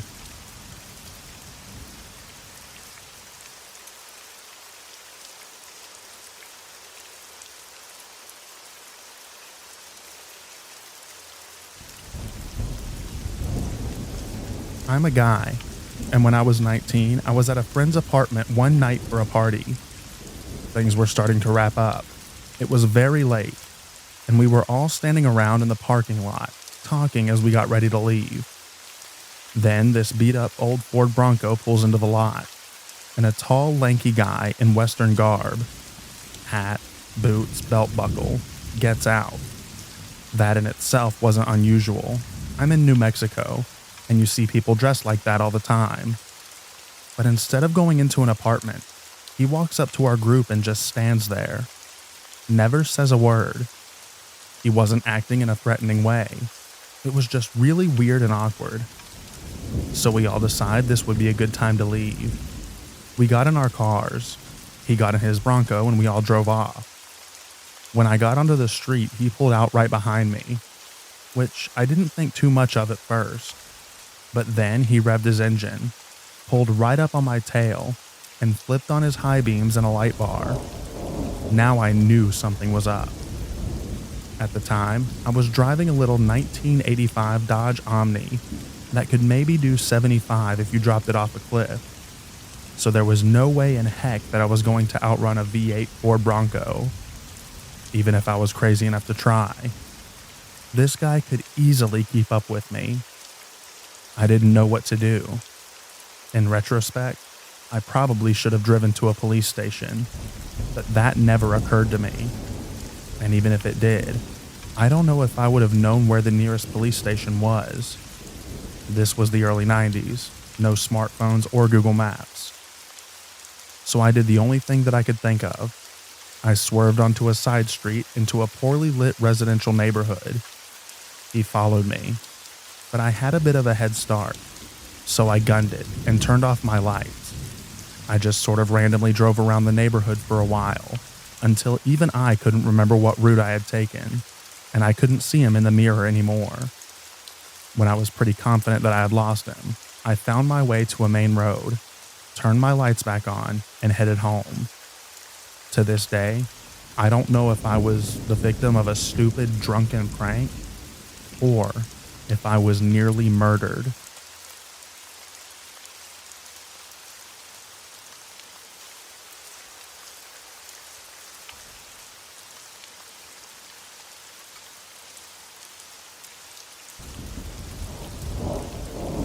My younger sister had a similar experience when I was 12. It was Halloween, and my mom had taken us trick-or-treating around our street.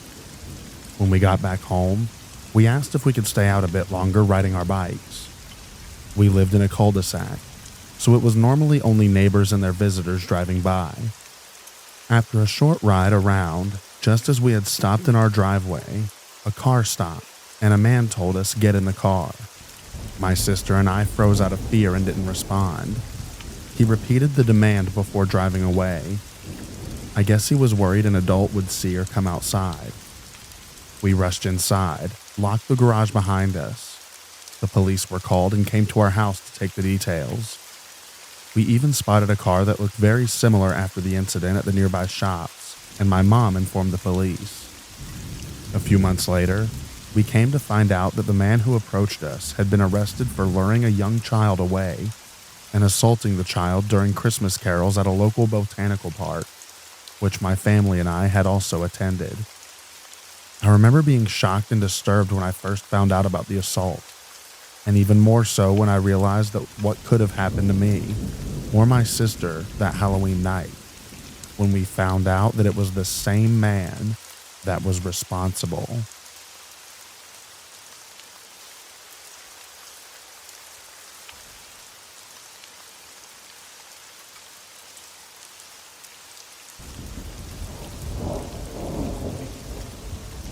My mom always told me to not approach or talk to strangers. One day when I was walking home from elementary school from the bus stop, which was around the corner and down a block, an older man drove up to me. I was on the right side of the road, and he was driving towards me and parked next to me. So he was on the wrong side of the road in a residential neighborhood. He had a map in his hand and asked me if I could tell him where this street was, as he pointed at the map.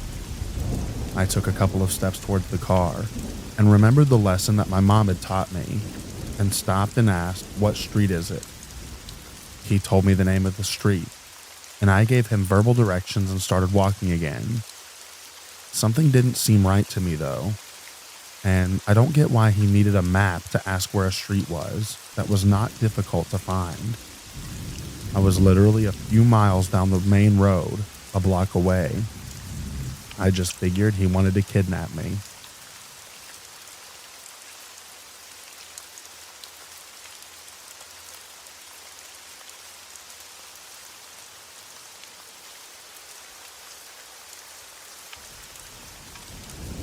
This happened when I was little, around 6 or 7.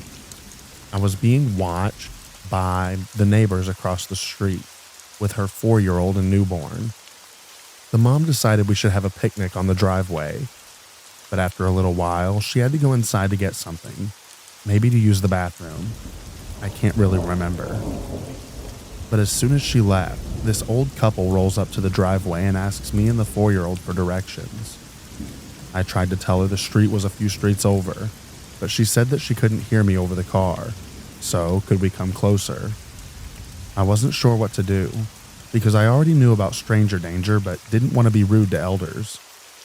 Luckily, right then, the neighbor's mom came sprinting out and talked to them.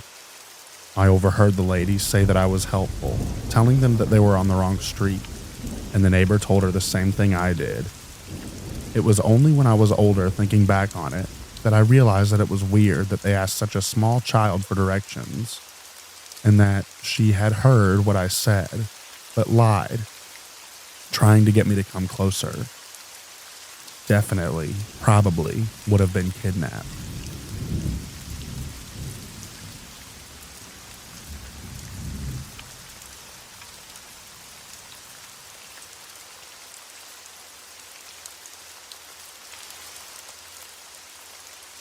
Back in Sweden, I was casually walking back from an after-school club, probably around 7 to 8 years old.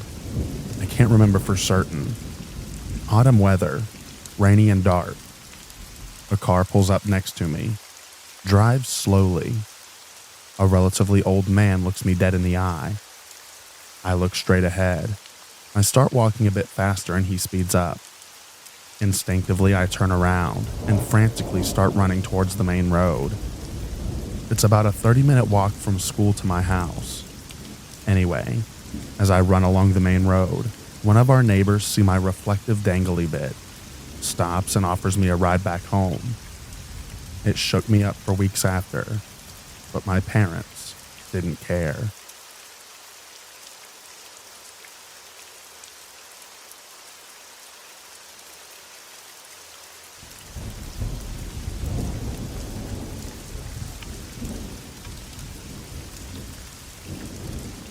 I was in Walmart with my dad, probably around 6 years old, and I had just walked to the door while he was checking out. I was an impatient child and had trouble simply waiting for any length of time. A young boy, I suspected maybe a year or two older than me, approached. I was too young to be terribly suspicious, so I went along with it when he struck up conversation. He eventually asked if I was here with someone, and I said that my dad was just over there. He then forcefully grabbed my wrist and told me to come with him, trying to ultimately pull me towards the door. I was thankfully able to free myself, and I ran away. Shortly thereafter, my dad came up and we left. It could have been nothing, just some kid being stupid. But with all the stories of kids being kidnapped and trafficked, it's terrifying to consider what could have happened.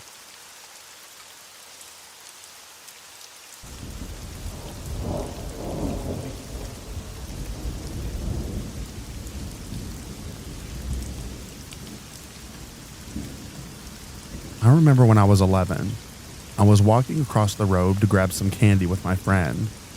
We lived in townhouses and we're neighbors. So this happened right in front of our building. This pasty bald ginger dude comes up to us as we're waiting at the light and says to me, "You're my older sister's name, sister, right? Want to make $1,000? All you have to do is take a few pictures." I managed to choke out a no while turning to my friend, who's equally terrified, her eyes on the light waiting for it to change. As soon as the light switched, we bolted to the store and hung out there for a little bit. Broad daylight, busy arterial road for the city. 5 minutes later, it was like it never happened.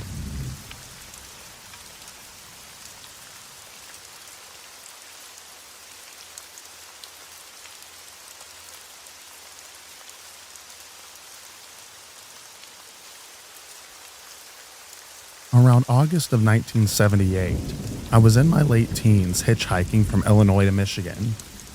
I caught a ride on Route 94 outside of Chicago with a middle-aged man in a pickup truck. He was a nice enough guy, friendly and talkative. A half hour or so into the ride, I happened to glance at his crotch and noticed that he had his zipper open with his junk on full display.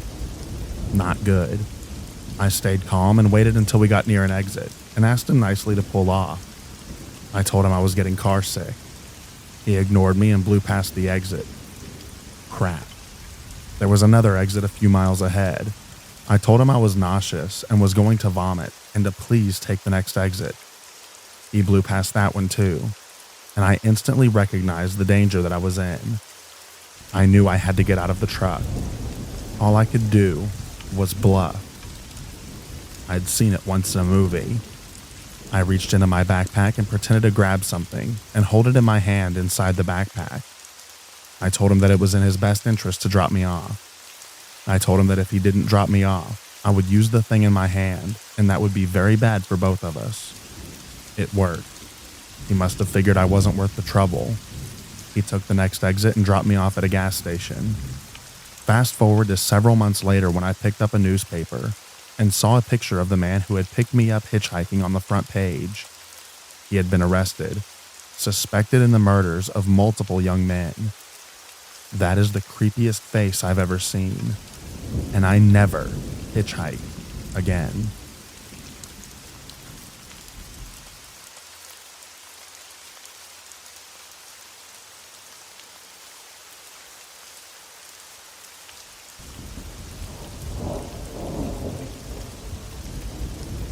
I've had a few, but due to my age at the time, this one sticks out. I was 20 and heading back to my car from buying groceries. This weird guy in this van beside me starts leaning out of his driver's side window and starts asking me about the books in my back seat. You must be in college. I saw the books. I remember taking those classes. I hate causing a scene, so I just said, yeah, I just started not too long ago. I try and get to my car, but he's leaning half out the window to get as close to me as he possibly can. I'm trying to get around him, but there's nowhere to go without having to walk by him. He then sees my t-shirt and starts talking about the band on it. He likes this band. It's really cool, etc., etc. I say thanks for the chat, but I really must be going. He says something about knowing which school I go to and that he likes my bumper stickers. They really stand out. I finally finagle myself around him, get to my car, and drive off. He follows me for a bit, so I just drive in random circles in the area until he disappears. That messed with me for a little bit. My neighbor at the time told me next time to get his description and his license plate. There's been a creep in the area making attempted kidnappings that they're trying to catch. Thankfully, I was overweight, so he'd have a hard time wrangling me.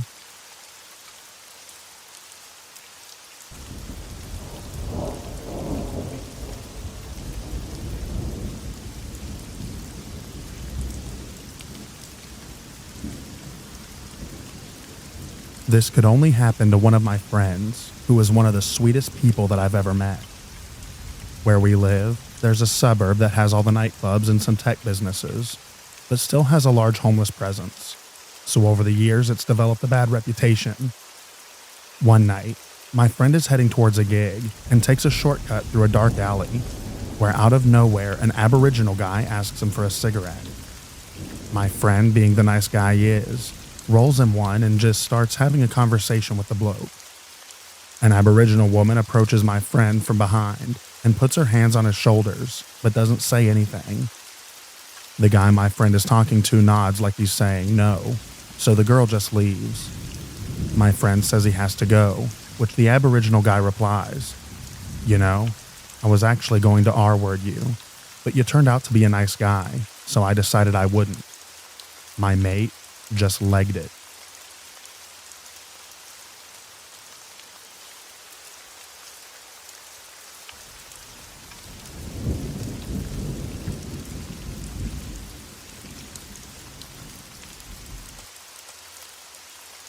When I was 10 years old, I was watching television in the living room, around 11 to 12 noon.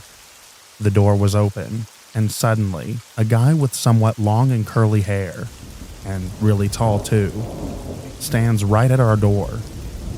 I asked him, "Do you need anything, sir? Are you looking for my mom?" He didn't say anything.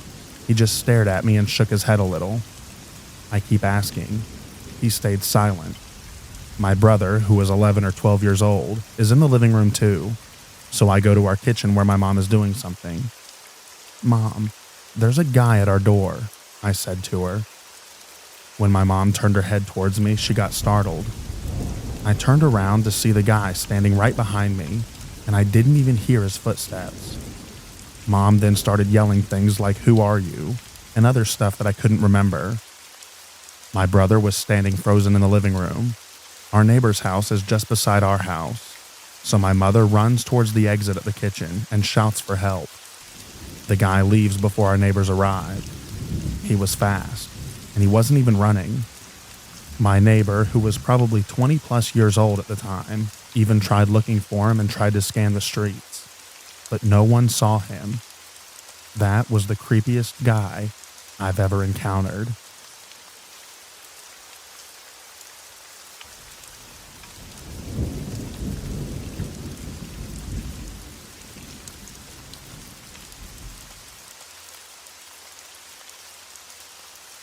I was pumping gas while driving home after a round of golf with friends.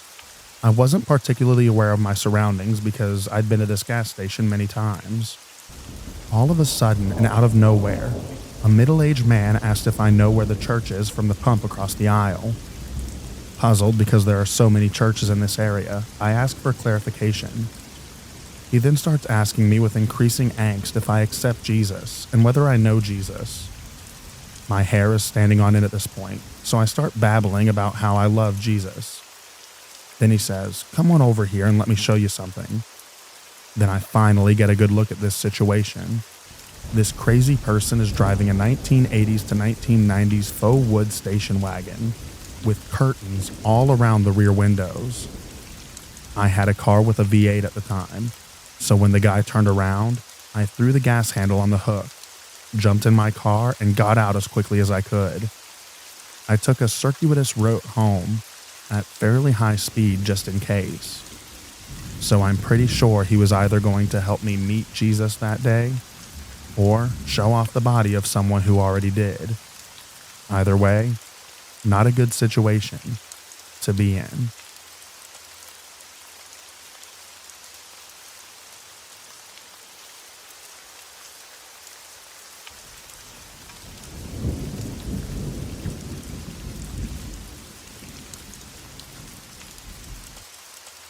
My sister and I were playing outside when we were younger, and an elderly couple was walking by our yard. Our yard had a cemetery in the back, so it was quite a common local attraction for tourists, as this house was built in the 1800s, and most of the graves were from children who died back then from the flu, etc. There were some creepy stories from that place, but nothing lives up to what happened all those years ago. As we were playing outside, this couple kept pestering my sister about what her name was. As they approached us and got closer, we were just little kids and got terribly scared and ran inside and told our mom what had happened. The following week, I heard a story on the news about an elderly couple approaching a teenage girl, kidnapping her and R-wording her. And it was the same couple that had approached my sister and I.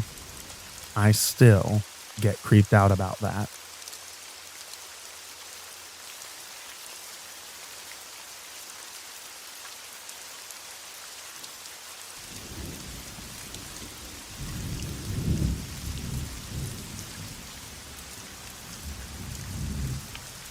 In college, one of my friends, Matt, really wanted this cheap IKEA cabinet thing for his gamer setup that someone was advertising in one of the campus apartments near his place.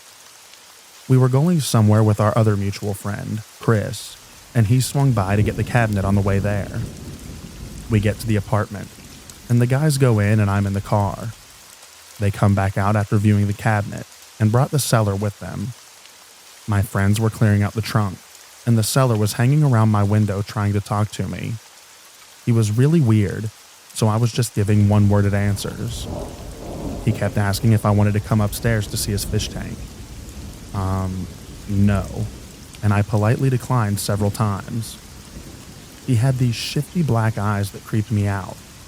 Like, I'm sure his eyes were brown, but they were super dark and beady. I'm pretty sure he might have been tweaking off of something. Then he kept showing off his sinewy arms and bragging about weightlifting. Dude looked like a shaved bird, so I don't know why he thought I'd believe that he regularly lifted 300 pounds or whatever. They all eventually go back inside to get the cabinet, and a while later I see Chris holding the door to the apartment building open and waiting for Matt and the seller to bring it downstairs. All of a sudden, I see Chris freak out and run inside. I got out of the car and ran over. Matt was at the bottom of the stairs with the cabinet on his leg. It was lightweight, so at best the fall hurt him the most. The seller was standing in the middle of the stairs nonchalantly. We were fussing over our friend when the seller realized that the appropriate human emotion he should be displaying was concern. It was creepy seeing him just stand there all blank-faced, and then having this light bulb moment like, all right, look concerned, say something nice. The seller was like, "Oh no, are you okay?" Matt said that he was fine, and then him and Chris just took the cabinet outside and put it in the car. I was picking up a piece of the cabinet that broke off on the stairs when the creepy guy basically teleported behind me and stroked my arm. He said that I absolutely super totally needed to see his fish tank collection now. And I said, no sir, goodbye. Matt didn't mention being shoved until later, but I was obviously already getting sketchy vibes from the seller, so I fully believe him. Apparently, they were both holding the cabinet and going down the stairs. Matt was walking backwards down the stairs, while Weirdo Guy was at the other end. Matt swears to this day that the man looked at him in the eye and shoved the cabinet into his chest and watched him fall backwards with it. He said that the shove happened after the seller asked if he partied, and Matt said not really. He refers to him as the party pusher and thinks the story is hilarious in hindsight. I still think it's terrifying.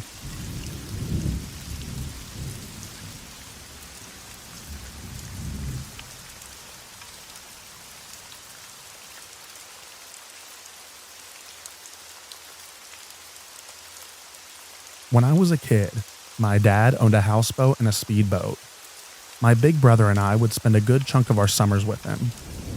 Anyways, this was in Southern California, and there were all these waterways with tiny islands in them. There was a party going on one, and my dad took us. It was more of an adult party and I was only 12, so I just wandered off and did my own thing, played in the water and whatever. There was a tiny peninsula next to the docks, which was serving as additional parking. I went to go get some ice cream from the guy selling it out of a cart, and was walking back when I heard someone calling out. I look over and see a dude in a boat, probably in his mid-30s, calling and waving to me. I kinda watched him for a second because I was often wrong about these things. I thought that maybe he meant it for someone else. But no, he was waving me over and trying to get me to come onto his boat. A 12-year-old girl who looked 12 at the most. By the time I had fetched my dad and my brother to confront the guy, he was gone. Wish I had maybe hustled more. I have very little doubts as to what would have happened to me had I gotten onto the boat. Anyways, this was also around the time, unbeknownst to me at the time, that they had pulled a mummified lady out of an old refrigerator. Scary things happened in that area.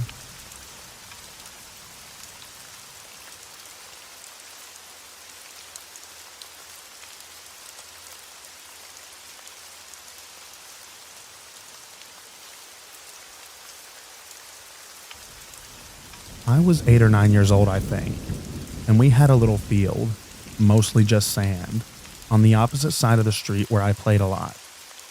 One day I was sitting there with a friend, building some sand castles or whatever, and suddenly an old guy came towards us. I have to say that this street was on a hill, and very quiet most of the time, since it was only used by our neighbors and other people that lived there, rarely some joggers or people with their dogs. He asked us if we would know the way to an old playground that he used to visit as a child somewhere in the area. There was no playground anywhere near my street, so we tried to explain to him that there's no playground here, but he insisted that it was there, somewhere, and asked us to join him so that we could find it together. I don't know why, but my friend was being very friendly to him, while I was thinking about running over to my mom as soon as I could tell her. And then she said yes. So he actually grabbed her hand and started walking with her towards another street that was also next to the field. I tried to stop her multiple times while she was getting up, and he was starting to get very sassy towards me, almost mocking me because I wouldn't get to see the great playground and that I'm a horrible friend. When they were starting to walk away, I immediately jumped up, ran over which he had seen, and told my mom, who then called the cops. We both ran out again trying to find my friend. After a short while, we saw her approaching us, alone, from the street that they both went to. She seemed very confused. She then told us that after a short distance, he said that he had to go in a bush for a few seconds, and then didn't come back. Me and my mom were crying and hugging her, while she still didn't really understand what the problem was there. The police came but didn't find anyone. So we described him and they wrote it down, but he never came back or was seen by any one of our neighbors. I still get goosebumps thinking about what could have happened.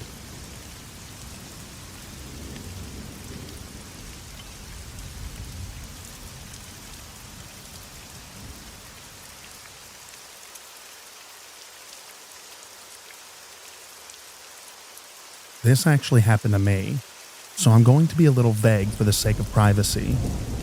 I've never wanted to give much of a crap about things, so I used to give hitchhikers and strangers rides if it looked like they could use it.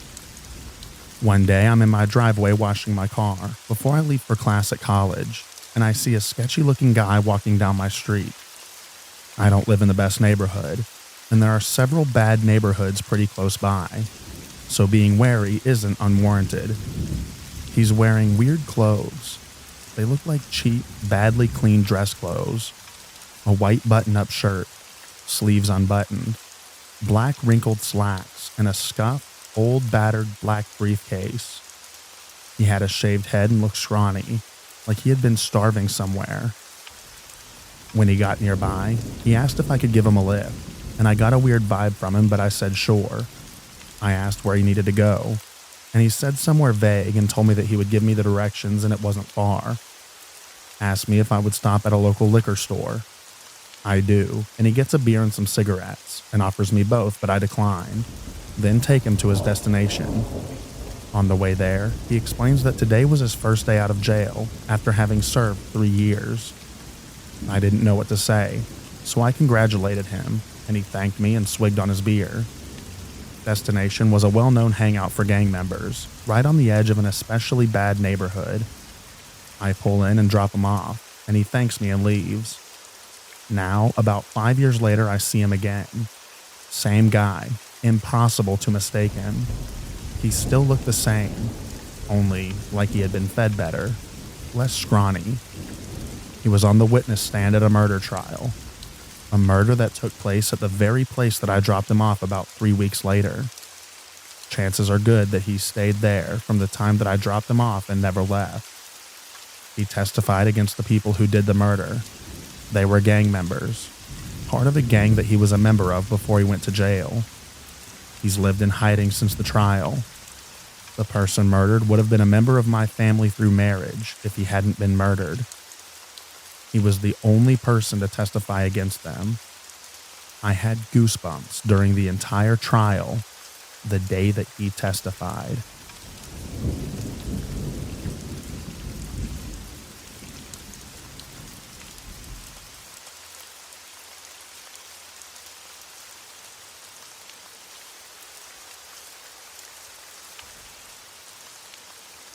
When I was around 18, one of my friends lived in a house about 3 miles outside of the village that my friends and I lived in. It was right next to a motorway/freeway and had a large amount of land attached to it. His parents ran a horse stable in one of the attached fields. His parents had gone on holiday, and we were planning on having a small party at his house. About 20 to 30 people. A few of us met up at the village and walked through the country roads up to his house, which took about 30 minutes. When we got there, we found 2 police cars parked in the drive. We all thought that the party had started, and for whatever reason, the cops had gotten called. Turns out that the friend who lived there had been eating dinner, waiting for people to turn up, when he noticed someone standing at the bottom of the garden, just out of range of the porch light, watching him. Thinking that it was just one of us messing with him, he slipped out the side door in an attempt to get behind whoever it was and surprise them instead. After sneaking around and not being able to find the person, he headed back expecting us to be there, waiting only to look through the kitchen window and see an unknown man sitting in his kitchen, finishing the dinner that he had been eating. Apparently he looked dirty, unkempt, and basically like a tramp. My friend noped out, ran a mile to his nearest neighbor and called the police. When they turned up, they searched the house and property with dogs, but couldn't find anyone. It seriously freaked him out. Several of us ended up staying at his for a week until his parents got back.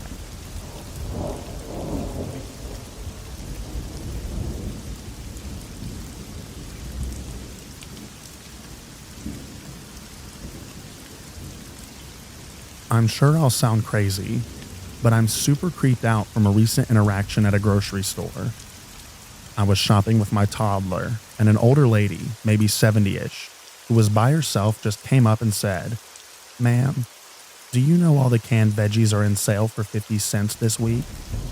And went on about how it's a great deal and they don't run it often. I said, "Thanks, I appreciate the heads up, and I'll definitely grab a few on my way out." Then she begins to walk away, and it's almost out of sight when she stopped and looked back and smiled at my son. She then asked how old he was. I said, "Oh, just over a year." She then asked if he was my only child, and some other random questions about him. Then she goes, "Hey, I just remembered, I have some clothes in my trunk, all boy stuff in the 2T to 3T range," and asked if I wanted it. I politely declined. I said we'll be shopping a while and I didn't want to hold her up. She then proceeds to say, "Oh, not a problem. I'll just wait outside and then I can come back and find you before you leave. Are you a single mom? Would you need them?" I got this gut feeling that something was off about this lady, and I just said, "Nope, not a single mom, and we have all the clothes that we need," and then thanked her for the offer. She tried a few more times, saying things like, "I just don't know what to do with them. If you could use them, I'd be happy to give them all to you." At this point, it really felt like she was trying to lure me and my son to her car. I continued to decline the offer and then walked away. I did a few more laps around the store looking for things that I needed, and at one point I saw her standing in an aisle in the center of the store with a younger man just people watching. I could just be super paranoid, and she was just a sweet old lady trying to be nice. But something in my head just told me to get out of the conversation as quickly as possible. I feel like parents will know that having a small child makes strangers talk to you all the time and want to make small talk about your sweet kiddos. But this conversation did not feel the same as the others I've had while out with my son. Has anyone had a similar experience?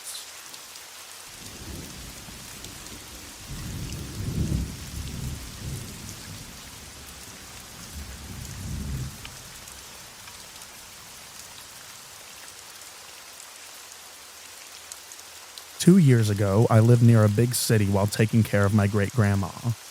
One day, me and my mom decided to get some groceries, but we didn't have a car, so we had to walk. When we were almost to the local King Soopers, I heard my first name being shouted. I ignored it at first, thinking I was hearing things, but then this random lady, who looked pretty disheveled and scared, ran up to me and grabbed my arms and kept repeating my name. My name is not a common name, and everyone that I know calls me by a completely unrelated nickname. So there was no way she heard someone else say my name. She looked so frightened, and I will never be able to get her face out of my mind.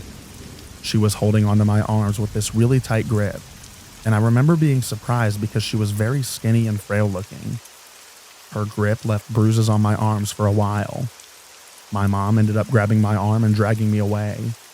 She was freaked out too, but didn't say anything. She just kept praying. When I got home, she prayed a lot and blessed me. I was not scared of her, just more confused. How did she know my name? And why did she look so scared?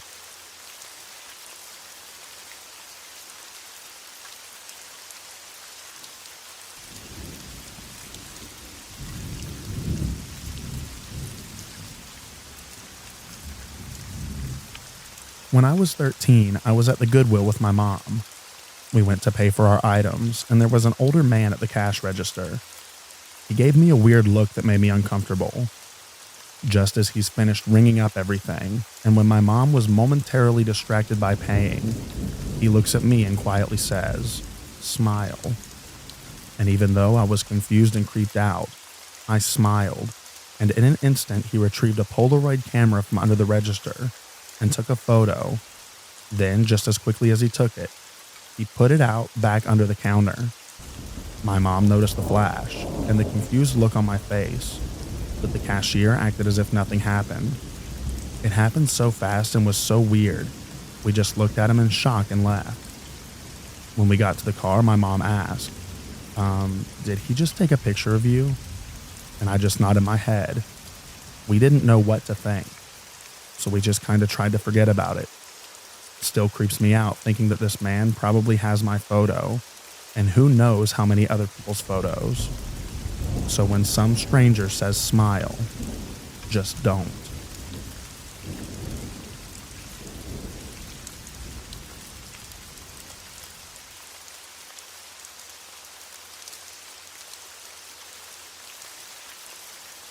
This happened a few days ago, whilst I was on my way home from visiting my friend's house.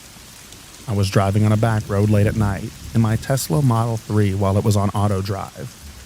I'll admit that I was not paying attention to the road, and I was on my phone while I had my music in the car playing. The ride was okay and chill for a while, but I'm not really sure because I was not paying attention at the time. Out of nowhere, my car immediately braked and made an alarming sound. I was scared and immediately took control of the wheel and looked through the windshield. When I looked, I saw a figure standing inches from my car, barely avoiding being hit. My heart was racing for the impact, and now seeing what I could only assume to be a person. They didn't even flinch from the sight of almost being hit. I looked at them for a good 10 seconds before I put my car in park and turned on the megaphone to ask them if they're okay. They didn't respond and proceeded to walk near my window. I locked my doors while they're approaching because I was terrified. They asked me if I could roll the window down to speak to them, but I refused and told them that I could hear them from the other side. I then asked why they're out here all alone in the cold, and they told me that their car had broken down and that they were hoping that someone would stop to help them. As they were talking, I got a good look at their face, and they appeared to be 25 to 30. They also asked me my name, and I told them that my name was Rebecca. They told me their name was Ashton. After that small talk they attempted, I told them that I would be calling someone to come assist them with their situation. They weren't happy with that, and instead asked that I drop them off to a friend's house who lived nearby. That's when I become really freaked out and suspicious. They had told me that they were waiting for someone, and now they need to be dropped off. I put my car back into drive and told them again, from the window since megaphone is not available in park, that I would call someone to come help them. They then tried to reach for the door handle, but I guess they forgot that Tesla handles are embedded into the car. When they did that, I immediately stepped on the pedal and went flying down the road. I didn't even look into my rearview mirror or put the car back into autopilot. The whole ride back I was scared. I got back onto a main road where I would hope to see cars and just floored at home. I couldn't get my mind off of it for the rest of the night. I have suspicions that the guy was not alone and that there was other people with them. I pray that they didn't get someone else who wasn't as lucky as me. I will never in my life stop to help some random person ever again.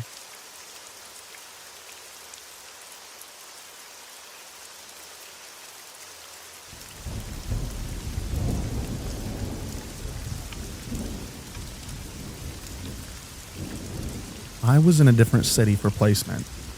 I was going inside Morrison's, and the security guy at the front was saying hi to everyone, and he was sometimes saying bonjour. The old man started speaking in French with him, and I said bonjour back to the security guy. The old man heard, then asked me if I could speak French, and I said yes. He started asking me some questions like, "What's your name?" and "What are you doing in this city?" Stupid as I am, I gave him my real name and said that I was here for placement in this hospital. We said bye to each other and didn't think about it anymore. This happened on a Wednesday. I went back to the hospital on Tuesday. My supervisor came and gave me a letter. The letter had my name and what I do in the hospital. I opened it, and it was a letter from the old man. By the way, when I say old, I mean old. He looked older than my granddad. The old man was saying that he had a good conversation and wanted to meet up with me to have a drink, and it was his number and email address. I was a bit freaked out to go back to Morrison's from that day, and from that day I tend to give fake names to strangers. I thank God he wasn't like a mad person, because he basically knew where to find me if he wanted to. So guys, don't be stupid like me and never give your name and what you do or where you work or live to strangers. Stay safe, everyone.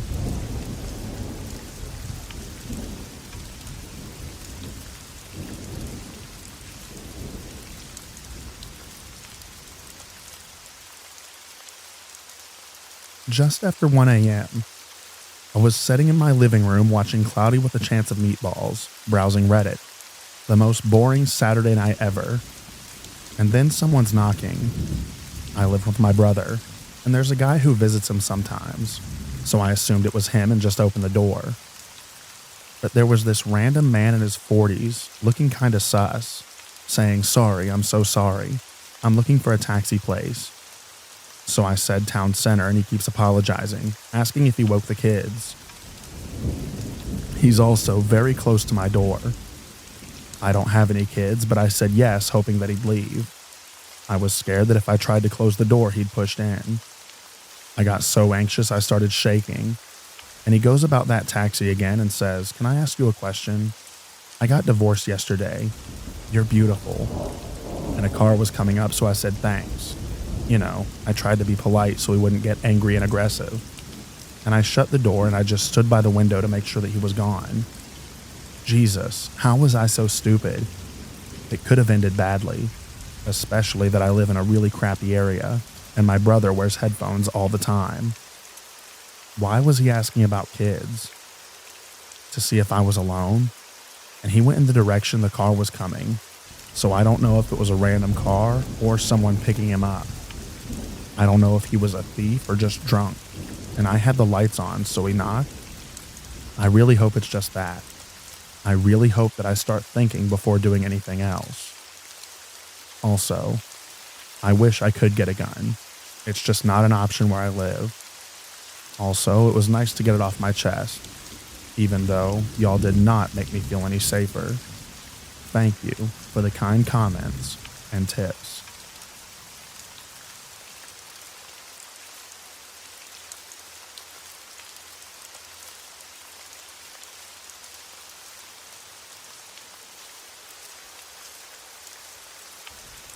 I'm a female, and this story took place when I was 12. It's more than half my lifespan ago, but I still get really uneasy when thinking back to it. I tried to block it from my mind and guess as to what could have happened if not for two kind strangers. I was walking home from school one day. It's a 4-kilometer walk along a busy road. I was walking alone, however. At one of the intersections I crossed, there was a tall, dirty-looking man that noticed me. I would guess his age was early 30s.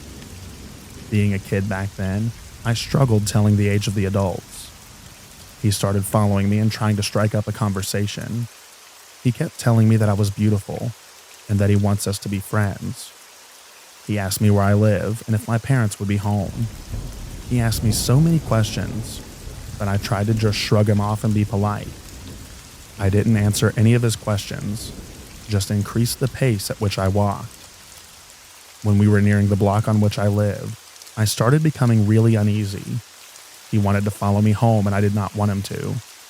He gave off a weird vibe because adults did not usually speak to me that way. The only way I could get rid of him would be to give him my cell phone number and agree to answer when he calls. Because this situation made me uncomfortable, I gave him a fake number and hightailed it out of there. A few months passed without me running into that man again, so I completely put this out of my mind. He was probably just some random weirdo. However, as you can guess from here, things did not stay that way. One day, approximately 4 months later, I found myself walking home after school again. I will admit that I wasn't paying much attention to my surroundings. That was until I heard what sounded like footsteps running up behind me. I reflexively turned to look around, and it was that same creepy man that I had encountered before. He slowed his pace as he reached me, but was yelling the entire time. He figured out that I had given him the wrong number, and he was furious. He kept yelling and yelling that I think that I'm better than him. That is why I gave him a fake number. I was terrified in that moment, as he was very angry. I was afraid that he was going to hurt me, but couldn't grab the attention of any motorists. I speed walked to the closest petrol station, which was luckily not too far, with him following behind me, still yelling the entire time. When I got to the petrol station, I immediately got the attention of two burly men standing next to their pickup truck. They must have seen the terrified look on my face, plus the man following me, as they immediately ran over to ask if I was all right. I was too scared to speak, just shook my head frantically as I tried to get behind them. They immediately demanded to know why the man was following me. He fed them some crap line about being my brother. I just silently kept shaking my head. I guess they figured out what was happening at this point, as they started yelling at the man, accusing him of something. I didn't stay to find out. I took the opportunity of him being distracted to start running away. The man noticed that I was leaving and tried to take off after me. The burly men really took offense to this, as they immediately tackled him and threw him in the back of their pickup. He was screaming at this point. They sped off with the guy at an inconceivable speed right past me and just kept going.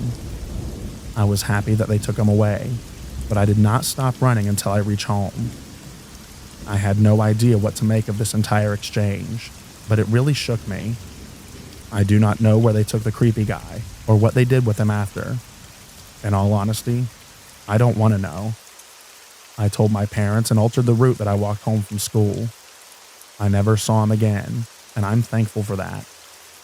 Even though I could not say what I needed in the moment, those two kind strangers saw that I was in distress and dealt with it for me. Even after all these years, I still remember the sheer terror and then relief when they took him away.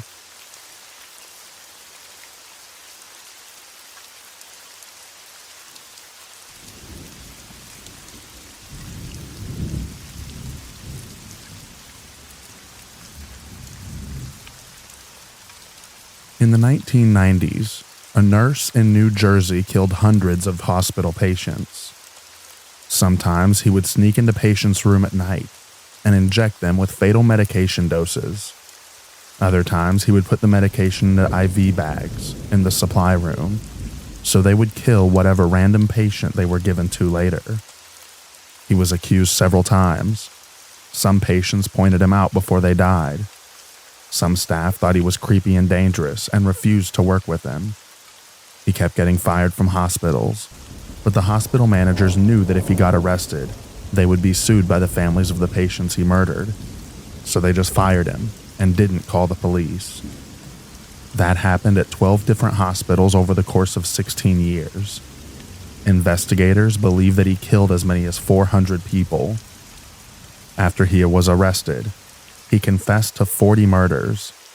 In 29 of them, he gave enough detail to be charged and plead guilty. He is linked to 300 plus more deaths than that, but details of those will probably never be known, because so much information was lost over time or destroyed by the hospitals.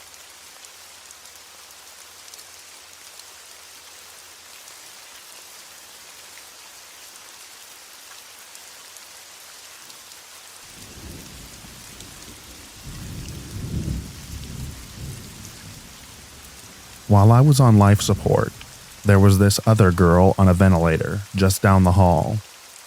Like me, she'd had all of the right symptoms: headaches upon waking, vomiting without nausea, and getting lost in the house where she'd lived for years. Like me, she researched them extensively. Unlike me, she reached the right conclusion and asked her parents for a scan. But they had a bunch of other kids and money was tight, and she was at the right age to see symptoms as unduly catastrophic. So they said no. Meanwhile, I was treating my symptoms with the gym. My mother had begged me to get a scan and I'd said no.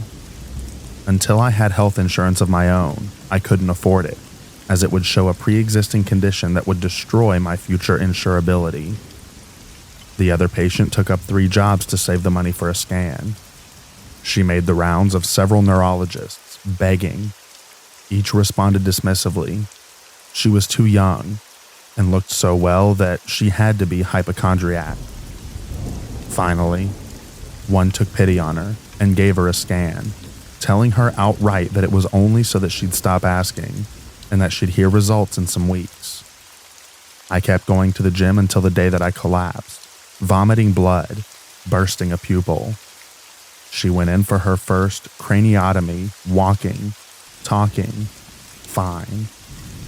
My parents and boyfriend would sit beside me through my coma, holding my hand, telling me how much they loved me. She'd have her own such trio doing the same. I'd awaken. I'd meet her parents, her boyfriend. I'd visit the ICU. I'd see them growing more gaunt, more desperate each time, until the trip when I learned that she'd gone into long-term coma care. I'd recover. She'd die. Brain cancer is that kind of a jerk. Since then, I've taken the survivor's guilt to do everything that I can with my life. But that so easily should have been her outcome instead. That's the outcome for so many. It's terrifying, because it demonstrates how we as a society often dismiss the health complaints of all but a narrow slice of the population, without even registering what we're doing. How many lives do we, unthinkingly, throw away?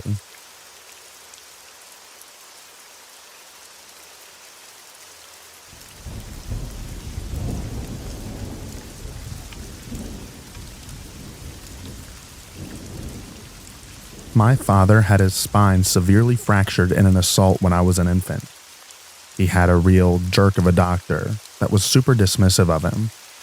One day he was at an appointment and she left the room, at which point he took a peek at his chart. She'd recorded him as a hypochondriac. She'd never examined him. He was so furious that when she came back, he ripped his button up open, turned around, and demanded to know if that looked like hypochondria. For the record, a zero of his spine was rotated almost 90 degrees by the assault, and it was very visible. It's a miracle that he regained the ability to walk at all. Mom says that the doctor went pale and ran out of the room, never to be seen by them again. The sheer arrogance of some doctors infuriates me beyond words.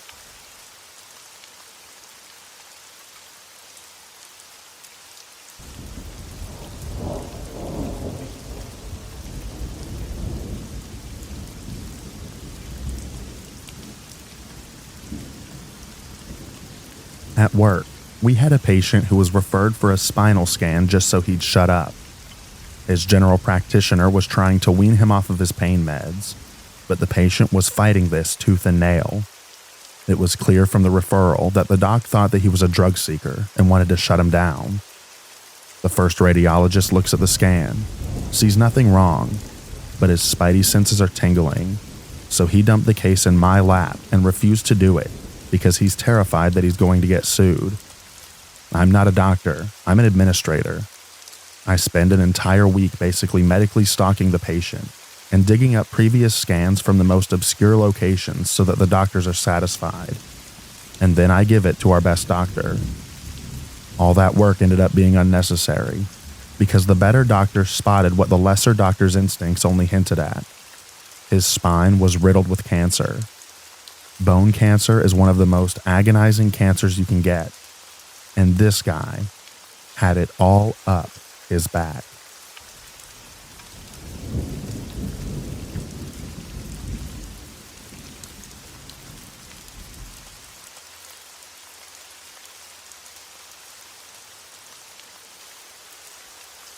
My just under 2-year-old fell down in the kitchen.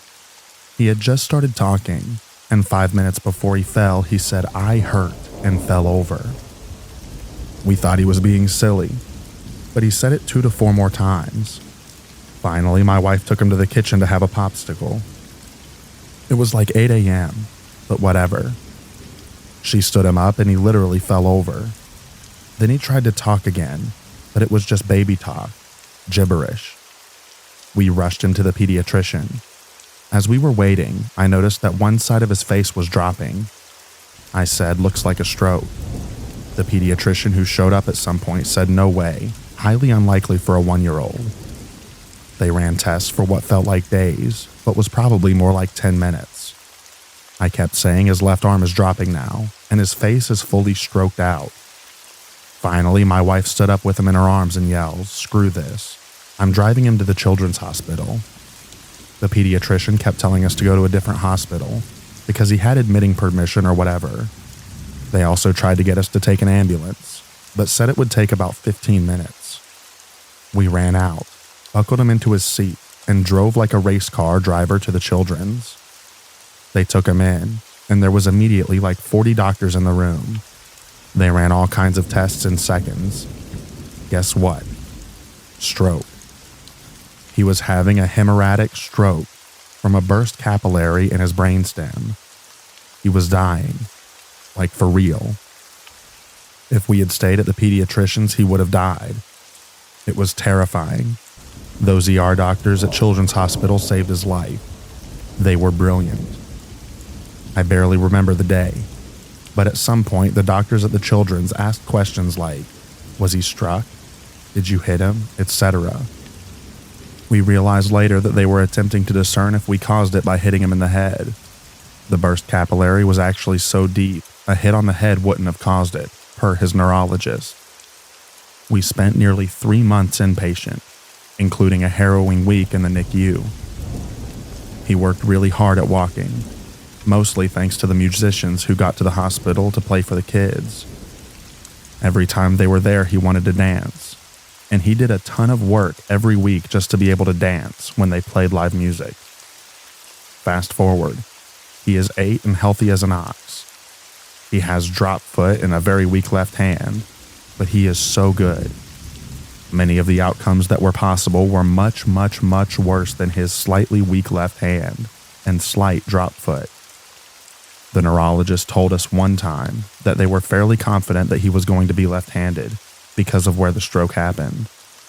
Apparently, if he had been right-handed, his speech could have been affected much worse. Anyway, that was terrifying. We had a 2-month-old baby with us as well. We spent years traveling to and from the Children's Hospital for therapy and appointments. We just had his last appointment with the neurologist last week. They said, "We don't need to see you guys again," which is a good thing. It's not coming back, and his scans all look amazing.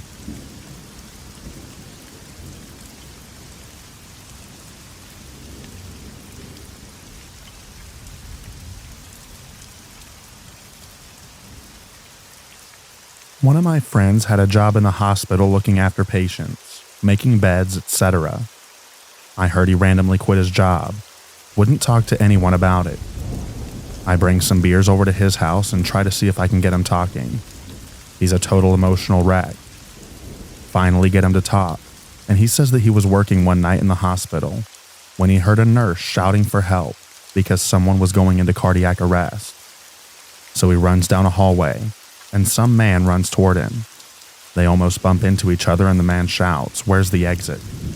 My friend points to the exit, then runs into the room with the man going into cardiac arrest, only to see that it's the exact same person who ran past him in the hallway.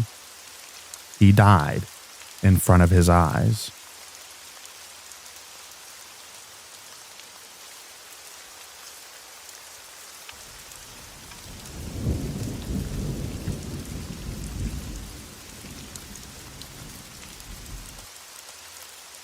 In the mid-90s, my mom and I lived in Malaysia while my dad was in the UK studying for his medical exams.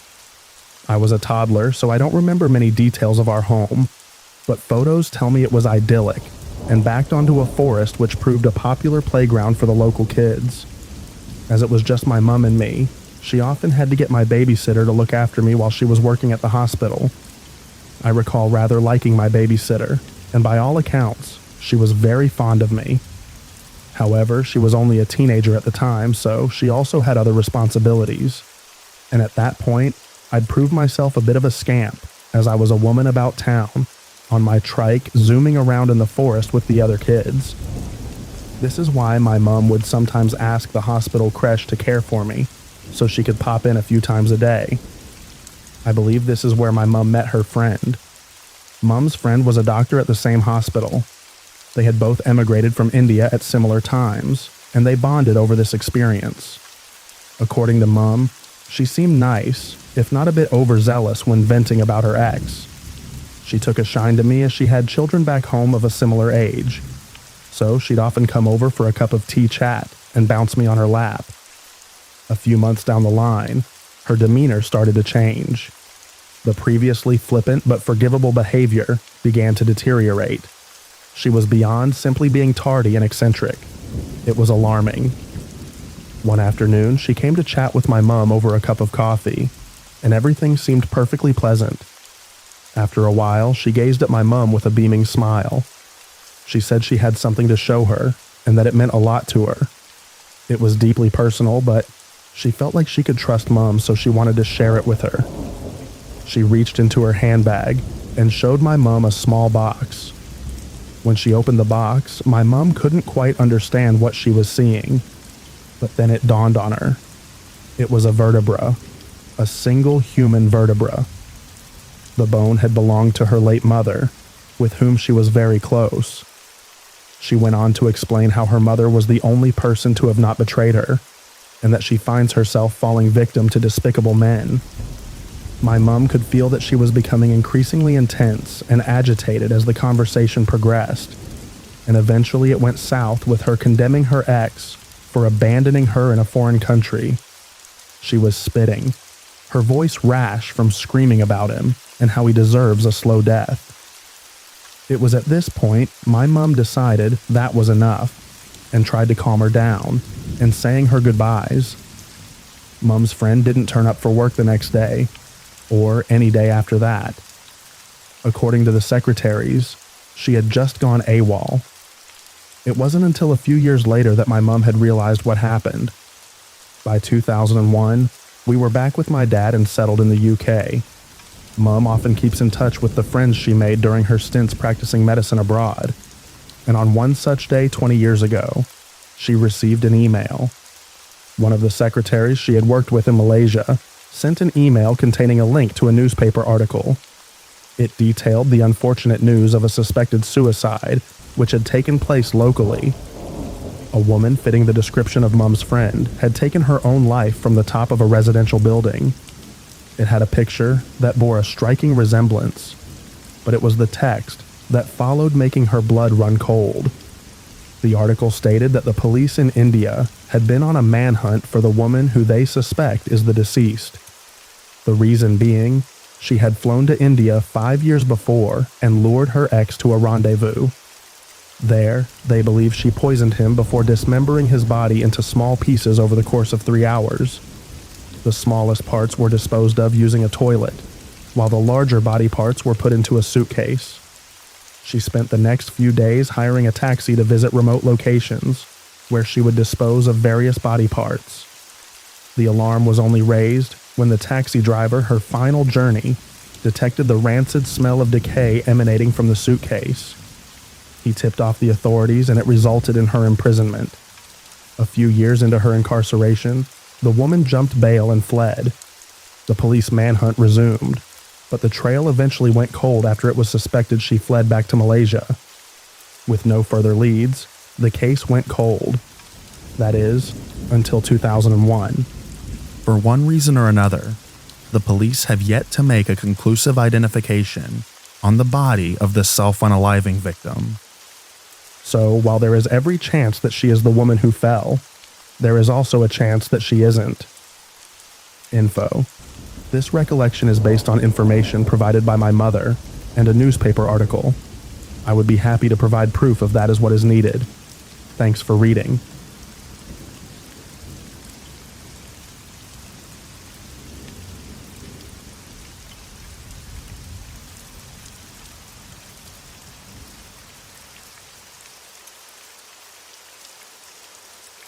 This happened in 1989.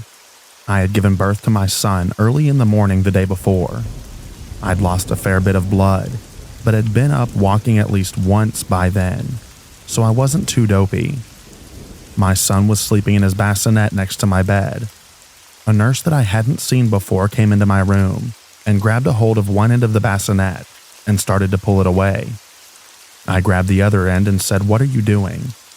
She said that she was taking him away for his blood tests. Now, I happen to be a registered nurse, and I knew what sorts of things were done to newborns, and he had already done his tests. I pointed to the Band-Aid on his heel and said, "He's already done his tests. So what sort of tests are you talking about?" And she muttered something about not being sure, but there was some test that he needed. I maintained my fast hold on his bassinet and told her to find out what test and then let me know. She went away and never came back. And honestly, I was so out of it that I never even thought to mention it to anyone. But the fact is, several babies had been taken that summer by imposters dressed in uniforms. So I will never know for sure, but I felt like we'd dodged a bullet.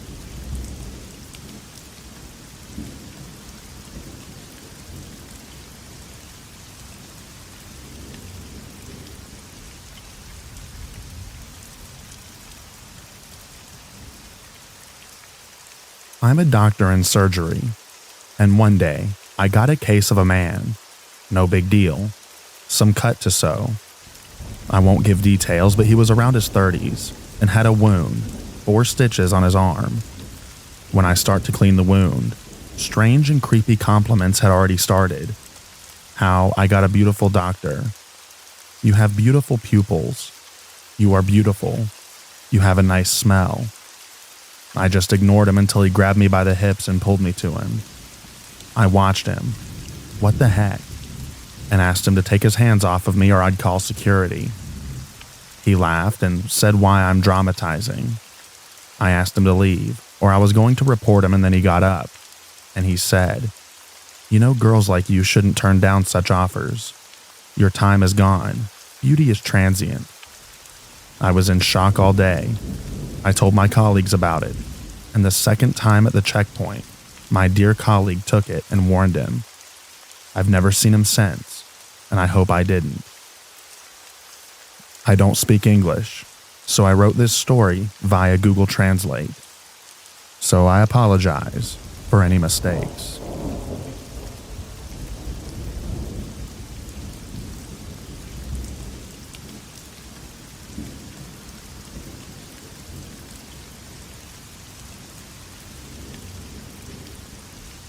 I'm a doctor and a 32-year-old single man who spends most of his time in the hospital, and the rest is spent pumping iron. That had been pretty much my life till last year. But the pandemic has been kind of an equator-shifting event for us medical professionals. I've seen many of my close associates perish. My mentor, my best friend, that motherly canteen woman whose name I didn't know till her death, but who never failed to give my tired face her day-brightening smile. All these wonderful people just died too soon. After 2 months of corona duty, stress of seeing so many deaths and losing people I knew and worked with weighed me down. It began to get to my head. I began making mistakes in the sanitation protocols, which, even though small, could endanger me and my patient's safety. I told my senior, and requested to be shifted to normal patients ward till I gained my complete composure. She said that the best she could do was shift me to ER, but I'll have to manage routine rounds as well. And I was fine with it. I knew that we were short on doctors. It was a Friday after completing my shift. I was just back to my apartment. I was tired and hungry, but then I was called again. Apparently there was some high-profile accident case. She was a girl of 24, only daughter of the local mayor. She had a fractured arm, a bad wound on the elbow which required 5 stitches. Shards of glass had pierced her shoulder deeply, barely missing the jugular vein. It took me hours to patch her up and head home. A week went by. I kept checking her progress, and she was coping well. She was very friendly, but nothing about it made me uncomfortable. I understood since COVID protocols didn't allow visitors to stay. She yearned for someone to talk to. But with each passing day, she grew bolder. Friendliness turned to flirting, which I tried to handle with my best professional smiling face and silence. Soon, her infatuation became a hot topic of canteen discussions and leg pulling, and I began avoiding canteen. It was a normal summer day and I was doing my rounds. I reached her room and, keeping my best stoic face, I began checking for vitals. She said that she was feeling pain in her shoulder. I knew the glass wounds were deep, but so far they had been healing just fine. After telling her that I was going to pull her gown down to have a look, I barely managed to touch it, and she pulled it all the way down to her belly in one tug. I froze. I kept my eyes on the wound. It appeared to be healing normally. I averted my eyes and told her so, but she insisted that I have a closer look. She touched me inappropriately, and I decided it was best to walk out. By the time I reached the door, she said something so vulgar and inappropriate that it made me cringe with disgust. I marched out without turning back. I thought it was best that I told someone before I was accused of something that I did not do. So I told about her advances to my fellow doctor who was of my age, and his words were appalling. In the coarsest way possible, he insinuated that if he was me, he would jump at the chance, and laughed it off that I was scared of a female. I decided that it was best to go back to COVID duty and stay clear of trouble, and I easily got that. I did not see her and heard she was discharged. I almost forgot about her in the rush of corona patients. A week later, she was admitted with mild COVID symptoms, and her father literally arm-twisted hospital management by holding supplies to provide her with private ward and special care. All of a sudden, she became the most important patient. People were dying in that hospital daily. People whose organs were failing them, whose oxygen saturation was making them struggle for each breath. And we were short to just 4 doctors. The rest were either infected or quarantined by now. And here, hospital's management was busy providing VIP treatment to an insolent brat. After 2 days, I had to go check on her. She had a fever. Personal protection equipment kit made it difficult for her to identify me. But as soon as I introduced myself, she had this bizarre smile on her face. She looked unstable with her messy hair, sweaty and sick look. As I reached her, she caught my PPE suit in her hand. Her nails were digging into the polymer, nearly tearing it apart. Shocked, I tried to pull it back, but she began rambling stuff amidst her crazy, uncensored yelling. I checked what I had to and pulled out of her hold and exited the room. Later that day, I talked to the management. They took it casually because they had bigger issues at hand like the pandemic, and what harm can a sick woman do to a buffed-up 6'3" guy? Hearing this, I decided that it was time that I left this place, at least for my own mental peace. I resigned and joined another hospital in a different state. More than half a year has passed by, and I still feel like a quitter. I feel frustrated. In all this fiasco, I was asked why I wouldn't want to be with this woman. Asked if I was gay. If I don't want to be intimate with some woman because I don't like her, or because of my professional ethics. It doesn't make me gay. Harassment affects men mentally too. It may not be on the scale that women face, but we're not steel. Men have feelings too.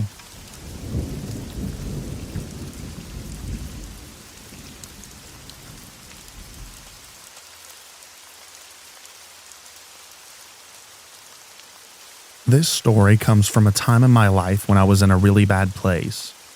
I had been misdiagnosed with BPD since I was a teenager, when I was actually bipolar. So, when my first full-on manic episode came along, no one in my family knew what was happening. They thought that I was on some sort of drug or something, because I went long enough without treatment that the mania developed into psychosis. I was really, really delusional and sick, like completely out of my mind. So a few of the details here are fuzzy, but I definitely have a very clear memory of this moment. Ever since I was a teenager, I had experienced psychogenic seizures. For those of you who don't know what that is, it's basically a pseudo-seizure caused by extreme distress or anxiety.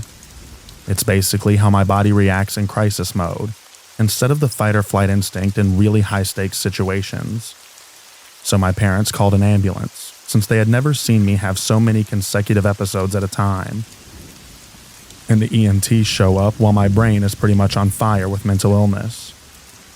It was the most vulnerable I've ever been.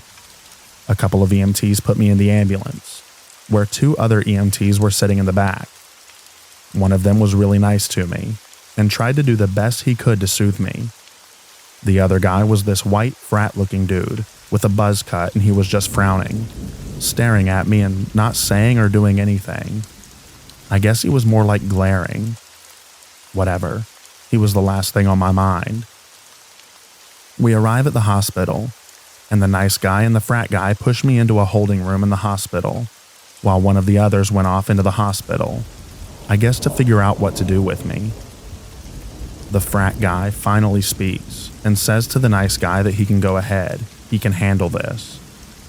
The nice guy looked unsure, but he seemed younger and more inexperienced than the fratty EMT, so he just nodded and left.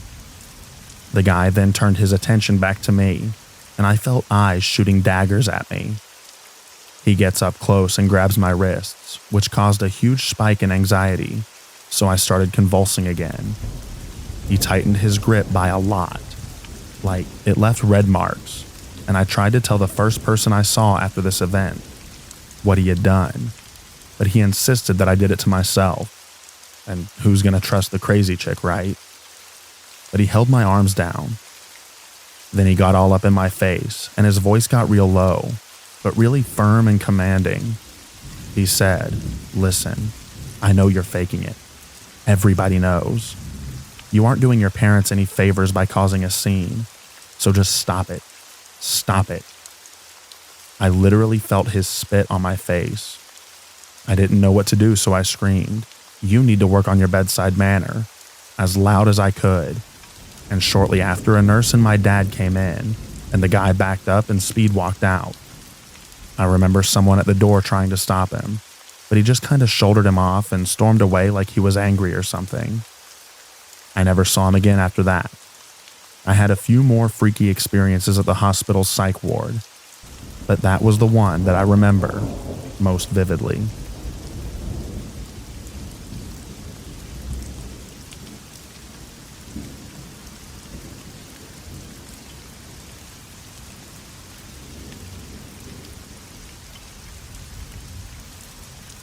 About a month ago, I started working in a nursing home near where I live. I gotta say, it's not a bad job if strong smells and putrid sights don't bother you. The residents here are usually sweet and lovable, although there is rude, grumpy people here as well. Who can really blame them though? They don't have many years left, and many of them don't get visitors anymore. It fulfills me to talk with them and give them someone to talk to since their families are no longer around. All was going well here with this job, until they put me in the dementia wing. I always knew that I'd have to work this wing. They bounce me around the floors, pretty much wherever they need me. At first, it was just another normal day. Put together my cart and clean the floor. However, after I came back from the first 15-minute break, I started getting very unsettled. I'm not sure what caused this trigger, but if I had to guess, it was because I was too tired to really take in how creepy this side of the facility is. The rooms are strewn about almost randomly, as if they were trying to pack in as many people in here as possible. The residents here are often gray and gloomy, missing hair and teeth. I walked along the crowded halls, cleaning room by room, really taking in these people's lives and trying to piece together some story. What unnerved me more was the rooms without a lot of possessions, as if someone simply said, "They're so far gone, why would they need a lot of stuff?" Broken clocks that no longer work, or were set to a very wrong time, as if to really pound into my head that most of these men and women have no concept of time anymore. The overhead lights that drone on, the rectangular boxes that house a remainder of the back rooms in a vague sense. This reminder was greatly heightened in the residents' bathrooms, where the buzzing was harsher, louder, and more vivid. I turned off I don't know how many lights in these bathrooms to ease myself a bit more. The walls were a pinkish tan color. This was the biggest reminder yet. For some reason, the color seemed to fit perfectly with the unsettling atmosphere. The staff was even creepy in a sense. The way they weren't put off by it, even seemed joyful, made me feel more out of place here. I wanted to go home this day. I'm not a weak-minded person by any means, but something about the atmosphere was making me incredibly uncomfortable, like I was a ghost walking through these halls. Now there's only about 10 to 15 rooms left.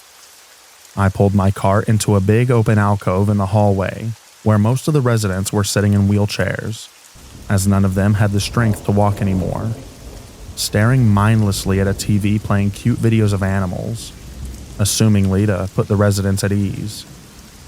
However, this one thing that made me feel comfort quickly turned to dread. It was off-putting. This was the one good aspect of the wing of the nursing home, as if it didn't belong on the television. Their eyes. They looked at me with such sorrow, as if to say help me without saying anything at all. I'm not really sure how many of them can actually speak. Some of them look at me and ask, "Where am I?" And I'm at a loss as what to do, because I don't know how to answer in a way that they'll understand. Then, the screaming, the cries for help, the yelling for anyone to come comfort them, yelling out blood-curdling screams when the nurses remotely touch them in any way. I just have to watch, as I'm just a janitor who cleans their rooms. No, their homes. And I'm not allowed to touch the patients. No way to give comfort other than words, when they can barely hear, let alone process what I'm saying. This wing is so incredibly unnerving and sad. Listening and watching all of this does remind me of a piece of art known as Everywhere at the End of Time, and I feel as if this experience is only more unnerving, having prior knowledge to this sad piece of art. The worst part of it all is this could easily be any one of us when we get old, not knowing what is real and what isn't, and crying out for loved ones who aren't there and will never come.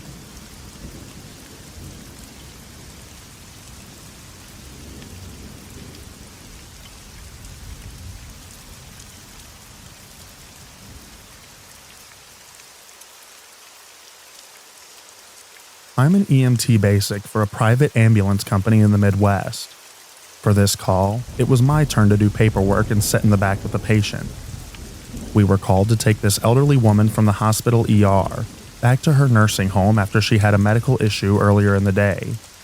The time was around 7:40-ish, and we arrived to the ER room she was in, and she just lays there, facing straight up, not moving, eyes wide open, staring at the ceiling.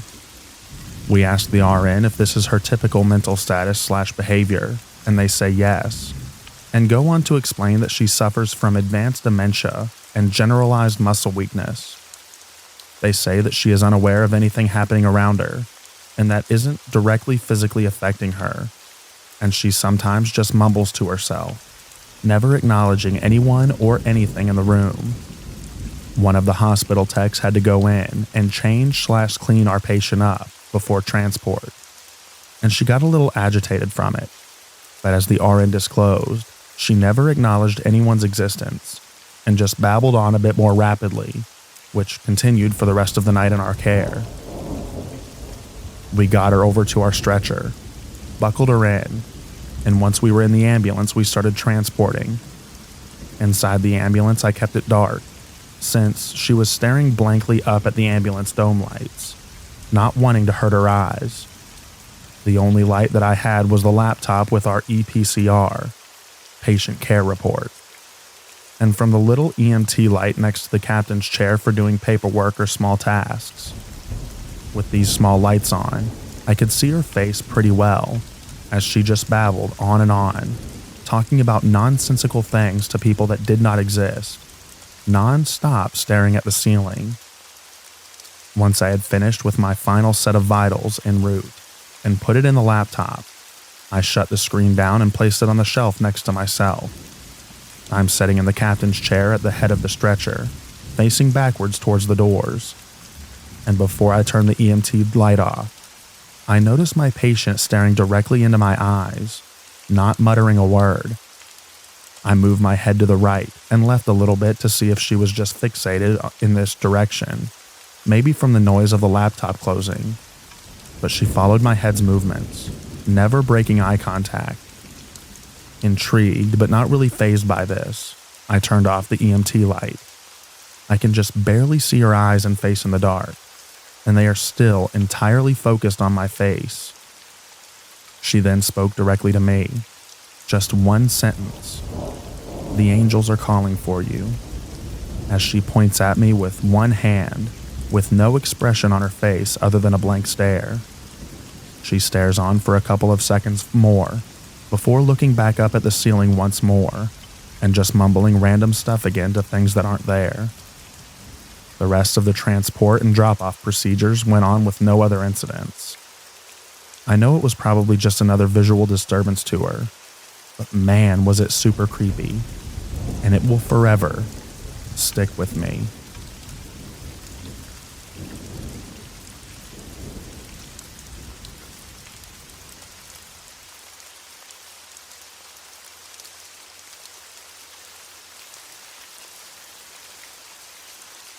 I am and have been a paramedic for about 10 years.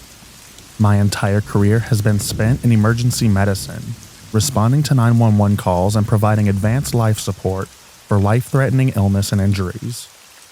The calls we respond to range from inappropriate use of an ambulance to minutes away from death, and oftentimes it's already too late.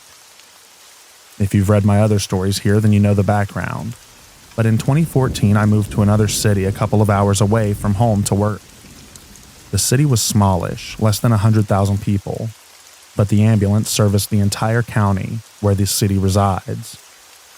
At the time, there was a significant oil boom in the area, so thousands of people flooded the city and county to work in the oil fields nearby. This caused the city to get a little rougher, as you had people from all over the country moving there to work.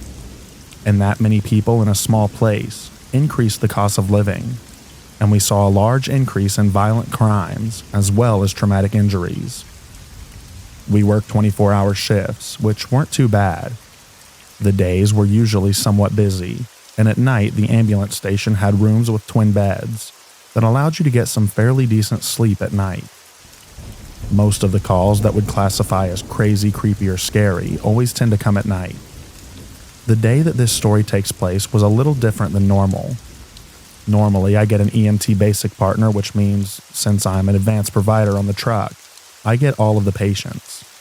But today, I had another paramedic partner because we were training in a new hire paramedic. It was her first day in field training orientation.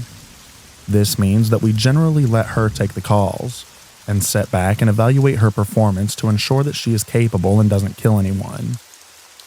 This was her first job after graduation, so she was still pretty green.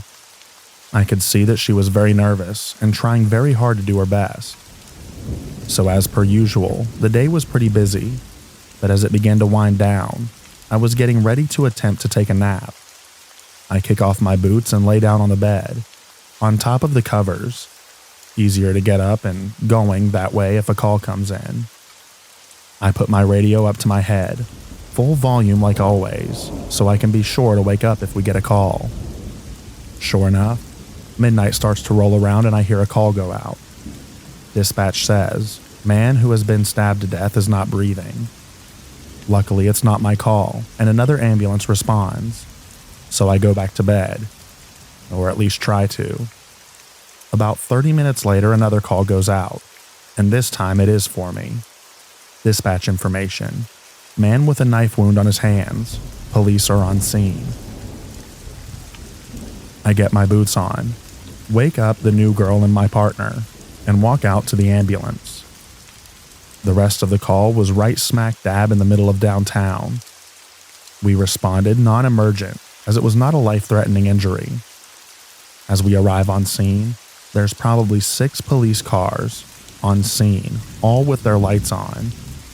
The area itself was through an alleyway and behind a building just off the main street.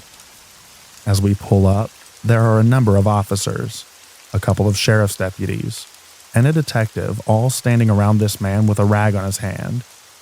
As I got closer, I could see that the man was bald, middle-aged, and had almost a homeless look to him. He also had a big dark spot in the middle of his forehead. One of the officers approached me to fill me in on what's going on before I talk to the guy and start to treat him. The officer tells me the man has a large laceration on the back of his hand that he received from a knife. At this point, I was still a bit groggy and didn't put two and two together. The officer says that the man said that he was attacked by another man and that he is probably going to need stitches. So, as it's not serious, I have my FTO approach first to begin her assessment and give me her treatment plan. I stay close behind her, and we both walk up to the man who is in handcuffs. As we approach, the dark spot on the guy's forehead is now clear. On the center of his forehead, stretching from his eyebrows, and what would have been his hairline, is the biggest swastika tattoo I've ever seen. My FTO begins to talk to the man as I stand back and observe. Something about the man's general composure and response chilled me. When we first walk up to the man, was muttering something under his breath. I couldn't tell what he was saying, but he was repeating it over and over. My FTO asked the police to uncuff him to see the cut on his hand more clearly. At this point, one of the other officers produced the knife he believed to be the weapon that caused the injury. The knife was in an evidence baggie, and it was covered in blood. It was nothing special. It just looked like a cheap plastic pocket knife, like you would buy at some cheesy gift shop. It was a folding knife with a black plastic handle and a blade that was maybe 3 inches long, with a bit of serration towards the handle. The man showed us his hand. On the back, cutting right through another large swastika tattoo, was a laceration that went from the base of his pinky finger to the lower fleshy part of his thumb. It was quite wide also, approximately 3 centimeters, exposing the bones of his metacarpals as well as his tendons. The bleeding had mostly stopped with pressure from the towel he was holding on to. When my partner asked the man what had happened, the man then repeated to us what he had been repeatedly muttering to himself. "I killed him, man. He's dead, man. I had to have killed him. He's gotta be dead." At this point, I'm starting to put it together and understanding the larger picture. We get the man into the ambulance so that we can assess for any other injuries that may not be visible under his clothing.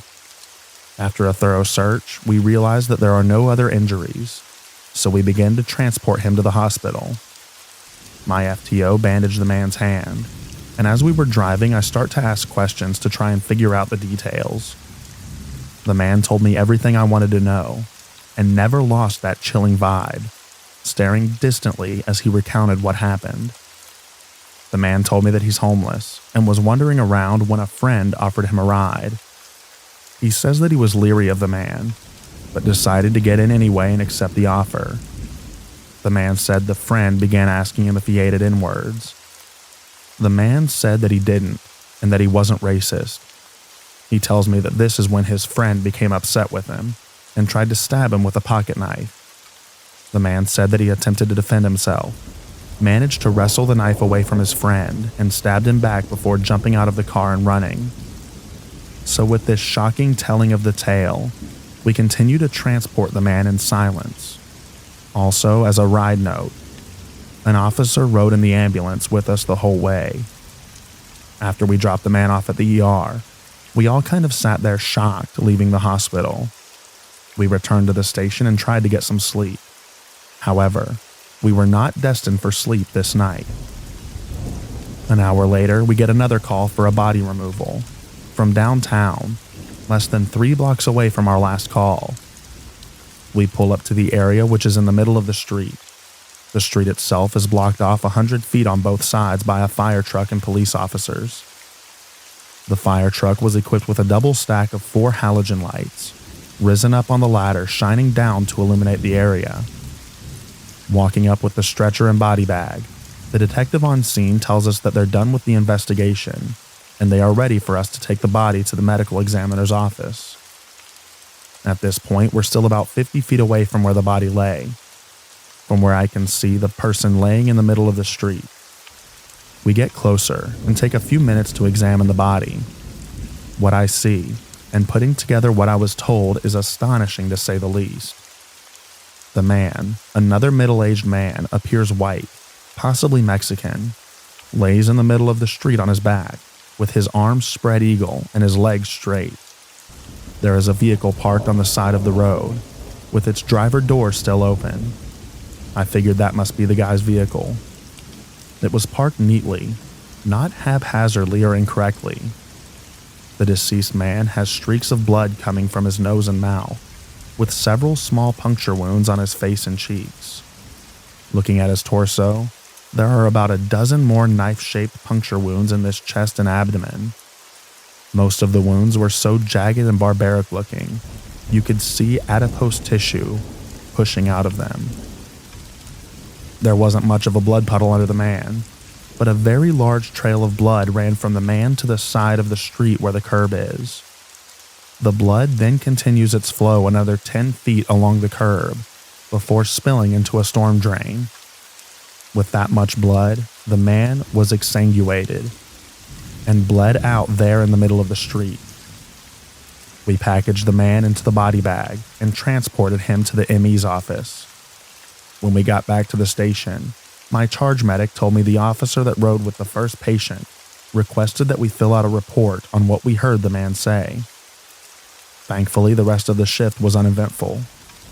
Fast forward to a couple of years ago, I received a call from the state's attorney. He asked if I remembered the call, to which I informed him I do. He told me that this person is going to trial for murder, is pleading not guilty, and he would like to go over my statement with me as I would be a key witness and require my testimony in court. We went over my statement and then we talked about it a bit. Then he told me he would be in touch and wished me a good day. A few days later, he calls me up again and informs me that the man changed his plea to self-defense and that I was needed in court in a week. Literally, one day before the trial, he calls me up again. He tells me this time the man changed his plea to guilty and that I was no longer needed. I don't know what happened after that. I never really looked into it. It's just another brick in the wall, so to speak. A story filed away in my brain, probably never to be forgotten. Thanks for reading, and I hope you enjoyed.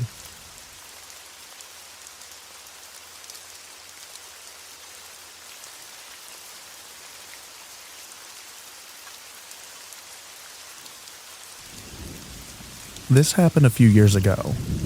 I did some work experience at a funeral home, and on one of the mornings, myself and another member of our team had to go to a mental health facility. The building was very old-looking when we arrived through its gates, and when we went inside, it seemed massive. It sounded like our voices were an echo. We were there to pick up an item from someone recently deceased, and were taken to a room to wait for the person in charge. It was pretty silent for a while, but then a woman appeared at the office door, opened it, came inside quickly, and then smashed the door closed again as quickly as possible. She suddenly turned to us and explained that a patient had become violent and was running around outside in the corridors. This alone was scary enough for me, but then within seconds the patient came to the door and looked through the window. She banged on the door, screaming something that I couldn't understand. A male nurse then appeared and took her away to her room as quickly as she had appeared. We then sorted out what we came for with the woman in charge, and then proceeded to get up to leave. We started to walk down the corridor towards the exit, but I started to hear a noise in one of the open rooms. I looked inside, and it was dark apart from a man watching TV on his own. The light from the TV was the only way that I was able to make out the outline of the man. He started mumbling something really quietly, but then suddenly, out of nowhere, became really loud and started shouting. He was shouting something along the lines of, "Help me now," just over and over again. I was terrified and could not get to the exit quickly enough. I never had to go back there again, and I'm glad that I didn't.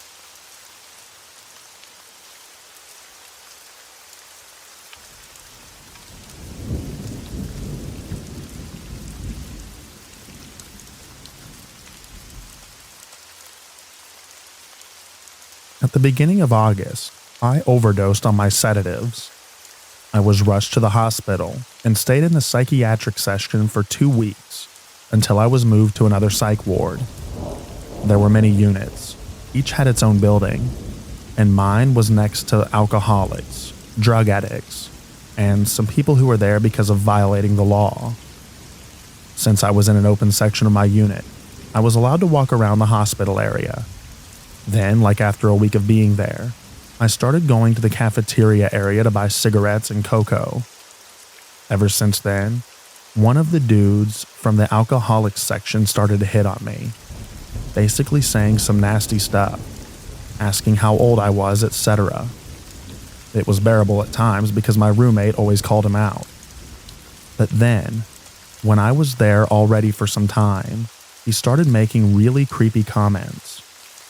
Firstly, he asked if I was taken, to which I replied that I am. And then it started, making comments about how I broke his heart, then how he cannot stop thinking about me. Once I was discharged, I was so relieved that I wouldn't ever meet him again. But I also sometimes visited my friends there, and when he noticed me waiting near the cafeteria, he always came up to me, trying to touch me, asking where I live, that he'll find out where I live and that he's going to mess with me, how I broke his heart because I'm taken, and how I'm not only breaking his heart, which is bleeding, but also it breaking his spirit, because he can't stop thinking about me, and how every single night he once again thinks about me. One time he even tried to kiss me. This all happened in one of the many times that I visited my friends. I don't know if it could be considered stalking or just a creepy, disgusting behavior, but because of him, I stopped visiting my friends and have been even more scared to go anywhere by myself.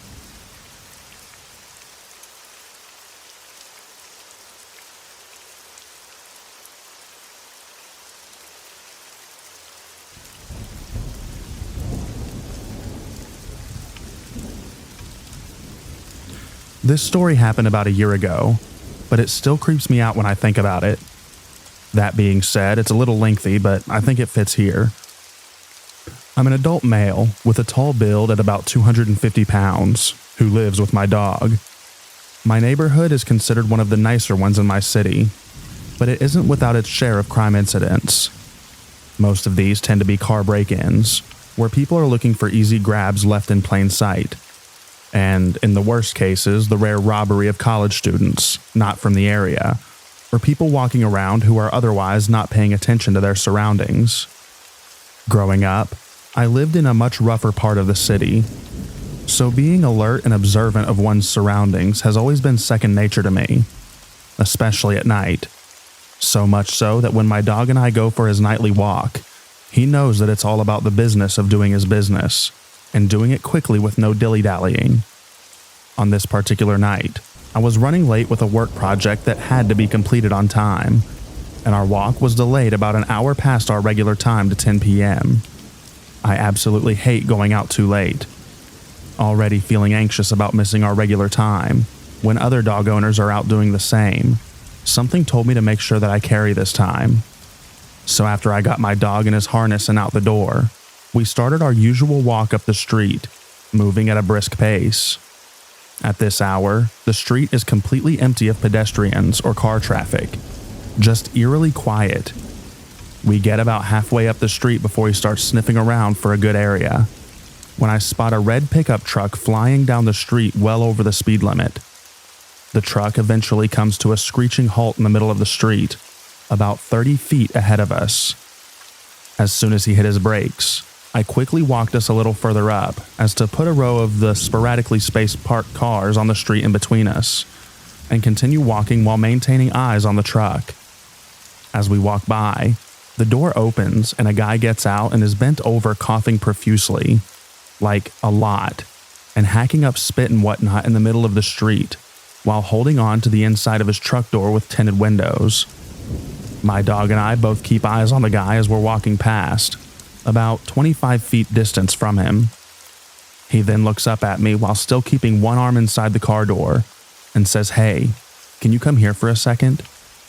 Without breaking stride, I said, yeah, probably not going to do that, while rotating my body and walking backward as we pass him as to not turn my back to him. While still backing away on our path, I ask him what's wrong. He then says, I'm not feeling well. Can you please just come over here? While still backing away, I tell him no plainly, and that he can pull into any of the parking spaces on his side of the street and rest there until he feels better, or that I can call him an ambulance if he's really that bad off. Upon hearing this, his face contorted and went into a snarl. He was also suddenly no longer having coughing fits or under any sort of visible physical distress.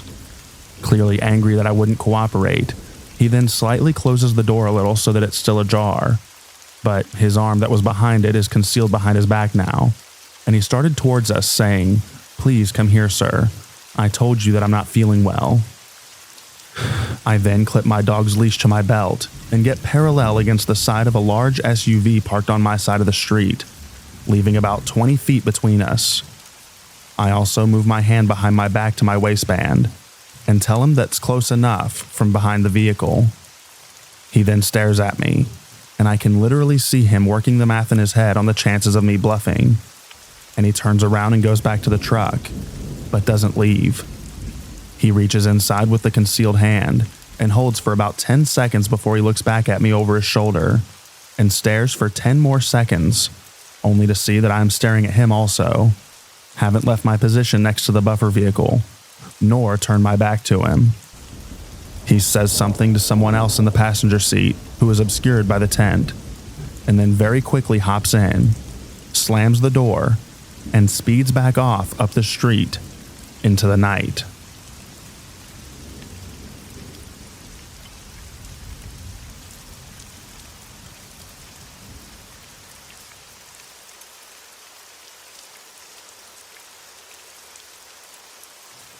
So this happened to my mom maybe 3 years ago. My mom has now passed away, but she was maybe 40 at the time. She was a very pretty woman, looked young for her age. She often had total strangers propose to her. Everyone was pretty much obsessed with her. That being said, she was no stranger to dealing with creeps. So one day she was at Woodman's, the grocery store for those of you who don't know. It wasn't really in a bad area, but was close to a bad area and was right off the freeway, so it could be kind of sketchy. She always told me that she didn't want to be going there alone, especially at night. When I would go with her at night, I was not to leave her side, even though I was 18 to 20 years old at the time. So anyway, she was there during the day doing her grocery shopping alone. She noticed a man in the same aisle as her. He was looking at her, and when she would turn around and look at him, he would look away and act like he was looking at something on the shelves. Honestly, she didn't think much of it. As I mentioned, she dealt with her fair share of creeps. So she grabbed what she needed and moved on to another aisle. That's when she noticed him again, in the same aisle as her, doing the same thing. This time, it kind of rubbed her the wrong way, but she went about her business again and moved on. The man kept following her throughout the store. Now it's worth mentioning that my mom was not one to be messed with. She was very confrontational, never backed away from a fight, has beaten the crap out of men, taken beatings from men, usually carried a weapon, etc. So she's getting ready to check out and he's still following her. Now she's pretty angry and didn't feel safe leaving. She alerted an employee who went to get a manager. My mom took this opportunity to tell him off, saying something like, "Can I help you? What the heck do you want?" He replied to her saying, "You look like the kind of girl who would really look good in someone's basement." At this point, she was not only mad but absolutely terrified. The manager came, and while my mom was telling them about the guy and what he had said, he ran off. The police were called, and they were able to locate him in or around the building. They escorted him off the property, but that was all. My mom was so afraid that the guy was lurking somewhere, waiting to see her get into her car, and then proceed to follow her. She ended up calling me in tears, saying she was afraid, and if she was going to be followed or abducted, she wanted someone to know. so she and I stayed on the phone till she was home. It took a lot to shake or scare my mom, but she had really good intuition, so for her to be as shaken as she was, this guy had to be as creepy as they come. His comment to her only proved that further. In the end, she was okay, but I can't imagine what would have happened if she didn't tell someone, or if he did wait for her and follow her.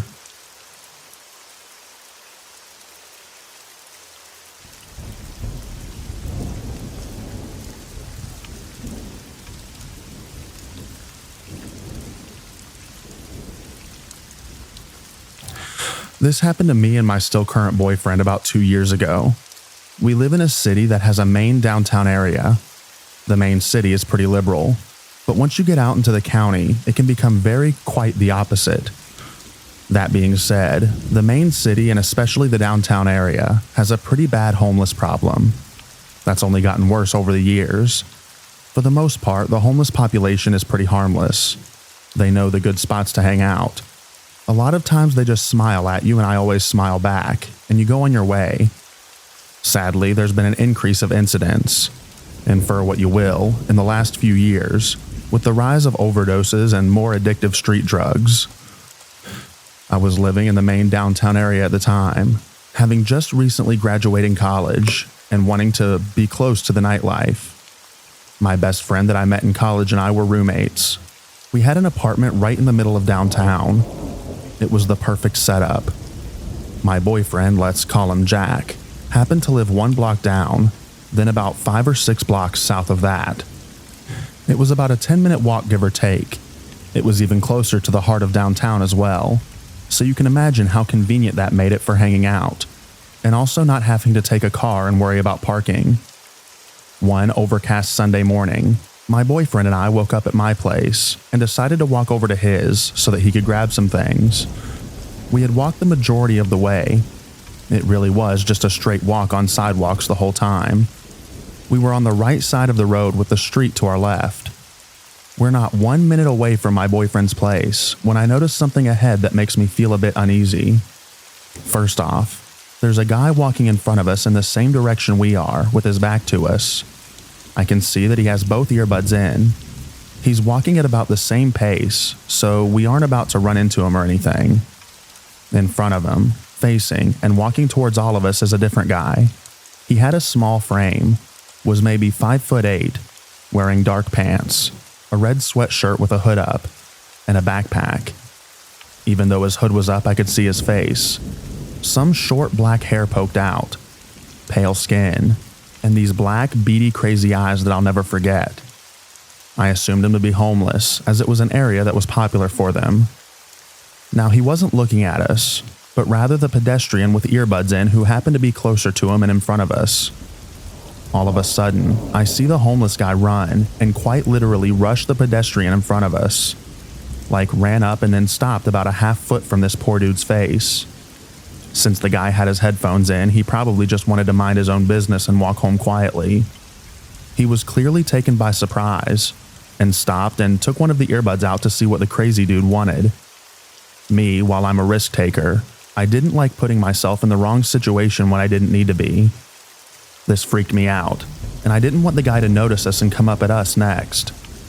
So I stepped left of the sidewalk into the street. There was a pretty big lane for street parking, and it was lined with parked cars, so I conveniently hid myself from behind view of a car. As I continued walking, I heard this guy start yelling obscenities at the poor pedestrian. Things like, "I'm gonna run you over with a car. I'm gonna find you." Like I said, we were not 100 feet from the entrance to my boyfriend's apartment at this point, and after witnessing that, I just wanted to be inside. My boyfriend had continued walking on the sidewalk, and in an instant, I had come back in view, and we turned right towards the apartment. Now, the apartment did have a main entrance from the street side on the sidewalk, but my boyfriend just moved in and didn't have the code for the front door yet. All he had was his fob to the parking garage that led to the stairwell up into the place. We were using that at the time to get in. We walked up to the parking garage door and clicked the button so it would start rolling up. I hadn't looked behind me at this point. I knew I probably should have, But a lot of times, if you ignore the crazy people, for lack of better words, they will turn in and not bother you.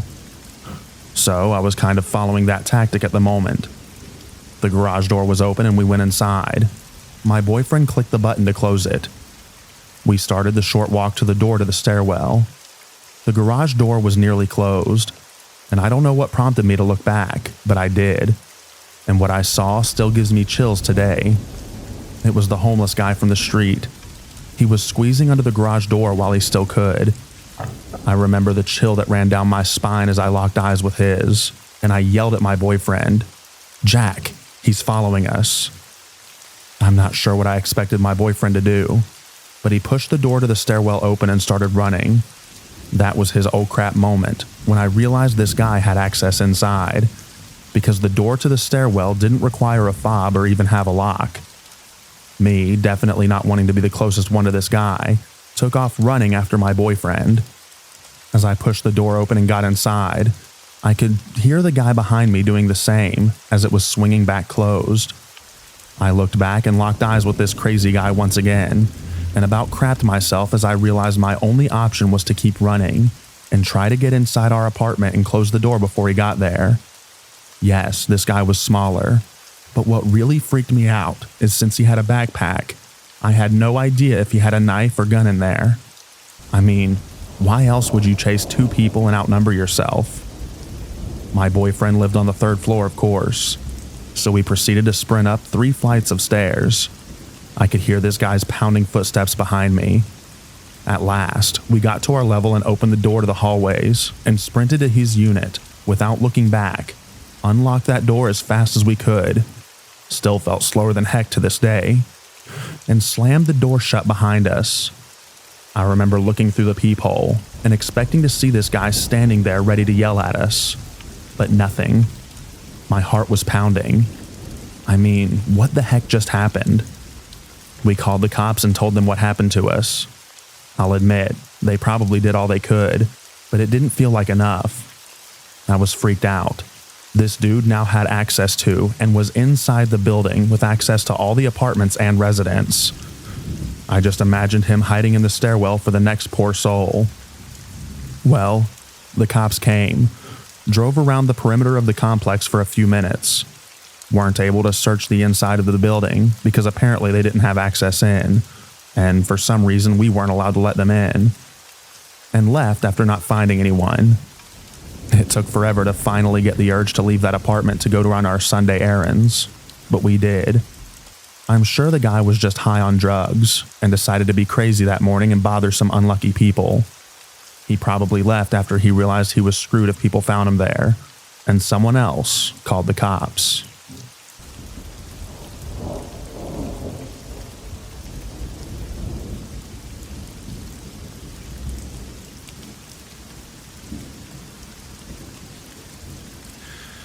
I made this account to post here. Anyways, this happened around like 2021, and sometimes I still find it hard to grasp. For context, I now live in a different place, and along with most of my relatives, so I feel safer saying this on here. The reason I'm posting this is for people to learn and possibly caution themselves from my experience. I'd say the place I lived in was just pretty old. It wasn't densely populated nor empty. It had wooded areas around it. You could cycle to the mall, school, and other normal places, but you'd have to take a car to go to places like a hospital. I was basically in my last year of high school. Being an only child and a girl on top of that made my parents very overprotective, and I was naturally more cautious than the rest of my friend group. I didn't really mind being that way though, because I always thought that that was the better option. So, teenagers from school would have these outdoor get-togethers in the woods a few kilometers away from my school. It was just common for people to lounge out and about, chilling till 3 a.m. or something like that. Including me, it was a group of 4. They decided since it was our last year, we should probably drink together in the woods. Obviously, looking back, it was a really stupid idea, but it wasn't unsafe. And it wasn't deep in the woods either. There's a pretty clear trail and a small openish area where people would get their dogs and whatnot like that. We planned to do it on a Thursday because my parents would be out and the rest would convince theirs that they were having a sleepover. Now, we had bought the alcohol and some other stuff to just chill out. There were no others that day because it was a weekday and quite chilly as well. It was pretty lively. You could see houses from the distance and people would be driving around and all, so naturally we felt safer. We walked on the trail for about a minute when I felt uneasy. I felt like we were being watched or something like that, and looked over to one of my friends. She looked a little distressed, but we just shrugged it off. We walked only a few minutes more and found our spot. We started drinking and basically spent like an hour and approximately 30 minutes of gossiping and having those deep talks while being drunk. I didn't drink too much and neither did my other friend. We were just a little tipsy. Now we forgot about the brief weird feeling we had while walking until we heard something from the thick trees in front of us. Even though we were loud, we all heard it. It was this weird snicker/giggle. I got up from this tree log that I was sitting on and just dragged my friends back a little.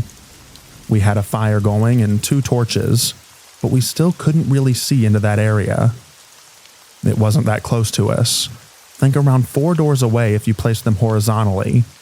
So the fact that we heard that laugh was just insane to me. I pointed the flash straight into the area and no one came out. I sat back down, and when I turned the flashlight off, there was a silhouette coming out. I switched on the flash to blind that person while my other friends did the same. We started yelling and getting ready to run when I saw the most horrifying sight of my life. It was this man who we'd never seen before. He had this plaster smile and his hair was covered in dirt. He was pale, and his eyes were almost like he wasn't looking at us, but just in our general direction. I can't explain it, but just textbook creepy. We all ran for it.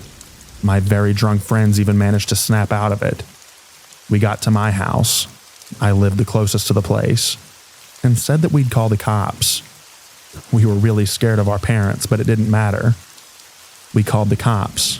They found nothing. Word got out and people pretty much strayed away from the paths at nighttime, and a couple of guys in our school managed to get their dads and all with guns to find the guy, but nothing ever came of it. Fast forward to like a month later.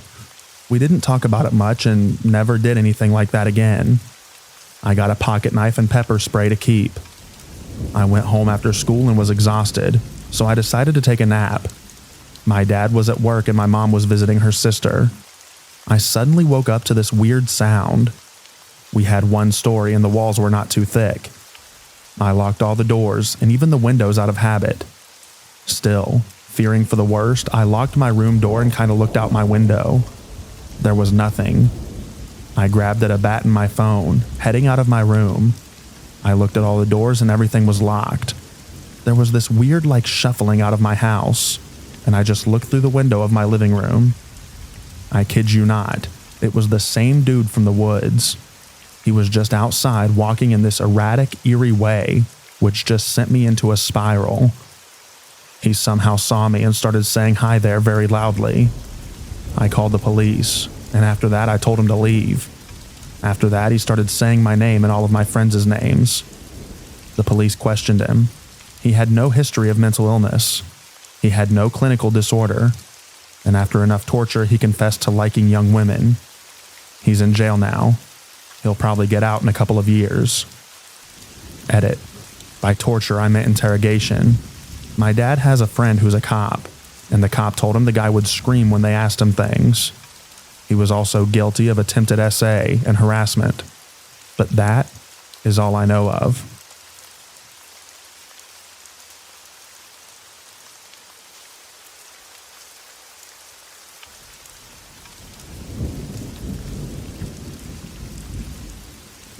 Am I overreacting to a creepy coworker? I spoke with my husband and other coworker.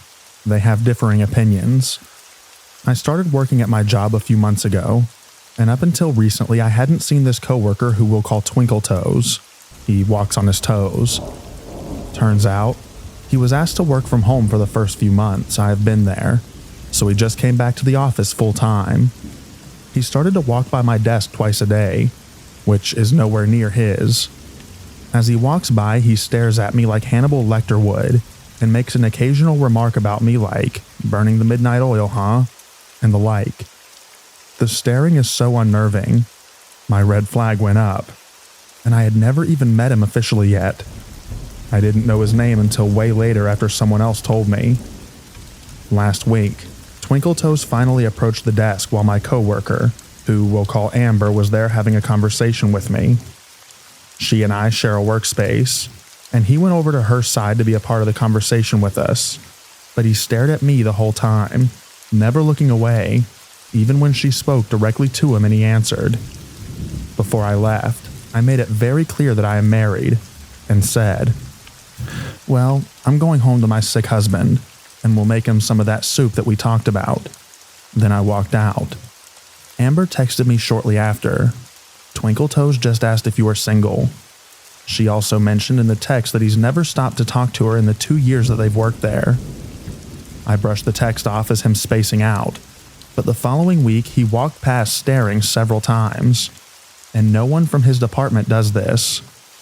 I also left a few minutes later than normal that day, and as I headed down, he was in the middle of my path with no one else around, and just staring at me as I walked towards him. I said hi and waved. He said nothing back and wasn't moving out of the way, so before I ran into him, I turned to go back into the back offices. I waited a few minutes and then left through a different exit and took the long way to my car, looking over my shoulder to make sure that he didn't follow me. The next day was different, and I moved even further away to assist some employees temporarily. Twinkle Toes came to where I was and talked to the employees at my desk while staring at me, just as I walked around. I said hi and waved. "You want to be nice and quiet, kid, just in case." But he just stared. When he finally left, the other employees say that he's never been to their area to talk, and they assumed that he was just there to watch me. I totally freaked out and asked my supervisor what to do. Apparently, he has a history of fixating on women and going too far on the awkward scale with them, but has never done anything to physically harm anyone. I also go on a walk around our property for my lunch, and everyone in the office that I work closely with knows this. He mentioned to the other employees at the different desk that he will go on a walk around the time that he thinks I take my lunches. She told me if I see him out there, to not let him catch up to me. I spoke with my manager and requested a security escort me or watch me go to my car. My manager said that they'll have a discussion with him, but in the meantime I need to just leave earlier and ask if Amber can go out with me to my car, but he gave me the number for security just in case. I told my husband, and he thinks that I'm making the right call with security, but I might need to be more aggressive towards Twinkle Toes at work. My coworkers think I need to be nice to him to keep it from getting worse. I've never had a conversation with this guy. I don't know anything about him except his tendency to stare, be in parts of the building where I'm at that are totally out of his way, and ignore everything I say. Part of me thinks he's just really harmless, socially awkward, and doesn't know how to handle his emotions. But he stares like he wants to do something evil, and doesn't respond when I talk to him directly, which is so unnerving. How can I de-escalate the situation? I love my job, and I don't want to feel uneasy about where I am for 8 hours of the day, but I don't want to be a nuisance for security, or other employees either. Update. After all this happened and I spoke to my manager again, he stopped coming to my desk and following me to other areas, and has also stopped the staring if/when I run into him elsewhere. He's on the spectrum, as I have now found out, and the company is trying to work with him on his behavioral issues. I don't think that I was overreacting because I don't know him that well before, but now I have more information and it seems that he's moved on. I wish I didn't feel uncomfortable around him, because I think outside of his fixation on me that he's a nice person and means well.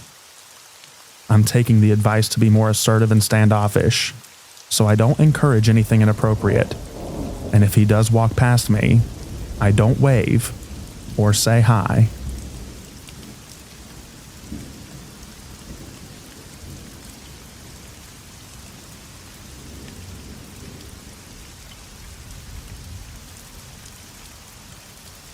I'm not sure if I'm overreacting a little, but this was super creepy. This morning at about 3 a.m., my roommate and I, both young women, watched a man park at the end of our driveway and come up to our door. He was shining a flashlight around, looking up and down and all around our door. He then walked over to the neighboring house and got back in his car and drove away. We were absolutely terrified, and I'm trying to find any reasonable explanation other than a potential robbery or something worse. I believe that he saw our security camera and that's why he left, but I'm scared that he was just scoping it out and is going to come back. Just a strange encounter at a strange hour.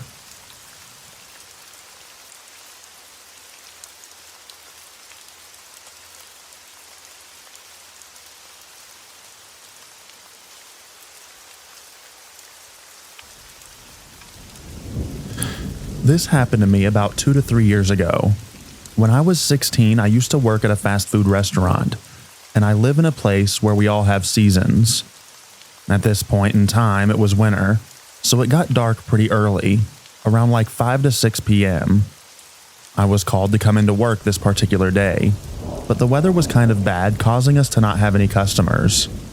As a result, we had to close the store early. It was about 5:30 p.m. when my manager left, locking the store and making me wait outside for my ride. About 20 minutes had passed since she left, and I was really cold, so I decided regrettably that I would walk to a friend's house just a few blocks away, about a 10-minute walk, and wait for my ride there. The store I work at was on a busy street that was near a residential neighborhood. As I walk away from the store, I started walking down the residential street behind the store. I was walking on the sidewalk to the left of the street, as there is only one sidewalk on the right side of the street. If I walked on the right sidewalk, I'd only walk on it for a block. Then I'd have to walk the rest of the way on the road. There were also woods on that side of the road. It was convenient as well, because on the left side of the street was my store, and there were no streetlights. I walked about 3/4 of the block when I got this feeling that I was being watched. The block was long, making it about the equivalent of 2 blocks. The neighborhood was really dark, and at this point, I had pretty much reached the end of the block and was getting ready to cross the street, when I noticed a silhouette of someone walking on the right side of the road near the woods. About 5'9" to 5'10", looked maybe 180 to 200 pounds. I couldn't make out any features though. I'm the type of person who's very aware of their surroundings and slightly paranoid as I've been followed, almost kidnapped, stalked, etc. You get the gist. So when I noticed him, I stopped walking and immediately got a sick feeling in my stomach. The man then noticed me and proceeded to walk slowly and yell out to me. He says, "Yo, come here, I want to talk to you." I say back, "No, I'm good, I'm only 16. Then I turned around and started walking back to my store. He continues to yell things at me, trying to convince me to come to him.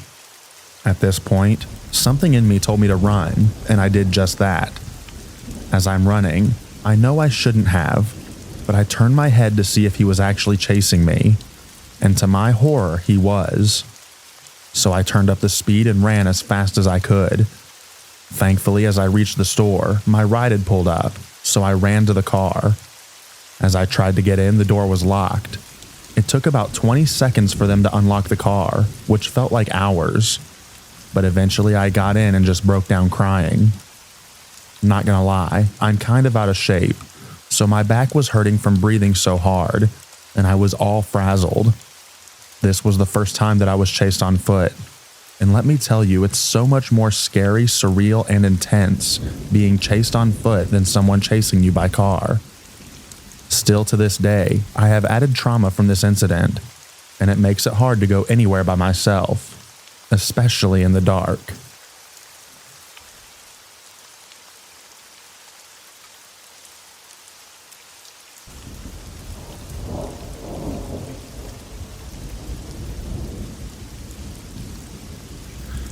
I'm a 25-year-old female, and I got my first apartment about a year ago. When I moved in, I was nervous, but excited about the opportunity.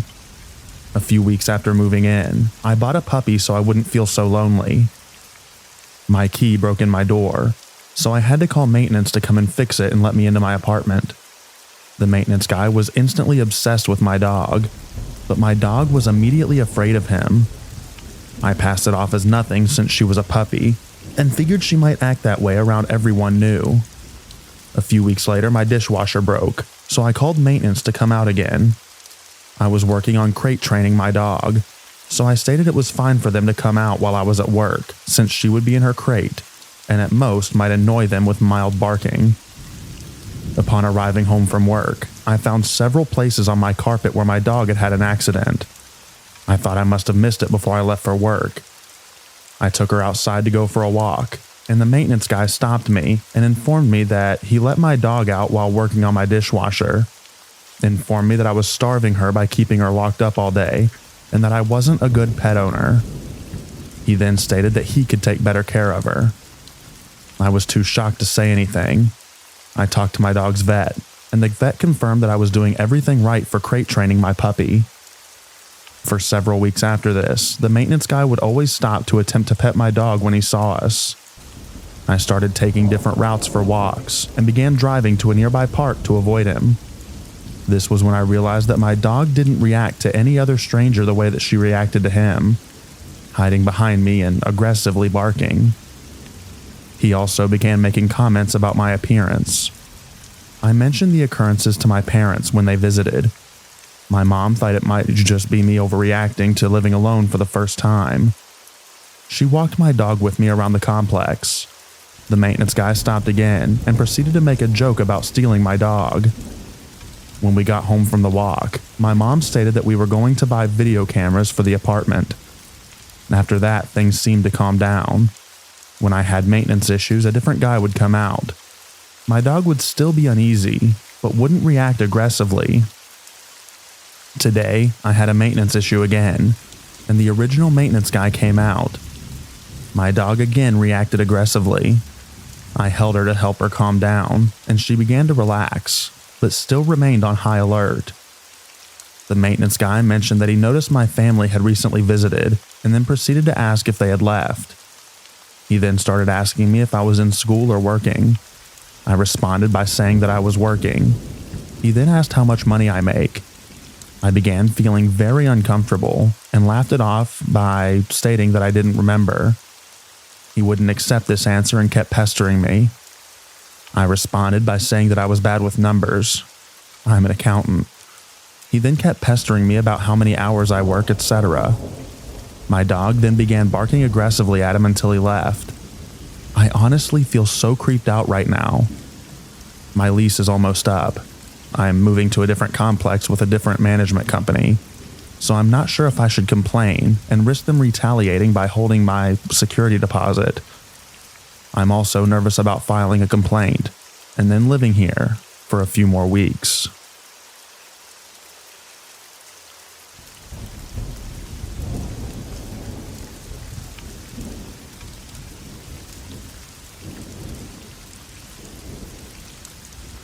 I currently work the overnight shift for a major brand hotel. Like any other job I've had, most of the people I deal with are pretty normal and nice. Being the overnight shift, I get my fair share of weirdos too, of course.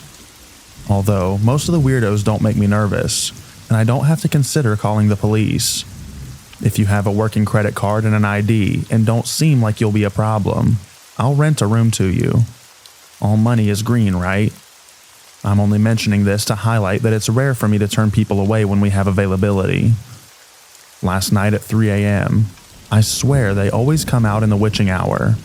I had a walk-in guest who was an exception to both of these things. I saw this guy come in on the camera, so I went out to the front desk to greet him. Right away, I noticed he has the craziest eyes I've ever seen in my life. This guy was staring at me in a way that I cannot possibly describe. I swear he didn't even blink. He gave me that real bad, unmistakable initial gut feeling. As he approached with his crazy eyes, he said, "Why are you so nervous? Why is everyone so nervous? What's going on?" At that point, my guard is way up, but I was still willing to rent him a room. I said no one is nervous and asked him if he needed a room. I asked him for his ID and credit card, and he hesitated in a way that made me think that he was going to pull a weapon out. Right away, I turned around and retreated to the back office and closed the door. I observed him in the camera for maybe a minute, and then decided to go out again. He hands me the ID and credit card, and as I'm putting in his reservation, he points at the table behind me and said, "Who to sign that?" Instantly, I knew he just wanted me to turn around and look at the table, so I would turn my back to him. Without glancing away, I told him to leave, and he points at a cop badge in his wallet and said something like, "Did you see this? Are you okay? Is everything okay here?" Acting fake concern like I was possibly being victimized by someone else at the hotel. I assumed that the badge was fake, but didn't care either way and told him he had to leave. Side note, I noticed while he was standing there that he had urinated himself. Yup, this fat old weirdo had a huge wet spot on his groin. My pants were dry. Guess he was more nervous than me, huh? I go into the back office again and watch him on camera. He walks out slowly, says something to our guest that was setting out in the lobby, and then kind of lingers in the parking lot for a minute. That's when I called the police because he had already made me so nervous.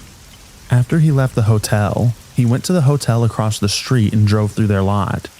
Then he looped around again and drove past our building real slow looking in. My guests and I were nervous, and he suggested he might come back with a weapon. He waited for his DD in a separate location. Luckily, that's the climax of my story. The cops came within 5 minutes. They always come quick here. And he was arrested across the street for DUI. I got a bit of joy when I saw them putting his truck on the tow. Turns out, the guy is a retired chief of police, confirmed by me, after finding a couple of articles online linked to him. I told everyone at work to be on the lookout for him. Also, I forgot to mention that this weirdo called 911 on himself while I was on the phone with them. I was still on the line with dispatch at 911, was on the phone with the person at the station, and I heard someone say, someone from that area just called and said they were a retired cop who just scared some people at a hotel or something like that. This is the type of stuff we hear about on the countless murder documentaries on all of the streaming services.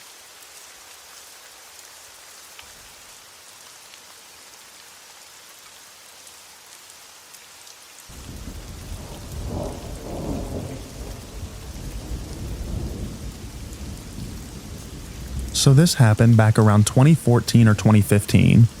I was about 19 to 20 years old. I was a scrawny thing at 4'10", not much weight or muscle to myself. We had just moved to this town. My family and I checked the crime rate. It was pretty low, and so we thought that it was a safe town. Boy, were we wrong. So this town was about 1,000 people or so, and we just moved here a few weeks prior. Nothing bad had happened. One cold winter day, my parents decided to let me walk to the little store in town. It was about 3 blocks away, so like a 5-minute walk. I didn't personally own a cell phone at this time, nor did I have pants pockets on my pants. I took my parents' phone and card to get whatever we needed at the store. I had the card in my hand, and it was visible. Bad mistake looking back on it. I walked up to the store without incident. Didn't see these boys on the way up to the store. Got what I needed and left the store pretty quickly, putting the card into the grocery bag. At this point, the sun was setting. It wasn't dark outside, but the sun was past the buildings in town. I get between the store and an abandoned building with a library almost at the end of the block. I see 3 young boys probably between middle to high school age. I knew I had to go that way to go home, so I was forced to walk past these boys. At first, I didn't have a bad feeling, and they weren't saying anything to me. I honestly don't think that they saw me at first. Anyway, as I was almost to the library, the boys passed me now. They're between the library and the store at this abandoned place. As soon as my back was to them, I got a very bad feeling. That's when I heard one of the boys say, "You." Yeah, you. I looked back, and they were headed my way again. I just ignored them and didn't answer. I heard footsteps, but it was a distance a ways. Then I heard them say again, "You. Yeah, you, come here." Again, I ignored them. This time, the footsteps got louder and faster as they were jogging. One last time they said to me, "You. Yeah, you, come here." But this time louder and a lot more aggressive. At this point, the footsteps were at a run now and almost right behind me. I looked back, and these 3 boys were almost on me, but not quite at arm's length. At this time, I got scared. I didn't have any weapons on me to defend myself. Nobody was on the road. I was all alone with these 3 boys. I didn't know what to do. So I gripped my parents' cell phone tighter, my other hand in a fist. I was ready to fight and use the phone as a weapon. As soon as these 3 boys were now within arm's length of me, an ambulance goes by. I remember looking at the guys in the ambulance.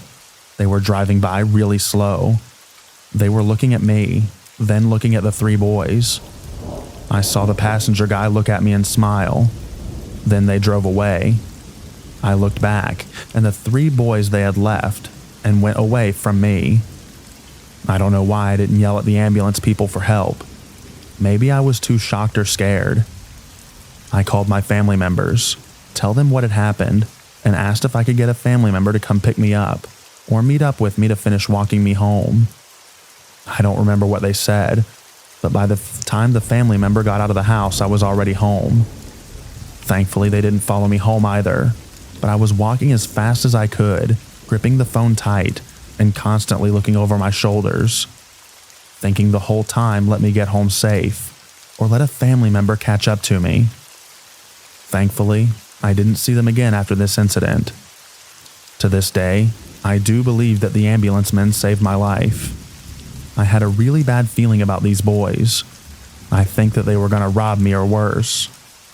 Also, being in a new town, I didn't really know my way around.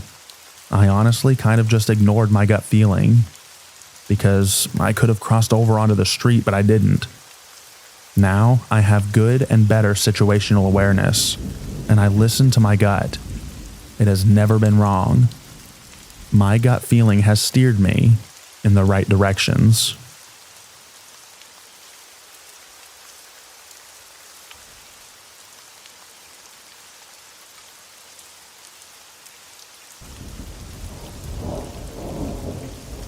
This happened a while ago, back in late July/early August of 2022, at around 9:00 p.m., I think maybe slightly earlier. Me and my friend decided to take photos in the forest. Yeah, I know, dumb idea.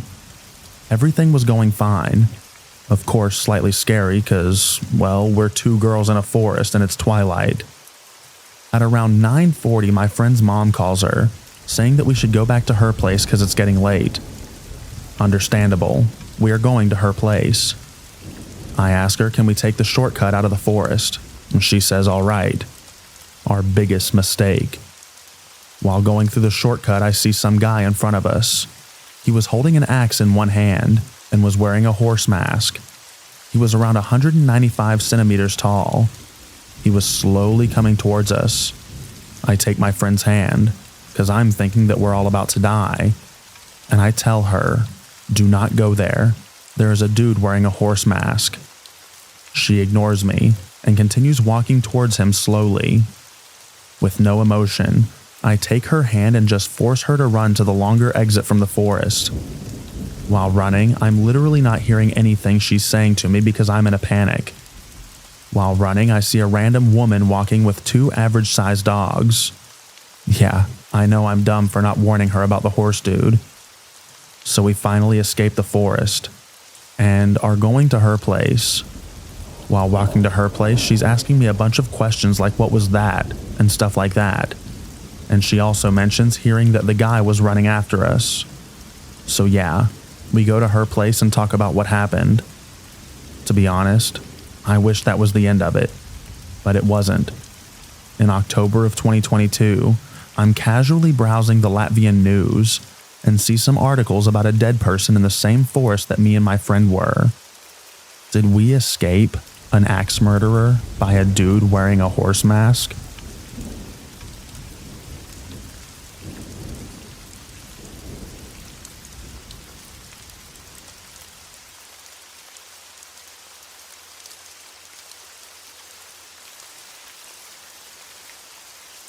I was 23 and I had a long-distance boyfriend. He would come and see me, and on this day we parked outside of a nature trail and fooled around in the car briefly before I exited. None of the vehicles in the lot appeared to be occupied, but I was wrong. I'm about to get out of the car and decide to grab my knife out of the bag before I start walking the trail. I normally wouldn't do that. I also decided to put a bigger t-shirt over my tank top. I said goodbye to my boyfriend and started down the trail. I wanted to walk before going home. This isn't a hidden trail. This is a populated area. If you run about a minute down the road from the trail entrance, you're outside of a business. As I'm walking, I start to sense that someone is behind me. I'm currently holding my knife in front of my body. I continue walking and finally look back to see a middle-aged man following me. As I pick up speed, he does as well. I tell myself I'm being paranoid. It's the middle of the day. How would he even do anything to me? Because he continues to follow and I see a bench coming up, I decide the best thing I can do is to hurry to the bench that is facing the trail and hold my knife out in front of me in an obvious way. I cannot express to you how shocked I was to see when I sat down and he saw my knife. He put an even larger knife into his pocket. I couldn't believe it. He saw the face I made, and he ran off immediately to an adjacent trail that was deeper into the wooded area. I got up and started running the main trail he had followed me down. When I got to the parking lot, there was one vehicle, a truck, running, with no one inside. I'm guessing this was his vehicle. I continued running until I was in the middle of town. I don't know what to make of this.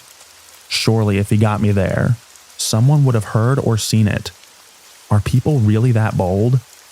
I also think that he may have confused me for a worker, because he may have seen me in the car. Thoughts?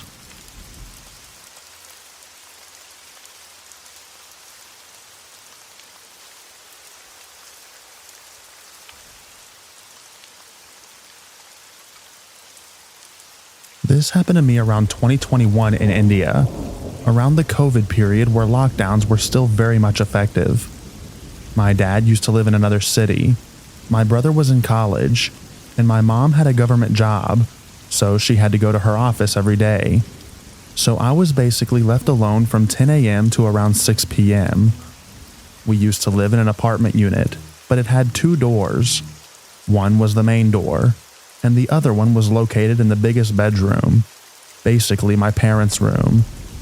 The door was clearly locked with an actual lock from the outside, and it also had a metal sliding door, the one with the chain structure. I'm from India, so you can Google elevators to find out what I'm talking about. And it was also locked from the outside. We had a ring bell on the outside, but it was just connected to a small bulb in the bedroom. Sorry for this being so long, but you have to get the gist of the area. So one day around 12 p.m., I was in my room, which was basically adjacent to my parents' room, and I felt weird, so I just went to check their room. I went to the room to see the bulb blinking, i.e. someone was ringing the doorbell. My mom used to say to ignore it, because if it was someone we knew ringing it, they would know the real door. I stood there for a moment when the person started knocking really hard on the door, like it was straight up rattling. But the thing is, due to the metal gate in front of it, it would be very hard to put your hand inside to knock on the actual door. Even I couldn't put more than half of my palm in. I was also a teen back then, so I wasn't that big, and this man was straight up banging on it. I got scared and called my mom, who told me not to panic, but I was really weirded out, so I locked my parents' door with the lock that they had and went downstairs to chill in my brother's room. It was one of those days where my mom straight up wouldn't return till like 8 p.m., so I was alone for a really long time, and I was scared to even go upstairs. Around 6 p.m., our helper auntie came, and I was a little better than someone else was in the house. And during that time, I used to take private tuitions, and my teacher used to come around 7:30 p.m., so I felt better that I'd have people. Our main door had a big window just beside it, so whenever someone was at the door, we used to open the window to check who was there before opening it. but Auntie had the habit to open it without checking. Like, you memorize the timings of people, so you open it because you know that it'll be them kind of thing. Fortunately, that day, when the doorbell rang, she opened the window, and then she came to my brother's room to tell me that I had a cake delivery. Thing was, I didn't, obviously. So I went out to check through the window. There was a man with a cap hiding his face holding a very small box. Now, a cake box is very square and big, right? Even a pound cake has a big box. And in India, we have a very small sweet box. So imagine a 100-gram sweet box being called a cake box. And I asked him who was the delivery for. He didn't give my name, not even of the company, just told me that it was for our flat. I called my mom and asked if she had made the delivery, and she didn't know what I was talking about. So the dude was just like, accept the box and open the door. And by a miracle, my teacher walked up the stairs and asked what was happening. The dude saw my teacher and ran up the stairs. We lived on the first floor, and we let our teacher enter. Later, when my mom inquired about a delivery guy coming to our flat with our security guard, he said he wasn't there at his post for around a half an hour when it happened. And we didn't have any CCTVs in our building, so no one saw him. It wasn't that scary maybe, but it did shake me up. And I did ask my mom to at least come quickly from her office on the next day. And I didn't stay upstairs when I was home alone anymore.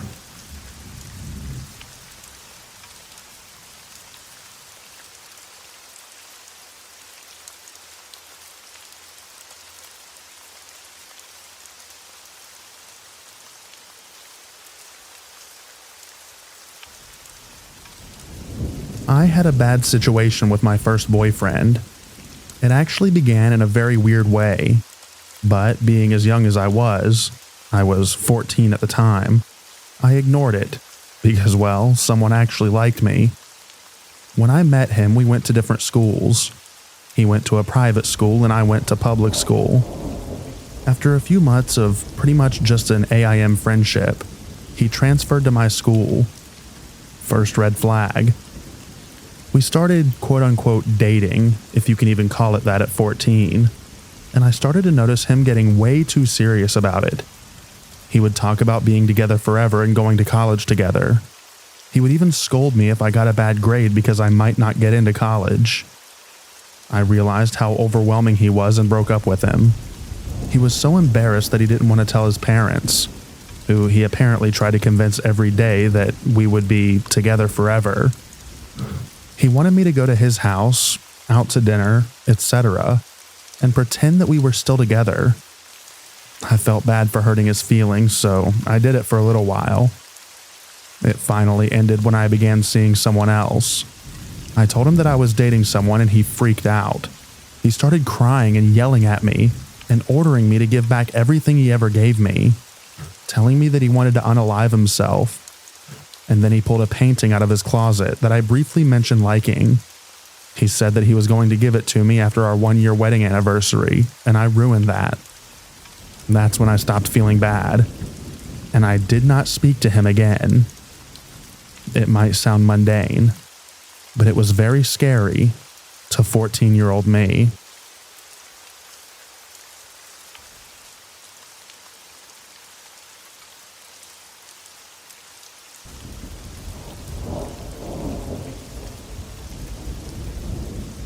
He ended up in the dryer at my apartment complex in the middle of the night, naked and crying. Yes, you read that correctly. And no, I'm not making this up. I wish I was.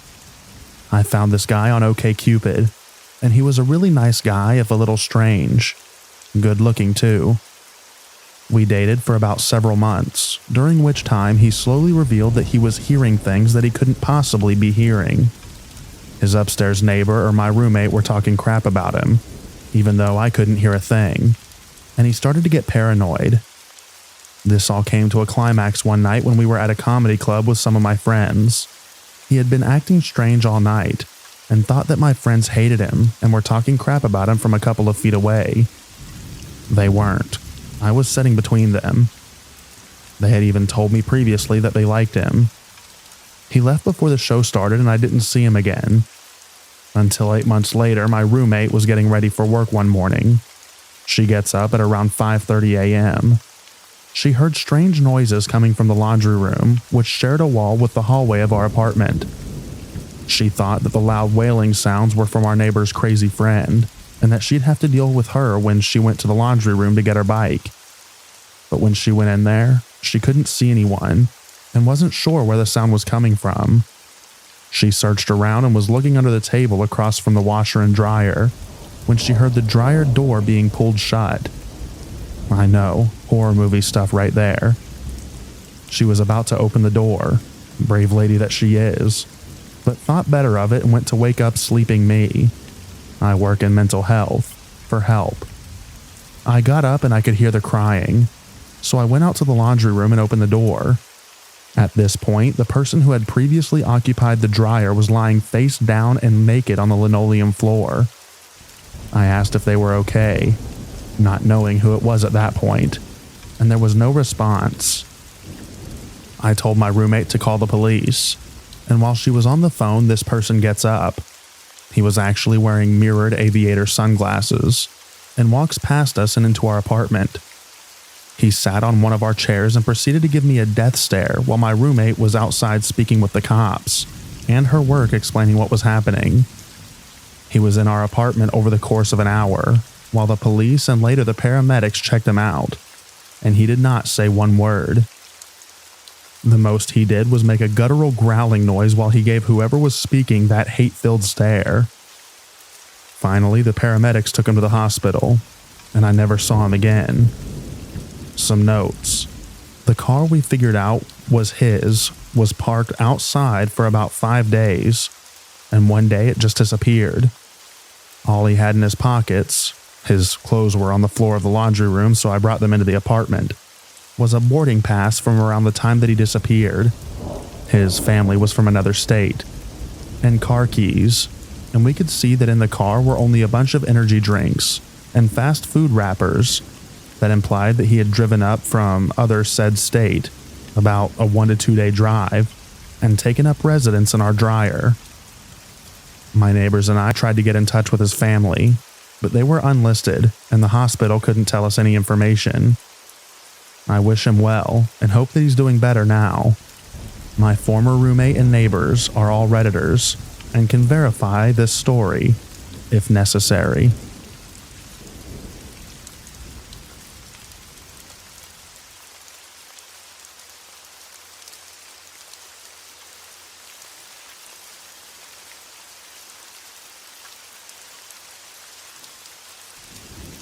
I think I was around 18 years old. We'd been dating for about 8 months, and I broke up with him because my parents were treating me differently, and I didn't like it. It put too much strain on both my boyfriend and my parents and I's relationship, and I couldn't take it. I broke up with him one night, and about a week later, he showed up at my parents' house wanting to talk to me. My mom answered the door. I didn't want any part of it, so she told him to go away. He got belligerent and eventually left, so she called the police. He was pulled over and given a warning. Then they let him be. Dad was at work. Mom took sister somewhere, and I was playing Mario Party 8 on my Wii at home. There was a knock at the back door, and I looked through the glass from the couch, and he was there looking in trying to talk to me. Again, I didn't want any part of it, so I ignored him. He got mad and shouldered the door. The frame cracked. He did it again and the door burst open. I said, "What the heck are you doing?" And he grabbed me and put me over his shoulder and carried me outside. I figured he was just going to put me in the front seat and leave with me. But then he popped the trunk of his car with the remote, and I realized what was going to happen. I twisted a little, which surprised him, and he dropped me. But then he put me in a headlock where I couldn't breathe, and I stopped struggling. He tossed me in the trunk and shut it and drove off. At this point, I was doing everything I could to get out of the trunk. It was a Buick LeSabre, the model which, of course, doesn't have a way to open the trunk from the inside. So I started kicking the back of the seats to get out.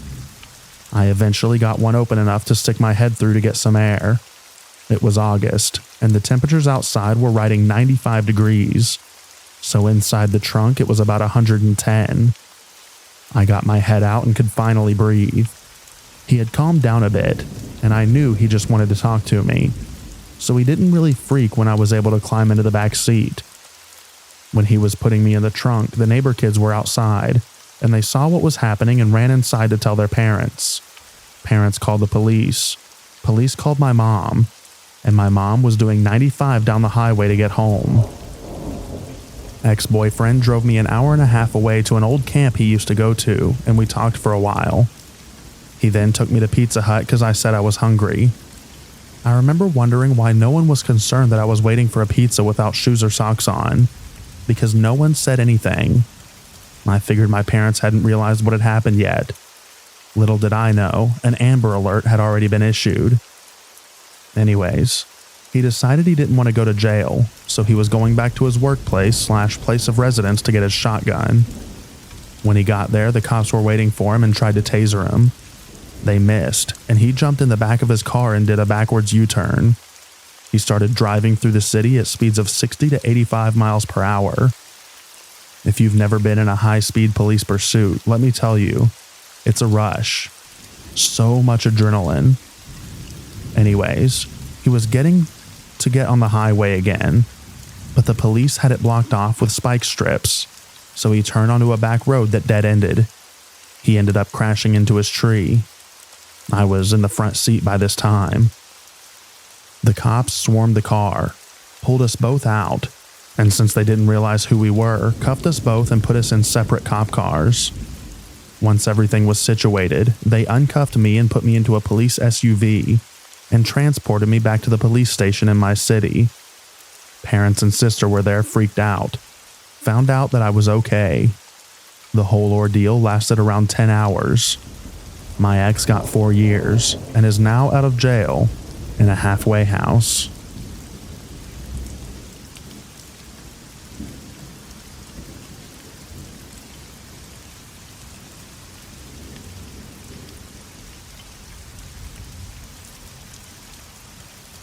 My ex and I dated in high school to my freshman year of college.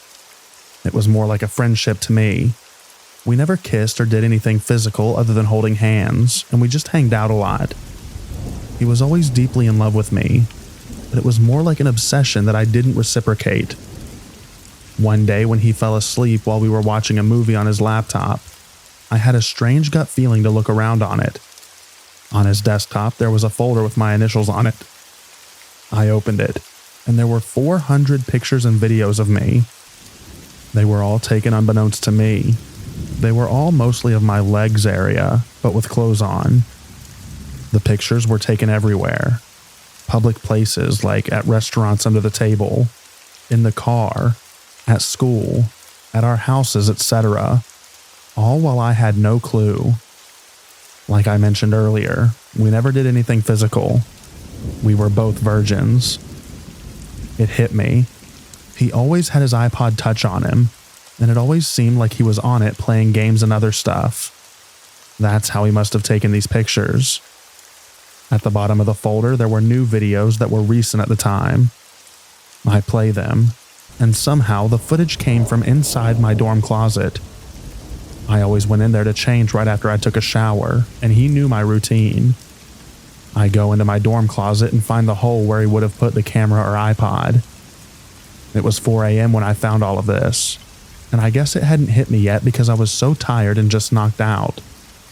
Then I woke up, realizing what I had found and how serious it was. I called my best friend. She came over to my dorm and I showed her. Both of us cried on my bed for a while. I had never felt so violated in my life. Later that day, a group of my closest friends helped me confront him. I told him I found what was on his laptop. He looked at me like a deer in headlights. He started crying, saying, "I tried to stop, but I couldn't help myself." He then ran out the door and sat on a bench outside my dorm, crying with his head down for hours. I could see it from my window. After that, he stalked me. At my job, he would be outside when I got out at 10 p.m. and watch me from his car. I had a new boyfriend by then, my first real love, and he would be with me to protect me from my ex. He also tried to kill said new boyfriend with a bat when we all went to the same house party. My friends locked me and my new boyfriend in a room so that my ex couldn't get to us. I could hear him trying to break into the room and swinging the bat and breaking stuff in the house while others were holding him back. Then he disappeared at the party and everyone went to look for him. They found him outside on the porch in the fetal position, rocking back and forth and crying. A year later, even after losing his virginity to someone else, and me being with my new boyfriend for a while, he told some mutual friends that he didn't care about any girl, and that he just loved me forever. To this day, everyone I'm close to knows that if I were murdered, they'd knew who the prime suspect would be.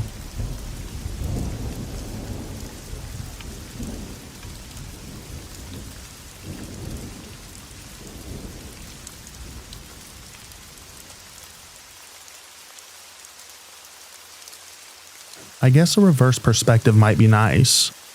I'm probably the crazy ex, although nowhere near as crazy as most of these stories. I was best friends with the girl for 3 years before dating, and we dated for around a year. She broke up with me somewhere out of the blue, and I insisted that we stay friends because I didn't want to lose her as a girlfriend and as a friend. Well, frankly, I convinced myself that her decision wasn't real and that she'd change her mind the next day.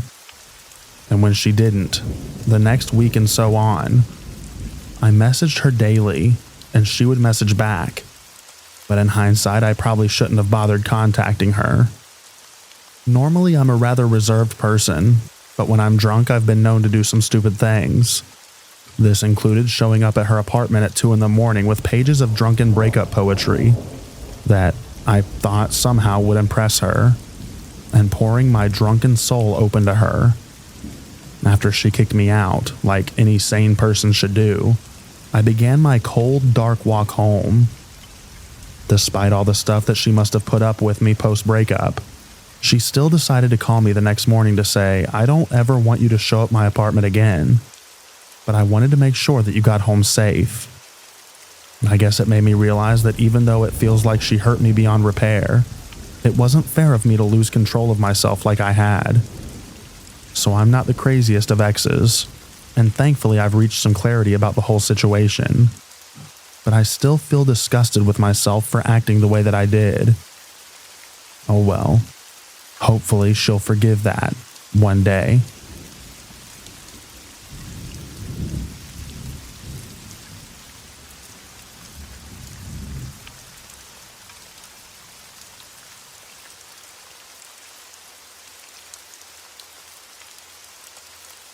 I dated a stripper for about 6 months.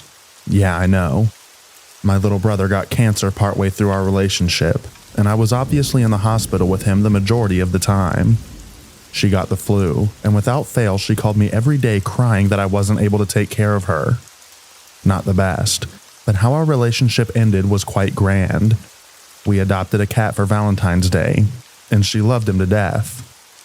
One day, she is leaving for work and asks me to feed the cat. Of course I will, but I had an unusually long day at work and I was tired, so I decided to lay down on her couch and take a cat nap. Pun fully intended. Well, she got off early, and seeing that I did not feed the cat, I started having a dream that I was being stabbed with a fork. Well, I was. 13 times in the back because I didn't feed the cat. I proceeded to get up and run out of the apartment while she was chasing me. She threw her heels at me with deadly accuracy, hit me right in the back of the head, and stunned me enough that I fell down 2 flights of stairs, got concussed, and sprained both ankles and wrists. The next day she calls me and acts like nothing happened.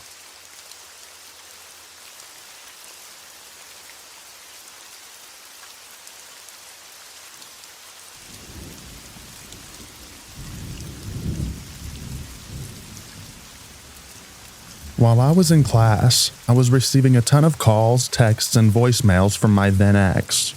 I ignored them and refused to be distracted because it was a midterm review session. He then found my class, threw open the classroom door and started dragging me by the arm to leave the class. I was absolutely horrified that this scene was occurring in front of about 40 people.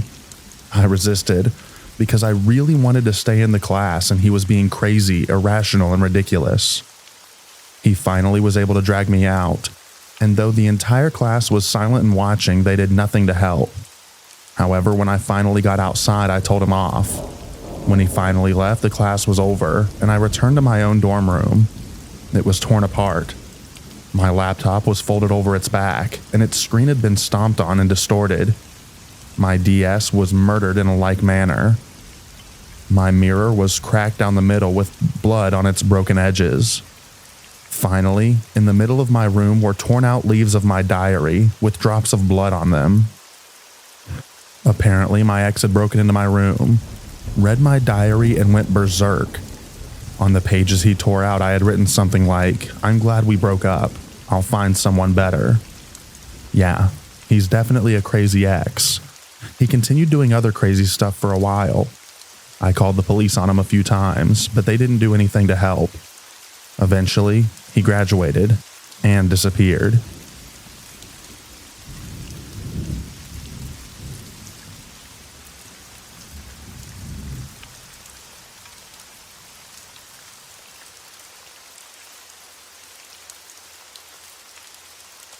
I was engaged to my high school sweetheart, who I pretty much allowed to treat me like dirt for years. After high school, while we were living together, it was apparent that the relationship wasn't going anywhere, and I finally found the courage to end it. I was the one with the job and the money, so I was keeping the apartment and asked her to move out. I think I gave her like 2 weeks or something, but it was a long time ago. Eventually, she shacked up with some guy, I think, and was out of my hair. Every now and then, she would pop in because she left all of her stuff at my place while she was trying to find a new place. I kept hearing stories from everyone of her epic levels of sluttiness, and just tried to stay away from it as best as I could. At some point, though, out of anger, I went into her jewelry box and took back the engagement ring that I had given her. It was several weeks before she realized it was gone, and I'd already sold it by then, and told her so when she confronted me in my apartment. She lost her crap. She started demanding that I give it back to her, or at least its value in cash. I told her that's not how engagement rings work and she can leave. She started hitting me and trashing my place. I didn't have to take it. She was smaller than me and was at the time, a black belt, but I just let her take out her anger. She ripped my shirt, slapped me, punched, kicked, bit, everything. Finally, she hit me square in the face and drove my head into the door behind me. On the other side of that door was a calendar hanging on a nail that stuck through the door. Just a small amount, but enough to drive it into the back of my skull, and it really hurt. I just grabbed her hands to stop her from flailing anymore, and directed her over to the door. She could tell that I had lost my patience, so she just stormed out. About an hour later, she shows back up, this time with her mom, and the police. The cop took my statement, took one look at me and asked if I wanted to press charges, or if I needed an ambulance. I declined both, and then he escorted her and her mom off the property, and advised that they take it up with small claims court if they wanted to proceed any further.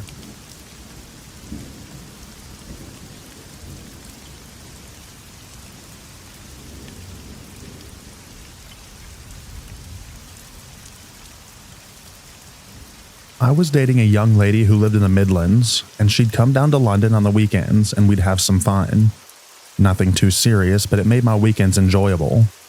Out of the blue, I was asked to move from London to New York by work, and so I told my then casual partner that I'd have to break things off because I was leaving the country. She accepted it and stopped coming down on the weekends. Anyway, fast forward a few months and my move to New York gets canned due to budget cuts. I still had my ex on Facebook, and I started to notice some odd photos popping up. It turned out that she had quit her job and moved to New York when she thought that I was going to move, and was now living there for 6 months. She reached out to tell me a few days later, and I had to explain that I wasn't there. She was angry.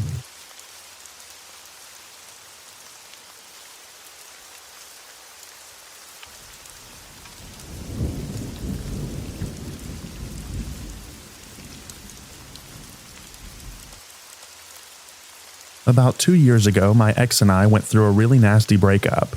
Lots of crying and nasty words said. It became apparent that she had a lot of emotional problems and really wasn't the person that I thought she was. Lots of anger and lots of lying, as I discovered. And to make things stranger, she is the one who dumped me multiple times and was absolutely furious when I finally accepted it and told her that it was time for her to go.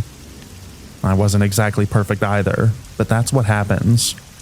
I had also started a new and healthy relationship at this point, maybe 3 weeks after the primary breakup, which made her angry to no end. Anyway, she shows up one day to collect some belongings that were still at my place, and she sets me down on the bed and hands me a note telling me to read it out loud. It was a really nasty speech about how I am incapable of love and a terrible person and deserve to die. I refused, but she's screaming at me, and I was just like, fine, I'll read it if it'll make you go away. So I finish the speech, and she pulls out a loaded gun from her purse and spends the next 15 minutes trying to muster the will to pull the trigger and splatter my brain all over the wall. She says she knows the law. She knows she'll be caught. She knows where she'll go to prison, and she's fine with it because I'll be off of this planet. So I spend this time poorly, not to totally freak out, and with tears streaming down my face, telling her that she's not a killer and just needs to go live her life without me. We parted with a hug, and I just learned that she got engaged to a new guy a couple of months ago.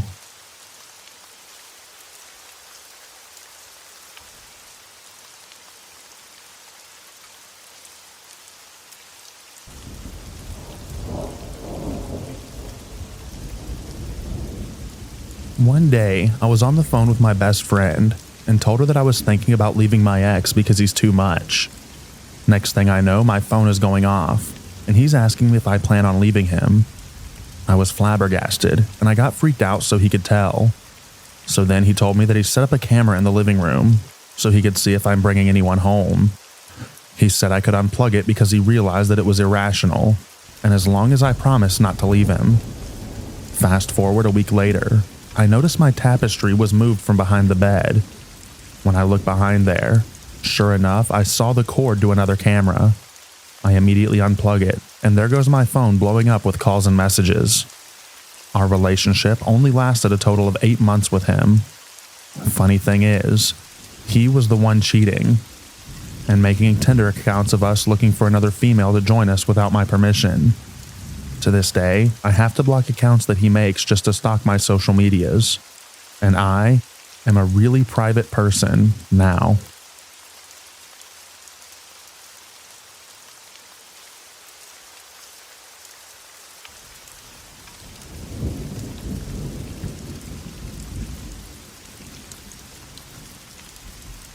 My ex bought a new phone and lost all of his numbers. He asked me to text him so he can save my number again. As him and I drive home, I text him, "Hey sexy, what's up?" And he responds, "Hey, can't talk right now. I'll text you back in 5. I figure he's messing with me and forgot about it. As soon as we get home, he goes to the bathroom. A moment later, my phone lights up. X. So, hey, what's up? Me. Not much, you. X. Super in the mood. Want to meet up tonight? Me. Why not right now? I'm in the mood too. X. Okay, I'll try to make it as soon as possible, cool? Me. Yeah. A moment later, he comes out of the bathroom for the following conversation. Him. I'm actually just gonna head home, I think. Don't feel too good, is that okay? Me. Okay. X. Oh, but can you text me real quick so I have your number? Me. Sure. I send him a text while we stand in the same room. Hi. Him. Crap. I forgot what exactly happened afterwards, but I vaguely remember removing him forcefully from my apartment. A real keeper, that one.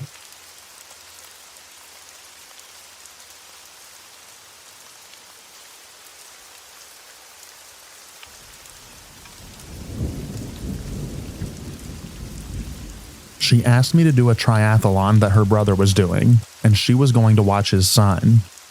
I've never done one before, but she told me that she really thought that it would be good for me. and would be really proud of me if I did it. So I did. It was a whole weekend camping trip. It rained the whole time. We got there on Friday. I unpacked my setup, cooked, cleaned, and did everything the whole trip. Her brother apparently forgot to register, so it was just me doing the triathlon, which was on Sunday. Woke up at 5 a.m., jumped in the coldest water I have ever been in to start, but finished it. It was a mini triathlon, so like swim half a mile, 13-mile bike ride, and 5K run. But still, that's a lot for me. Anyway, when it ended, I went back to camp. She made me pack everything up, then told me if I couldn't put the tent in the original cardboard box it was in, not just the bag that it was in. When I said she was welcome to do it herself, she told me that her ex had no issue doing it. Mind you, I'm exhausted from, the triathlon, and she just watched me pack everything alone. I put it in the box but ripped it halfway down. I didn't give a crap. Drove 3 hours home and she broke up with me on the car ride home because she just didn't see any potential in me anymore. So yeah, good times.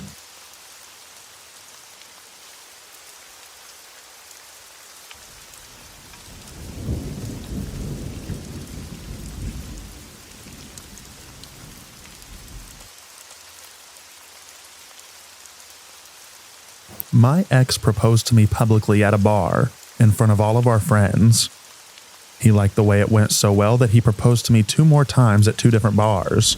We were bar hopping in our hometown in front of everyone we know. I said yes 3 times. So we set a date and I planned this whole wedding. Buy the dress, set up the hall and the catering, flowers, everything. The only jobs that he had were to buy and rent tuxedos for himself and his groomsmen, and to find someone to marry us on the date that we had chosen. It was getting really close to our date, and he hadn't done any of the things that he agreed to do. I finally confronted him about it, about a month before this whole event that I had planned, at which time he told me that he was not going to marry me, and that he didn't think that I was going to take his proposals so seriously and actually plan a wedding. 3 times. Shaking my head. I am happily married to someone else now.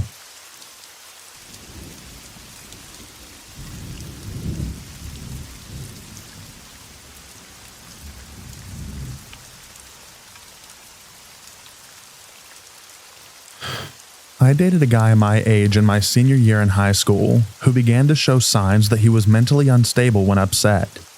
I decided to break up with him one day when he picked me up in his car. When I tried to get out of the car, he started driving. I told him to please let me out and he would not. Instead, we ended up at his house. I would like to mention that I didn't call the police because I didn't suspect any danger from him. I just thought that he was being a jerk.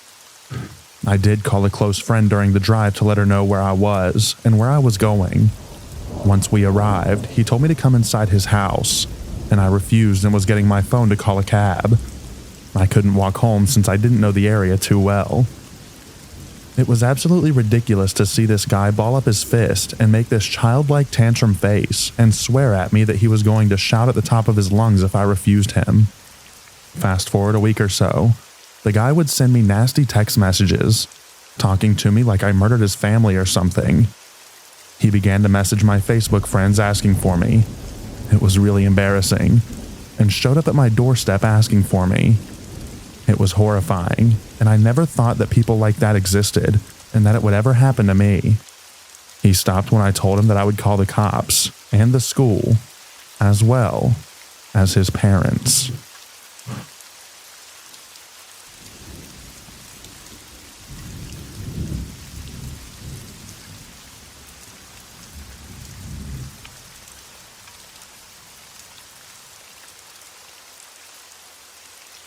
My ex-husband decided to start shooting up during the middle of our marriage while I was pregnant with our son.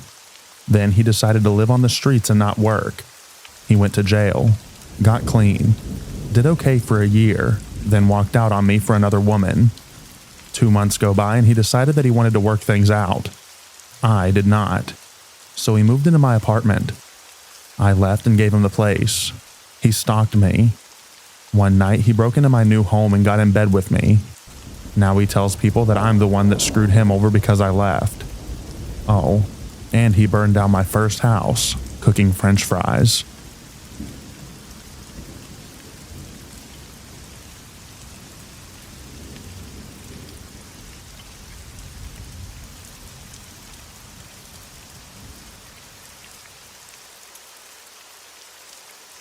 This girl that I knew asked me out, and we seemed to get along quite well. So I thought. I knew her mom wasn't a fan of me, so we kept it quiet for a while, hoping that maybe her mom would warm up to me. Well, her mom found out and crap hit the fan. I thought maybe my girlfriend would try and calm her down, but boy was I wrong. A couple of days after her mom found out, my girlfriend suddenly sided with her mom, and they both really started abusing me. I noped out, but then they both started stalking me everywhere I went. I couldn't get away from them. Neither of them drove, so they would catch public transport from their side of the city to mine just to abuse me. They would wait at places that they knew that I frequented. I thought that they may have gotten tired and over it, but it kept going on for a couple of months. Every time I came across them, all I got was screaming and shouting. Absolute crap from both of them. I finally decided to take action and get a restraining order.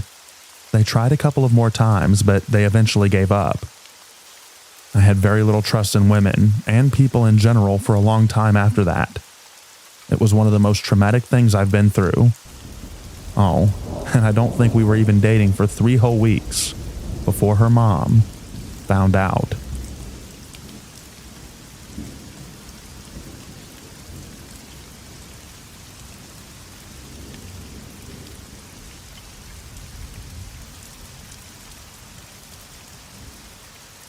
My ex, JJ, was a creep. I was with him for 19 months.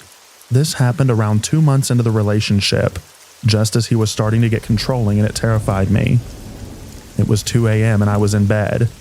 I have super bad insomnia, so I was just listening to YouTube and scrolling through Reddit, not expecting to sleep for at least a couple of hours, when I heard a tap tap on my window. I assumed it was my cat, so I called her name because she always meowed whenever she heard her name. It was silent, and then tap, tap, tap. I turned my YouTube right down and called my cat again. I hear her meow in the bathroom and panicked. It wasn't her outside my window. Outside my window is the roof of an extension that was built. It slopes up to my window and can be easily climbed onto via my neighbor's woodshed. At that point, I know there was someone out there, but I was too scared to look. I sent JJ a message about it, but he was asleep, and it sent but didn't deliver. The tapping kept happening. Roughly every 20 seconds there would be a tap, tap, tap, and then silence. It continued for about 45 minutes while I lay in bed just listening. I felt like I was stuck in bed, like if I came out from under the quilt, then they would somehow get me. After an hour, I realized it stopped completely. I pulled myself from my bed and went to my kitchen where I could see the roof, and I saw a pair of legs dangling over the edge, illuminated by a torch. I decided to give up with my mom, and slept on the sofa with my cat that night. At least whoever's it was wouldn't know where I was. Next thing I know, I'm waking up to my alarm.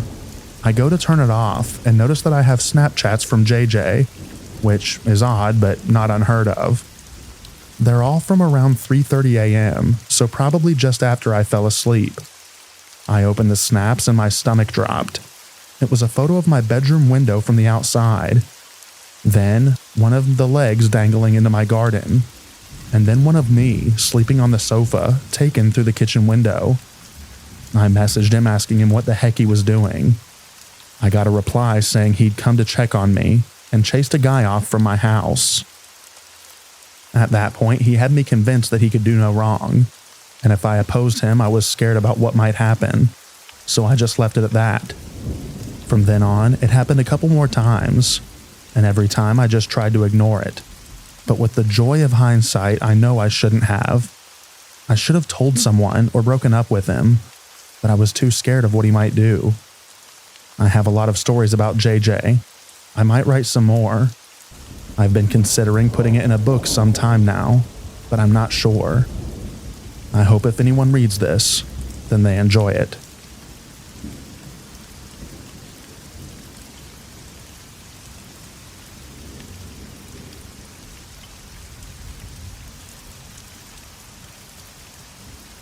So for starters, I've been dating this girl for a while now. Her name being Isabel, going on a year very soon. And all is going well in that regard. However, when we first met, she told me about a less than ideal ex-boyfriend that she had a couple of years before she had met me. They still went to the same school, and he ended up going to the same university as us after we graduated high school as well. Apart from that, all three of us went to the same church, meaning there was a lot of opportunity for him to meet us. The creepy encounters with him, Jose being his name, started a little before he graduated high school. After he heard we were dating, he was furious, even going as far as to say that I was abusive on Twitter, but nobody believed him, given his accusation was complete horse crap, and he was notorious for doing the same in the past, in order to keep Isabel from talking to other guys when they were together. That was just the beginning though. It started off small at first, seeing him at the mall whenever we would go out on dates, before it was illegal to go outside. After a while, it seemed like a little too much to seem like a coincidence though. He started showing up to our church, which, although wouldn't ever really be abnormal, he all of a sudden joined the same youth ministry as well. It seemed as if he was trying to get as close to us as possible at all times. There was one instance that I remember very specifically, at a grad party everyone was invited to. Everyone was in the backyard, and I remember looking across the patio and just seeing him staring at me and Isabel from the other side. His eyes didn't move, and his breathing was very heavy, as if he was angry, anxious, or both. He didn't try anything that night though, probably because of the other people there that night. After I left the party and dropped off my girlfriend at her house for the night, I saw a black car following me for a majority of the way home, which I didn't really think much of, and not to sound like that guy or anything, but I wasn't too worried about it either. I'm fairly well built, and I've done martial arts for a little over 6 years. The next day, that same car was tailing me almost the whole day while I was running errands. Things got a little heated in the afternoon though. I was sitting in my car outside of a store, waiting for a curbside pickup, when he parked a few spaces down from me, got out of his car and came up to my window. He started yelling at me, saying that I would never be good enough for Isabel, that she still loved him no matter what I thought, and that he was going to make sure that she and I weren't together. I just tried to ignore him. Starting anything probably would have been a bad move, given that he hadn't even touched me or my car, but I was still a little heated. After heading home, it was already pretty late, so I just played video games for a while till I was tired enough to go to sleep. When I was walking back to my room, I saw him from my window, just standing there on the sidewalk looking right at me. The only reason that I knew it was him was because of the light from one of the street lamps. My parents had also seen him, and asked me to go check it out since they aren't the youngest of people, and wouldn't be able to do much other than yell at him to go away. But as soon as I walked out, he just got in his car and left. This happened every night for about 3 days straight. The last night I ever saw him was not like the others, except this time he didn't leave when I went outside. In fact, he started walking closer to me. I didn't notice until he was a lot closer, but he had something in his hand. I couldn't tell what it was, but it looked like a fairly large knife that you would use in the kitchen. Adrenaline kicked in, and I ran back into the house and told my mom to call 911, after which I went back outside. He was just there in the front yard waiting. When I stepped outside, he said, "Isabel belongs to me, and I'm going to make that happen, no matter what." He ran at me with a knife, but muscle memory kicked in, and I had him pinned down after that. The cops came shortly after, and I explained the situation to them, after which he was arrested with a couple of different charges that I don't really remember. One other thing I do remember, however, was what was inside of his car. When the police came, they also searched his car to see if he had anything else that I should have been worried about.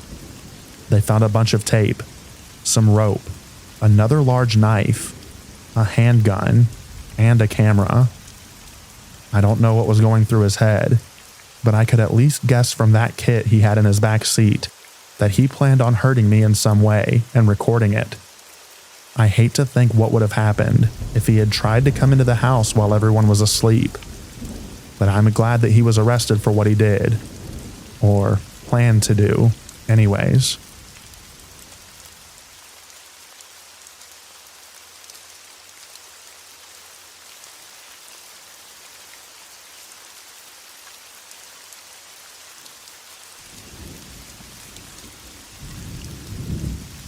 I began dating a very cute, super fun, amazing, or so I thought, girl. I'm 29. She is 24. She was so easy to get along with. We had fun, took awesome road trips. We moved in together, got engaged, got married. Everything is awesome for about 3 years. Then, one day, she begins to act really weird and paranoid. Now, a little backstory. One of the things that she told me was that she had no contact with her parents because of her father's abuse. I mean, who would lie about that? She's totally not acting like herself. And finally, I ask her what is going on. She demands to see my email. This was before text messages, because she knows that I have been conspiring against her with my friends. I'm really confused, so I hand her my laptop and I'm like, babe, I have no secrets. You can read all the emails you want. The next day I come home from work and I find her moments from death. She's not breathing. I call 911. They come and bag her, get her on life support, the whole nine. The doctors tell me that it's likely that she won't survive the night. She OD'd on fentanyl and alcohol, also widely out of character for her. Amazingly, she doesn't die, and 3 days later comes out of her coma, only to tell the doctor that I've been keeping her locked up in the basement. We have no basement, and abusing her. It gets really messy. I find her parents' contact info through friends of hers that knew her brother. I call them and they come to my state. Turns out they had hired a private detective to find her and find out what was up in her life, etc., because she disappeared from them after college. There was no abuse. In fact, her parents told me about her diagnosis of borderline personality disorder, and she had episodes like this in high school and college, where she insisted that her boyfriend was abusing her. Anyway, I immediately filed for divorce. She had lied to me about her entire life. She dragged me through a year-long divorce, constantly lying to judges, etc. She would get lawyers to take her case because she convinced them that I was an abuser. Only after they found out the truth and that we had no money, they would drop her. Then she would get another one, so it took forever.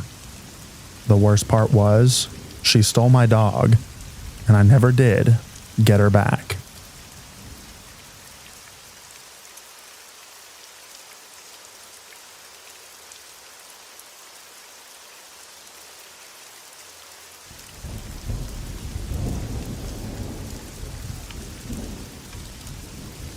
My sister and her husband have been married for a very long time. When they met, they were both married to other people and started cheating on their spouses. In 2008, when my sister came to visit me and my mom, she confessed that she was cheating on my brother-in-law. Before I found out my brother-in-law was an idiot, I had a lot of respect for him. So when my sister told me about the affair, I was furious. I had known my brother-in-law for years. I've always been able to tell my sister what I think, so that day I certainly told her off. She tried to defend her actions by telling me that she had been a good girl for then 18 years, and she deserved to be happy. I was like, what? She and I were standing out in my mom's front yard, and my sister is facing me with her arms crossed in front of her, pouting like a child. I gave her so much crap for what she was doing, but it got worse from there. She informed me that she was going to Honduras with the guy to help him do some contracting work.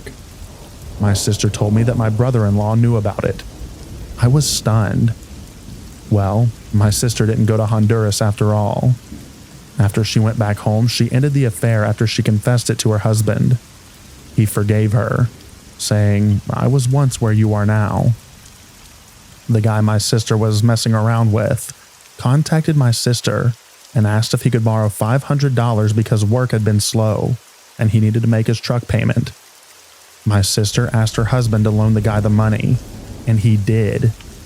My sister charged the guy interest on the loan and gave him a short period of time to repay it. The guy wasn't making any attempt to repay the money, so my sister got nasty.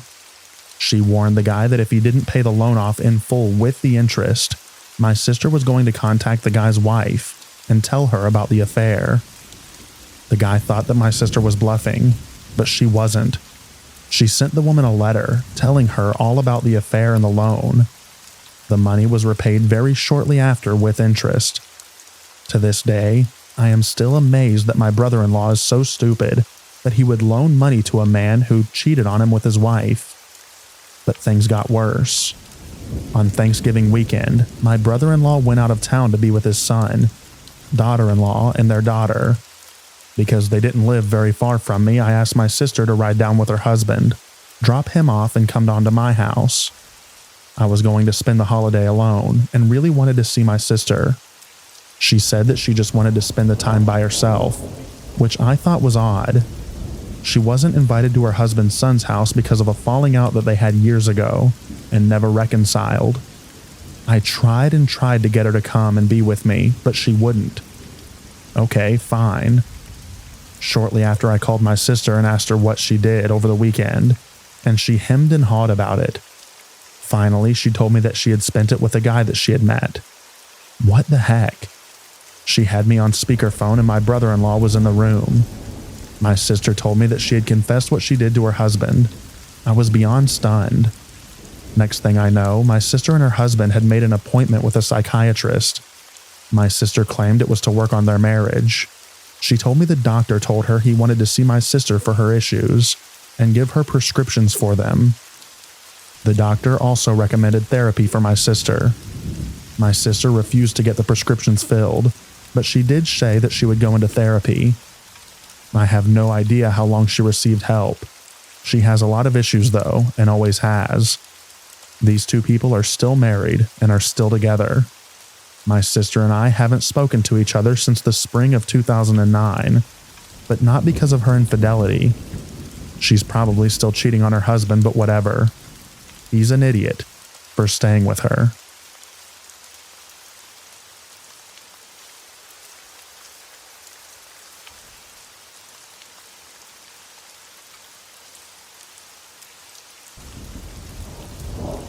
When I was 23, I was renting my first place when my ex-girlfriend reached out to me. We had dated for X amount of months in high school. It's been over 10 years since high school, and I can't remember how long it was. It just went badly because I was a jerk and started talking to another girl. Anyway, my ex said that she was over what had happened when we were teenagers and was willing to give it another shot. So we have a date, and then several dates, and things are doing really well. A month into our relationship, one night I'm at work on a late shift, and she calls me saying that she had gotten into an argument with her mother. They had gotten into some sort of domestic about something that she got slapped, and needed to cool off at my place. I get home and turns out she was moving in. I'm pretty laid back and wanted to help with the rent anyways, so I'm somewhat okay with it. I mean, I knew I was walking into a snake pit, but I didn't know that it was going to be a viper pit. So we lived together for a whopping 2 months when things take a turn. She starts telling me that she's insecure about me talking to girls. Then that changes to watching adult videos as well, which didn't work because I have control issues. We start fighting a lot, sometimes all night long. She starts cutting herself, saying it was all my fault. She ends up getting tetanus. Late phone calls asking where I'm at work and who I'm with. I work late hours at an ambulance service. Things come to a head one night when Crazy X tries to tell me that looking at adult videos is the same as beating her. She starts screaming at me, bringing up all the cutting and the doctor visits, claiming that it's my fault. I get fed up and tell her to move out. This pushes her off the deep end. She grabs my handgun that I keep for self-defense, tells me that she's going to unalive herself then and there. I call the police. She leaves shortly afterwards, after she throws my loaded gun outside. I think, yay, it's over. But it wasn't. So a few days go by without incident. Crazy Ex texts me saying that she needs to give me her house key. I tell her no, to throw it away. But she drives to my house anyway, leaves the key and tapes a note to my door saying I'm mentally ill and need help, and she forgives me, blah blah blah. I stopped reading after the I need help part, and she keeps texting and texting asking if I read it, even going as far as to blaming her behavior on pregnancy, saying that the baby is mine, but she lost it due to stress. So here I am, years down the road, married, with a wonderful 2-year-old hellion, with no regrets of leaving the Crazy Ex. So, to that Crazy Ex, let's not meet again.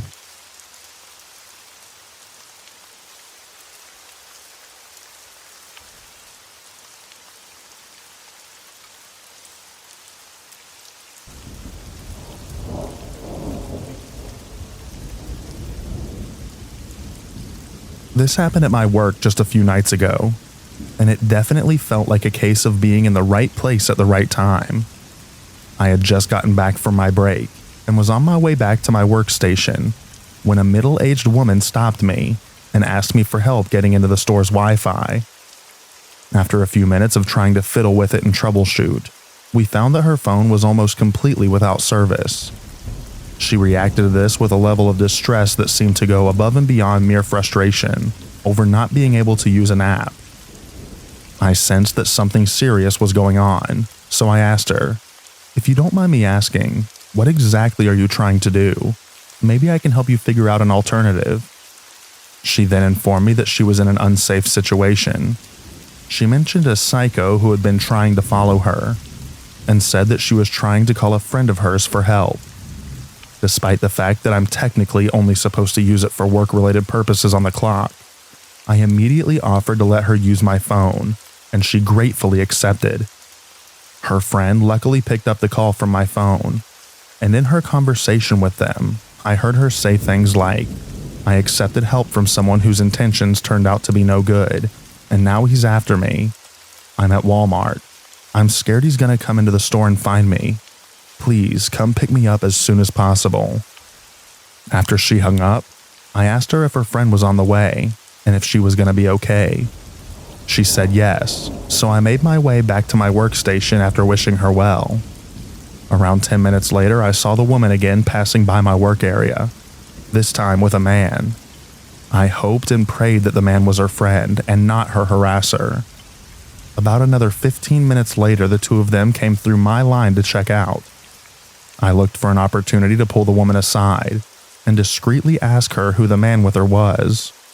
But before I could do so, an old bald man in a grimy corduroy jumpsuit approached both of them and began very insistently trying to get the woman to go to his car. The man, who I now realized was indeed the woman's friend, stood between the woman and the creep and firmly told him that she would not be going anywhere with him. The creep was persistent, and the friend basically had to tell him to screw off before he got the hint and fled. I turned to the woman and spoke up. "I take it that that was the guy who was bothering you." "Man, he even looked like a creep. Are you okay now?" The woman nodded me and thanked me for my help in getting her in touch with her friend. She then turned to her friend and explained, she's the one who helped me by letting me use her phone. Her friend turned to me with a smile and asked, "That was you, huh? With your out-of-state number? Well, thank you for helping her. She's a dear friend of mine." I smiled back and assured them both that I was happy to help, and glad that they were both okay. They finished checking out, and I saw them leave the store without any further troubles. I'm glad that I was able to play a part in ensuring her safety.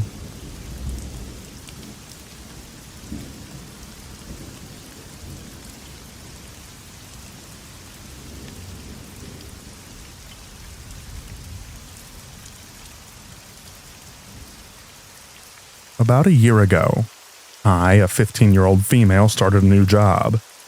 This job was involved in the food industry, so part of my job was to take orders, make orders, and bring orders out to the customer's car if needed, as well as cleaning and restocking items. On a late Friday night, it was very busy. I was exhausted. An older man had come into the store. He looked to be at least 60. I asked the man what he would like to order. He tells me what he would like, and I write it down.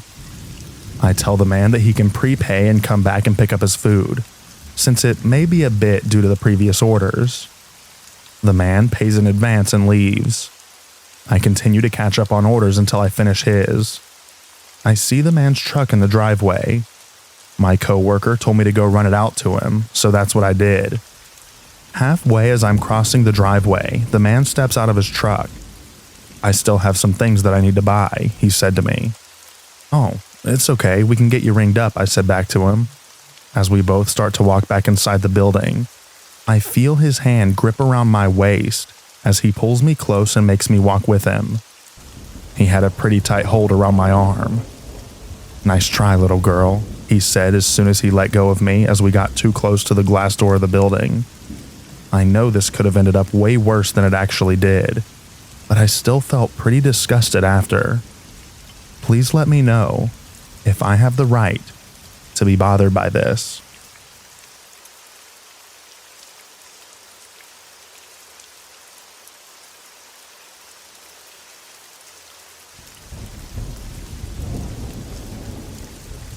Around 2007, I, a female in my late 20s at the time, was walking on Canal Street in New York on a Saturday for some reason. It's very crowded on Saturdays. It wasn't so crowded that you were touching people as you walked, but if you lifted your arm out straight in any direction, you would definitely be touching someone. As I walked, two older Asian women walked in front of me, speaking intensely and quickly in another language, followed closely by a boy, also Asian, who looked about 11. He seemed to be with the women, but they were so engrossed in their conversation that they barely noticed him. He slid directly in front of me, behind and sort of between the two women. The kid was almost running to keep up, and he looked nervous. The weird part was there was a short white man with his hand on the kid's mid-back the whole time. The kid kept looking nervously behind him at the guy, and the guy's eyes were locked onto this kid. I looked at the guy who was beside me on my left, and without thinking I said, "What are you doing?" The second I said this, the guy took off, expressionless but almost running. The kid wedged himself further between the two women, and that was that.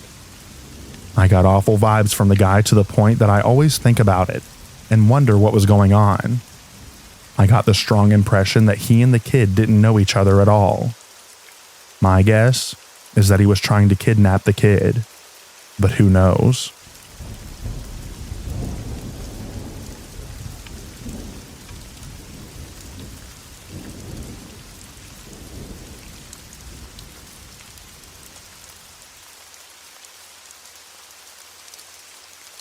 Hi everyone.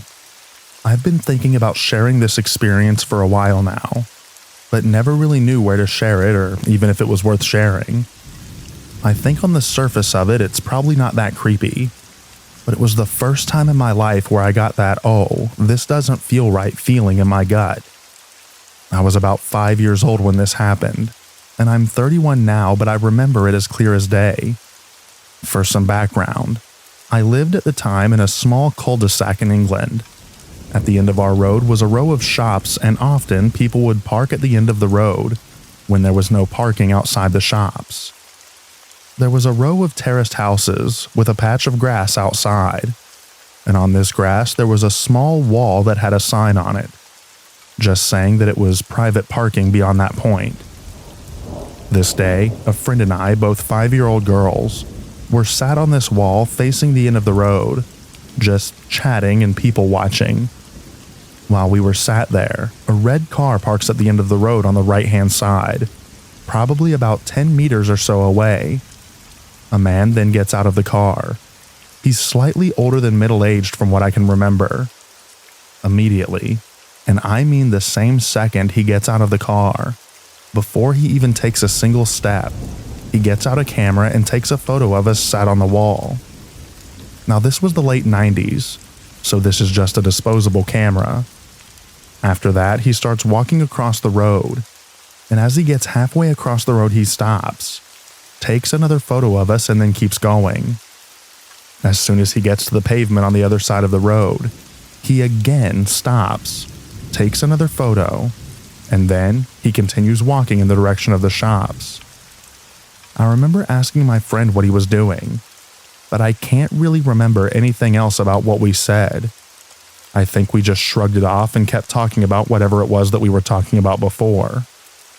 A little while goes by and the man returns, and then he does it again. He stops on the pavement right before crossing the road and takes a photo of us. Keeps walking, gets halfway across the road and takes a photo of us. Keeps walking, and then takes a final photo of us right before he gets into his car. At no point during any of this interaction does he say a single word to us. He never asks to take our photo, never says hello, waves, smiles, nothing. Just completely silent and straight-faced and taking photos. At this point, I think we both get this bad feeling. I for sure do, and I run inside to tell our parents. I didn't even know what it was that I was feeling, being so young. I just knew that this didn't feel good and that my gut was screaming at me that I needed to tell someone about this. I half expected my parents to tell us that we were being silly, but they looked shocked and immediately called the police. I remember the police coming and telling us this story, and they looked concerned, which again, I didn't expect. I knew it felt wrong, but I also thought that because he just left and didn't do anything, and it wasn't illegal to take photos, that we would be told off for making a fuss of it. Again, I was only 5, so even though I knew it felt weird, I didn't know why. I remember the police leaving and saying that they would keep us updated, but I don't remember anything happening after that, which isn't that surprising. I'm sure our description of the man wasn't that good, and we didn't know about getting number plates or anything like that. I have thought of this incident on and off throughout my life as a weird thing that happened. Of course, now as an adult, I understand more why it was really weird that this man was taking photos of really young girls then. Still, I try to rationalize it in my brain. Is it really that creepy? Maybe he just thought it was a nice image. 2 girls hanging out in the middle of summer. But even writing that, it feels weird. But of course, nothing ever actually happened to us. I never saw that man again. We weren't kidnapped or worse. So maybe it was innocent.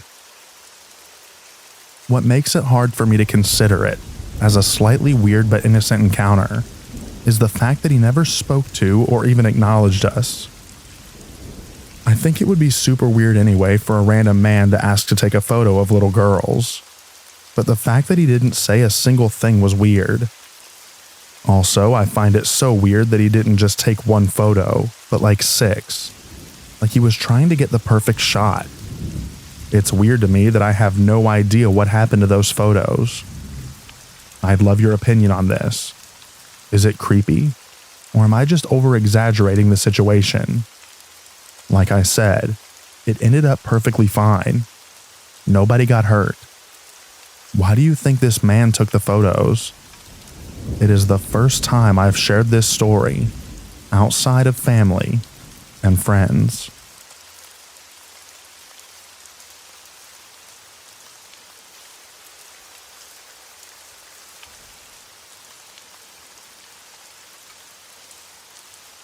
Can someone please let me know their thoughts on this? So I'm a 31-year-old female, and I've been living at the same apartment complex for nearly 4 years. There's a guy who is about 45 or so who lives on the same floor as me, and has for the past year or so. He is so awful. I usually don't notice or recognize a lot of people who live there, but I quickly started noticing this guy because of how rude he was. Whenever we would happen to go downstairs in the elevator together in the morning before work, he would just mean mug. and then we would walk out of the glass doors into the parking lot. I would be walking behind him, and he'd let the doors close on me and not hold them open. One day, about 6 months ago, my fiance and I walked up behind him, waiting for the elevator, and when he saw us, he was standing in front of us and just shook his head almost in disgust. Keep in mind, my fiance nor I have ever had a conversation with this man. Then, where things get really strange, about 6 months ago, I decided to hold the elevator doors open for him when I saw him coming down the hall. He told me thank you, and when we got downstairs for the first time ever, he held the doors open for me. The next time my then fiance, now husband, saw him in the parking lot, whenever he saw my now husband with me, he mouthed effing B-word to him as he passed us. But to make things worse, whenever I see him alone in the parking lot, he smiles and smirks at me, and smiles as he walks past me, almost like two people who have a history together, or like we know each other personally. It's so weird. But about a month ago, when he saw my husband and I together once again in the mailroom, he covered his face with his mail. Can someone please explain to me what the heck they think is going on with this man? I took a lot of psychology classes in college, and I can't even explain his behavior. I'm getting strange serial killer vibes, to be honest. Like I said, we have never had a conversation with him. My husband and I are both very friendly people, and I think that I feel like we give off those vibes. So strange.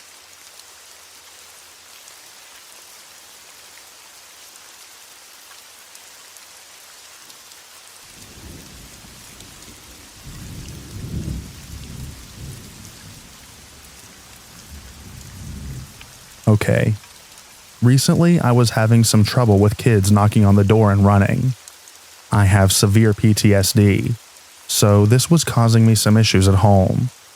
So I was in contact with a police officer in the area who my mother knew.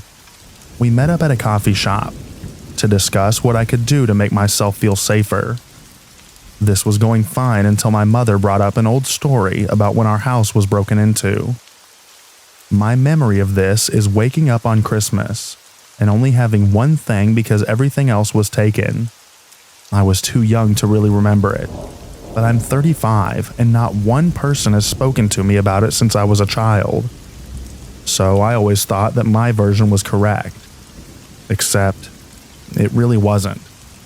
What actually happened was, my mother woke up in the night having heard a noise. She knew that there were burglaries in the area, because my uncle next door had his Christmas present stolen. This is where I must have confused myself. She got up in the dark and went next door to my room to pick me up. I was around 2 years old and was wide awake, just standing up in my cot wide-eyed. My mother flicked on the lights, and I said something about a man. She was freaking out. We were alone in the house, and when she looked down, she saw little patches of burnt carpet and spent matches. They'd come in through the downstairs, lit matches and just dropped them still lit while they were walking around. She could follow the entire trail from the back of the house to my room, back to the present. I am staring at my mother in the coffee shop, coffee halfway to my face, and she's like, "What?" I said, "I don't recall this. I recall something else." Told her quickly, and she was like, "Oh no, that was Uncle. We nearly died in a house fire." And I had an existential crisis right there, because I've been deathly afraid of fires all my life, to the point of night terrors as a little kid, with no explanation. But now, I get it.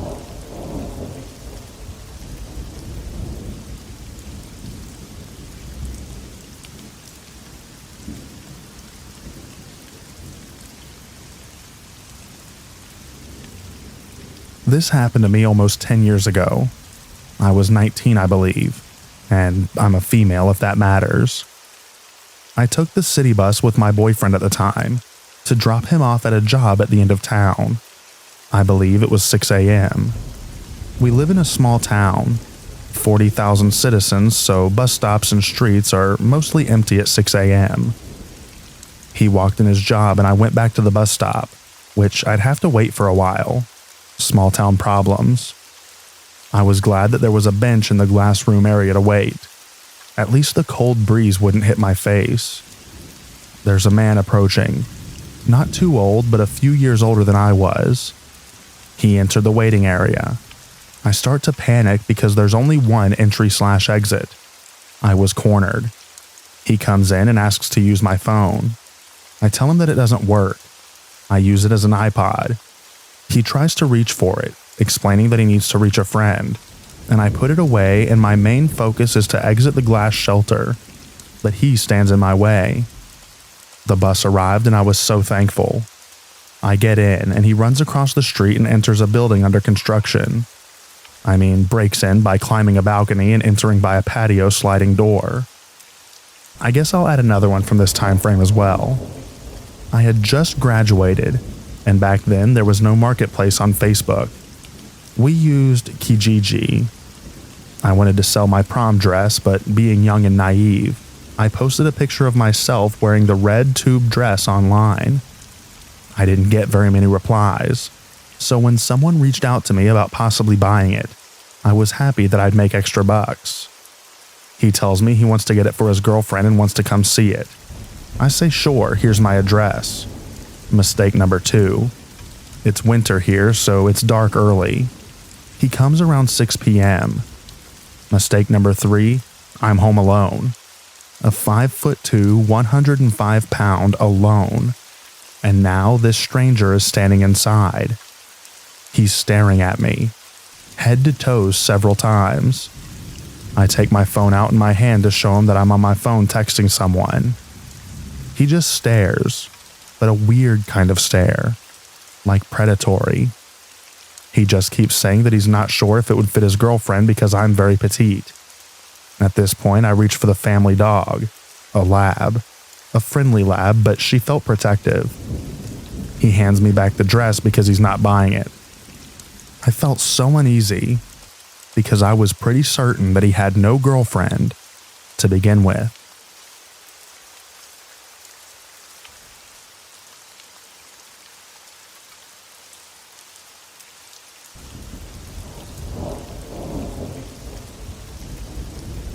Last 4th of July, my boyfriend and I went to the river with his friend's family.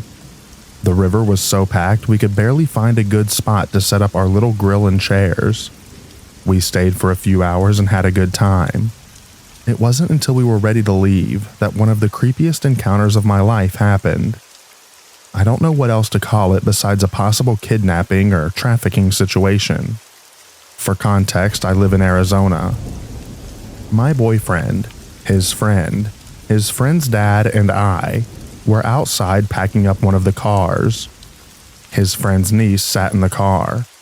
My boyfriend's mom and his sister had driven separately and sat in their car beside us. 2 men drove up and parked right next to their vehicle. It was already a bit weird that he parked right next to us because there were quite a few available parking spots.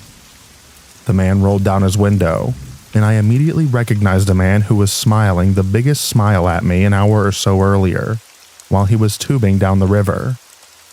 At first, I didn't think anything of it, but looking back, the smile felt so creepy. The man didn't say anything substantial. He just asked for directions or something and rolled his window back up, and stayed parked next to our friend's mom and sister. We finished packing up and were about to head out. Everyone was sitting in the car at this point. Our friend's mom and sister backed up and started to leave, and the 2 men immediately followed after them. This few-minute time span literally has my eyes watering up. I'm so afraid to think what could have potentially happened. When the 2 men drove off, a white van parked further back in the parking lot following right after them. At this point, they still had not left the parking lot. My boyfriend's friend told his dad, "Call mom," and so he did. Everyone was taking the situation seriously. Whether or not it was a dangerous situation is impossible to tell, but I'm glad that we treated it like one. As the friend's dad called his wife, we all stepped out of the car and watched all 3 vehicles from across the lot.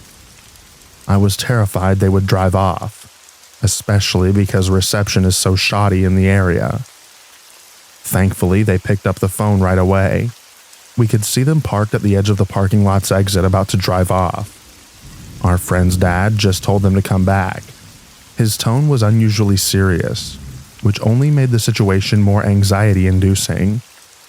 When they did a U-turn, so did the two men's car. But I think when the two men saw all of us outside of the car on alert, they decided to leave. Both the two men and the white van left at the same time. Apparently, while the mom and sister were parked, the two men tried to speak to them to ask for directions again or something. I don't know exactly what they said either. Part of me doubts anyone would try to pull something on July 4th. Probably one of the busiest days at the river, and one of the days that cops are out the most. But this still is one of the creepiest encounters of my life, and I'm hoping that someone can make more sense of this for me.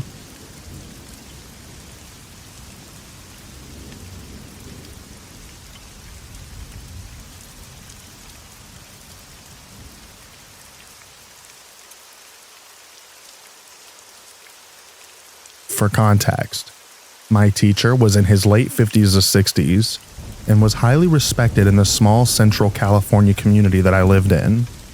He was the AP economics teacher at my school. This took place about 15 years ago when I was a senior. I remember several weird experiences with this teacher. One day in class, and I don't know how it was brought up, I'll call him Mr. Smith. But Mr. Smith decided that he was going to give our class a mental exercise. I didn't think anything of it. But then again, I was a pretty innocent and naive teenager at the time. The class went along with it and didn't see an issue with this. I remember him saying that he was also a psychology professor at the local university. So anyways, he told the class to close our eyes and meditate for a few minutes, and begin thinking about immersing ourselves in a body of water. He said it's okay if we envision a river, a creek, an ocean, or whatever, but he stressed that it had to be a water that we were imagining ourselves in. So I began letting the thoughts come, and I imagined myself next to a creek bed, throwing rocks into the river. You can stop now. Open your eyes. The exercise was done. He told us to remember our visions, and he said he was going to ask each of us what we imagined. Mind you, this class was split between girls and boys, so each of us goes around, one by one, and tells the class out loud what we thought about. I remember a boy in my class said that he imagined himself in a rushing waterfall. There were girls that mentioned that they were swimming in a lake, fishing at the pond, and so on. My turn came and I told Mr. Smith in our class that I imagined myself next to a small creek.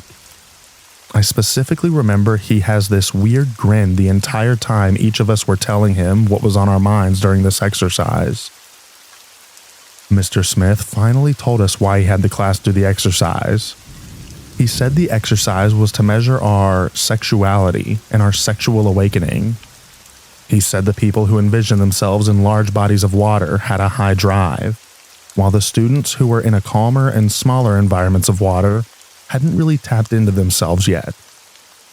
The boy who had the vision of being in a waterfall made a joke, and the whole class laughed. I just remember thinking it was weird. I looked around at the class, and it didn't seem like anyone was uncomfortable. If they were, they didn't voice it or express it. Mr. Creepy also did this thing where he would pick on a student and ask them a very specific question from our economics textbook. If the student didn't give the answer that he liked, he would stare them down for literally what felt like a minute without saying anything. You could feel the tension in the class, and usually the student with the wrong answer would sink down into their seat with humiliation. Anyways, a few months later, I approached Mr. Smith after class and asked him what I could do for extra credit. I only took away a few things from this conversation. I remember him telling me, "You are incredibly smart. I don't think you need extra credit." Okay, but I still wanted the extra credit. So he then says, "I love your shirt. Where did you get it?" I was wearing a shirt with a unicorn and a yellow yield sign. So I told him that I bought it at a thrift store called Red Light located in Seattle, where I'm from. He has this stupid grin again, and I ask, what is it? Mr. Smith said, Red Light is the name of an adult video site. Did you know anything about that? I immediately left. I later looked up the website, and sure enough, there was the site that he was referring to.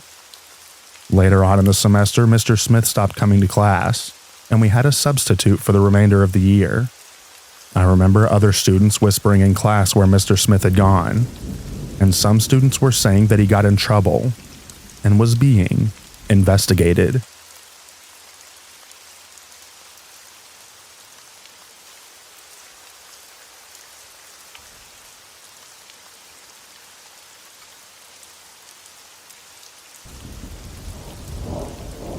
I want to preface this by saying that I almost completely forgot about this person and all of these events until I read a comment on this sub where someone had a similar encounter as me, and it all came rushing back.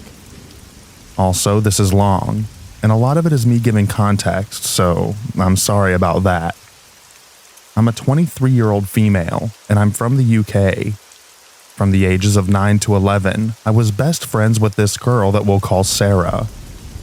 She and I formed a little group at primary school with two other girls that we'll call Lauren and Ellen, but we were each other's best friends first, as we lived so close.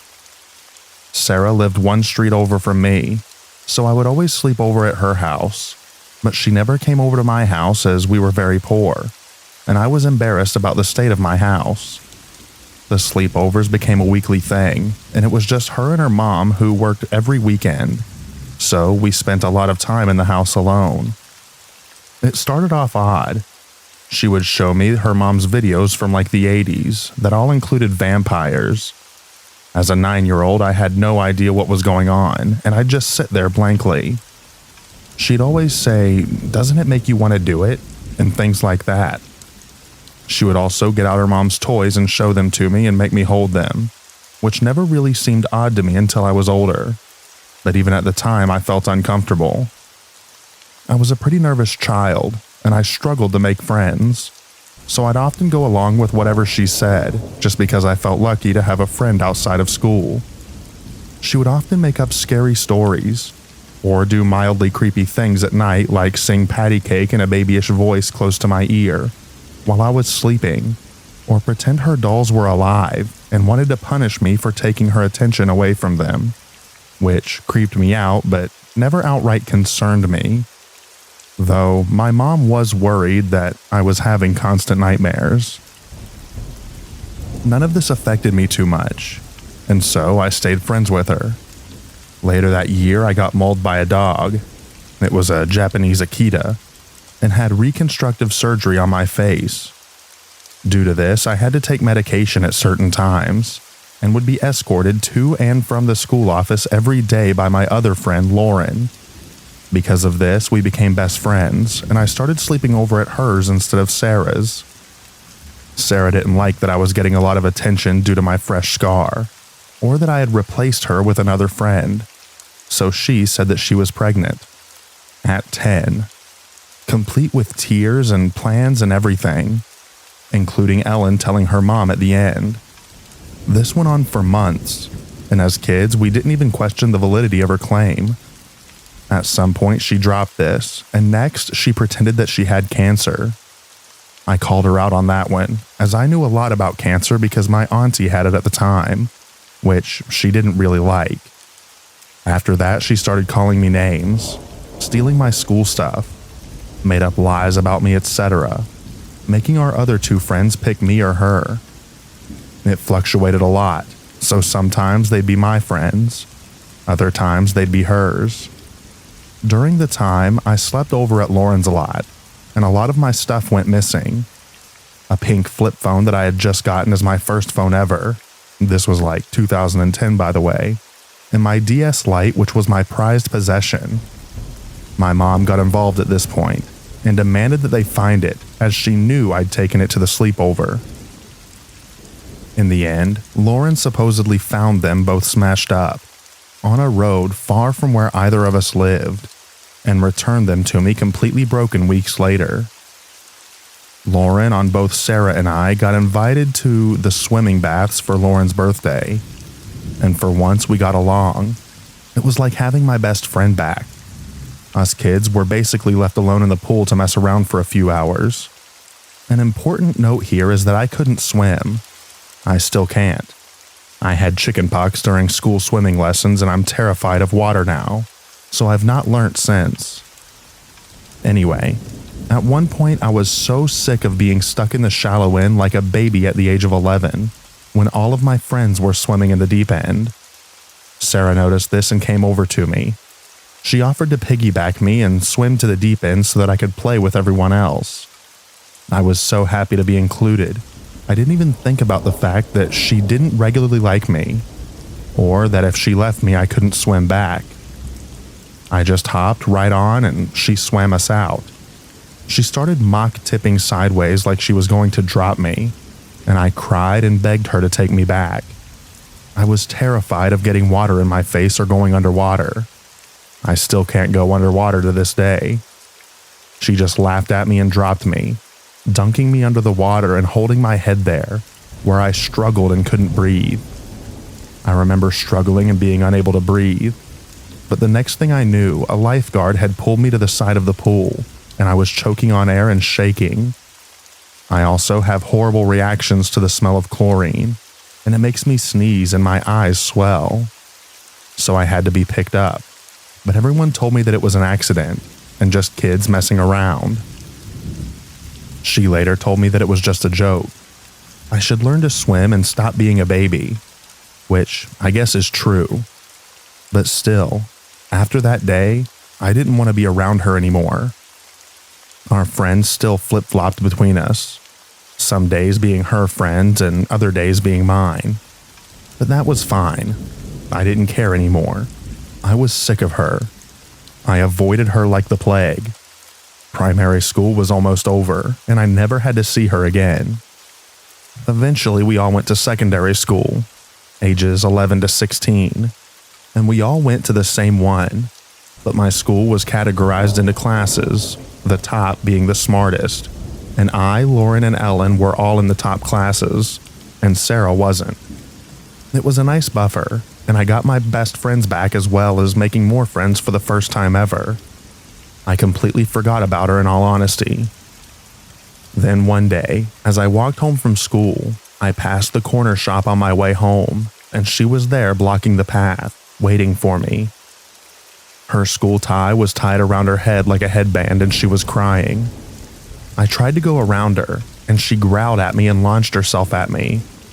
I was like 4'7" and 80 pounds if that, and she was much larger than me, and I'd never been in a fight ever.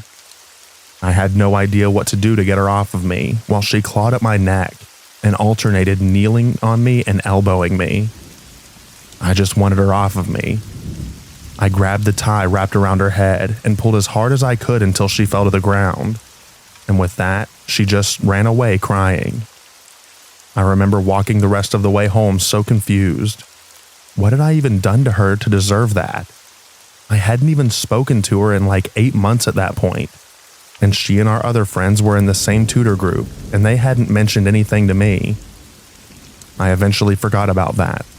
I turned 12 a couple of months later, and the day after my birthday I walked into school having spent all of my birthday money on new pens I was excited to show off. I know, I was a weird kid. First lesson of the day begins, and Ellen runs up to me and says, "Sarah's brought a knife to school. She showed me in tutor. She said she brought it for you." I kinda laughed out loud at that, assuming that it was a joke of some kind since any sort of weapon brought to our school was grounds for immediate expulsion, and nobody was stupid enough to try that, especially at 12 years old. I think I even made a joke about it probably being a butter knife. She repeated that she was serious, that she'd told the teachers about it and that they had called the police. Again, I didn't believe her. To me, it seemed crazy that they would call the police over a 12-year-old bringing a knife to school. But they did. The police arrived minutes later and that was that. I never saw the knife, but she was immediately expelled. I don't know for sure why me, or what she had planned to do. but she must have told multiple people that she was going to do something to me, because it was an ongoing joke the rest of the time that I was at school. She ended up going to the school that my little sister had just started at, and she apparently also told my sister that it had been for me, but it was just a joke. Side note, my little sister is a year younger, and she is a fighter. At this age, I've still never been in a real fight, and my sister has always fought anyone who badmouthed me. She's a real one. My sister punched her for that, and that was the last that I heard from her until I was 18 years old. I turned 18 and was at university, and then out of the blue I was tagged in an old primary school photo by Sarah. It had the whole class in it, but she only tagged me. I found this odd, but didn't do anything about it, and it was my old Facebook account anyways, so I ignored it. A couple of months later, it was Sarah's birthday, and she sent me a message asking if I would come to her birthday party. Mind you, I hadn't spoken to her in 6 years, and the last time I had, she fought me and then brought in a knife. I simply ignored the message and moved on with my life. Later, I saw that she and Lauren had reconnected and were best friends again, which always concerned me, as Lauren and I stayed friends for years, and she knew everything about how Sarah had treated me. But I've never really put much thought into it other than she's likely they were still friends the whole time, and Lauren had stolen my DS and phone because of Sarah, and they'd broken them together. The last time I saw her, I was 19. I was on a date with my boyfriend walking down the street, and I saw her standing at a bus stop. I wasn't really bothered since I'd neither seen or heard anything from her in years, until our eyes met and she grinned and pulled out her phone and started filming me until I was out of sight. I have no idea why she did any of the things she did, and I mostly feel sorry for her based on the way that her life turned out so far. But still, I hope that I never have to see her again.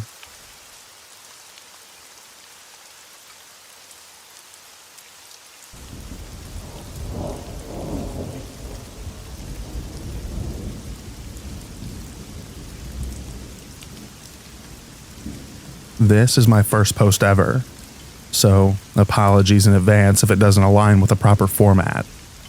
I stumbled across this subreddit and just felt like I had to share this story after so many years. Almost everyone has a first memory. Mine was the time that I was almost kidnapped in plain sight from a grocery store around age 4. For background, I am an only child who was raised by 2 working parents.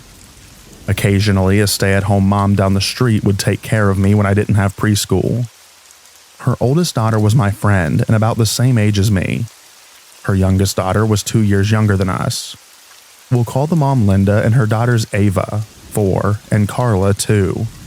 All fake names, by the way. This story takes place around 1999 or 2000 in North Carolina. One day, while I was under Linda's care, we all loaded up in their van to take Ava to dance class. After walking into the dance studio and getting her checked in, Linda told Carla and I that we would be able to go to the grocery store. The grocery store was in the same shopping center as the dance studio, literally 2 doors down. Linda put Carla in the child's seat in the shopping cart, while I climbed into the part that normally holds your groceries. Upon entering the grocery store, we were stopped by an elderly couple, one male and one female, that kept saying how cute Carla and I were. At first, Linda just nodded and agreed and began to make friendly conversation. She told them that Carla was her daughter and I was just a friend. After this, things became much more sinister. The old lady suddenly started to try and pull me out of the cart, telling Linda that she already had enough children and they wanted a child so badly. Thankfully, I was big for a 4-year-old and squirmed around in the cart until she let go of my shirt. Linda was stunned and just tried to pull the cart away from them. I just remember Linda rushing away into the grocery store as the old lady kept shouting, "Please, we just want a child." I don't entirely remember what the older man was doing during this interaction, but I remember him being there. I also don't remember Linda ever telling a grocery store staff about what happened. I'm sure that she was in shock. I mentioned this incident to my mom within the last few years. She was never told by Linda that anything happened. Anyway, there is a very small chance that I completely misremembered this event. I'm not naive to the plasticity of human memory. However, the overwhelming emotion associated with this event is fear. Also, no one in my family even knew that this happened. Feedback is appreciated. Do you think that I was almost snatched up? Or did I just have a bad case of early 2000s stranger danger?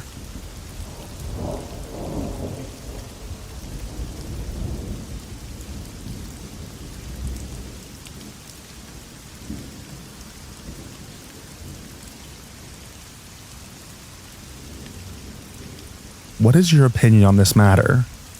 Do you think that it's mental illness or possibly a stalker? We live in an apartment complex in a safe suburb. Our apartment requires a key fob to get into the building, or you must enter a number on a keypad. Only police and mail carriers have the code. My wife went outside at around 10 a.m. to grab a package, and there was a normal-looking, nicely dressed young guy in his 20s out there next to his bicycle. He asked her if she owned this black car, which she said no. He said this was his and it was stolen. He said that's why he was drugged. Someone stole his apartment and his car. He asked her if she lived on the second floor and she said no. He said that he thinks he lived in one of the apartments at the end of the hallway. We do. She quickly left, closed the door, and went into the apartment. She called me, then went into the hallway down to the second floor of the apartment complex to look out the window to see if he was out there, and he came down the hallway and approached her. He said, "Do you know a Johnson?" which is my last name, and said, "I think that's the guy who stole my apartment." She said she had no idea who that was. He said, "Are you sure you don't know a Johnson?" I saw in the directory, which there is one outside. She said no, and said she had to quickly take a call and run into the apartment and lock the door. She called the police. I got there at the same time as them, but he was gone. The police looked around for him and left. They never followed up. Crazy coincidence that he picked my name out of the directory. Almost too much of a coincidence. My wife works in healthcare and feels like maybe he was going through a psychosis episode. What are your thoughts? We recently moved to this area and don't know anyone other than the people we work with.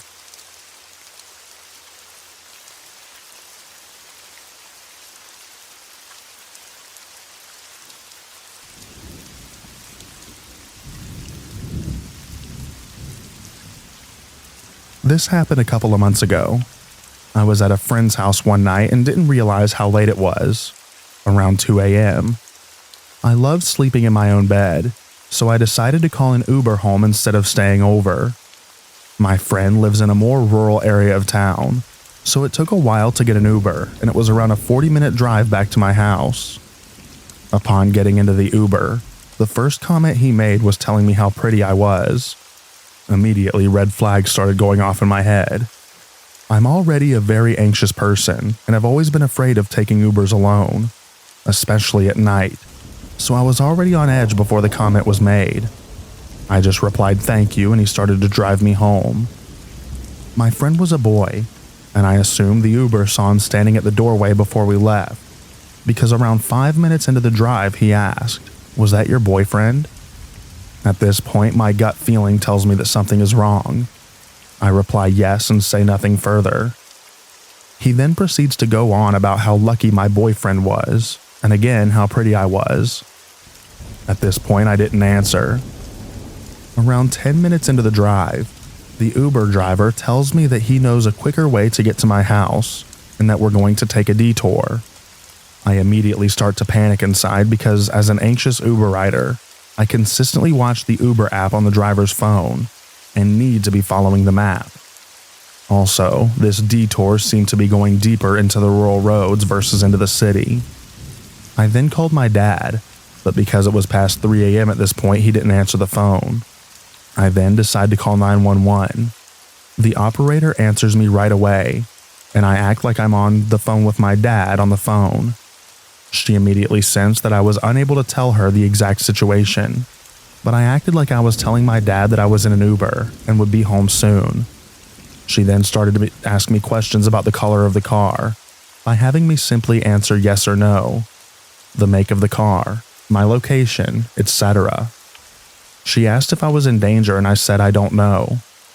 After telling her my location, she then told me to tell the Uber driver to get on the highway because the detour had taken consisted of more rural roads.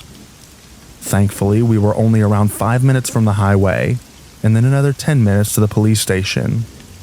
She told me to tell the Uber driver to drop me off at a house in a neighborhood close to the police station. She gave me an exact address and advised that an officer would be waiting there for me to take me home. After politely trying to beg the Uber to change the address, he finally did and continued to go in that direction. I stayed on the phone with the operator until I got to the destination. Sure enough, an officer was waiting a couple of houses down. I got out of the Uber and walked straight towards the car. I'm not sure if I was overreacting about the situation due to my anxiety, especially by calling 911, but the alarms were going off so loud in my head that I genuinely thought that I needed to in that situation. I now only take Uber alone in the daytime and always share my ride with my parents or friends. Please stay safe, everyone.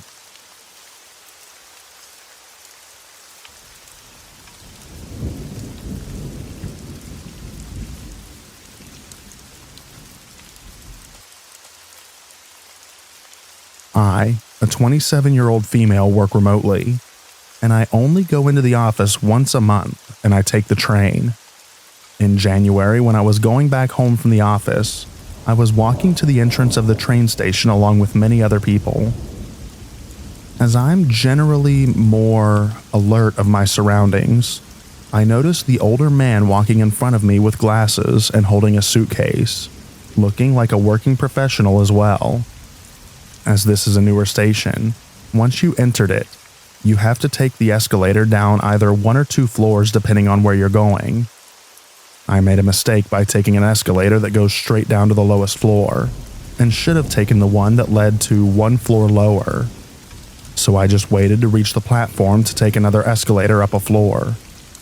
While still going down, I turned around out of habit to check my surroundings, and noticed the same older man just 2 steps behind me. Keep in mind, this is a long escalator with no one else on it. Why is he so close to me? And previously he was in front of me when going to the entrance. I was immediately on high alert, and once I reached the bottom, I noticed this platform has literally 0 people. The train must have just left. I fast walked to the escalator to go up, and I saw the man also fast walking behind me. So I just ran up the escalator, and thank God, my train actually arrived when I reached the platform, which had a lot of people. I darted inside and looked back, saw the man also rushing to get in the train, so I immediately walked so fast through the crowded train towards the other end and sat down beside a girl. I figured if the man was looking, he couldn't see me through the crowd. I had to get off the train after 3 stops to change to another train, and the whole way I just kept looking back to make sure the man didn't follow me. I was so terrified. I told my boyfriend, and he was glad that I noticed the man quickly. I told my friends as well, and they empathized, but also pointed out that the man might be lost and just followed me because I seem to know where I'm going.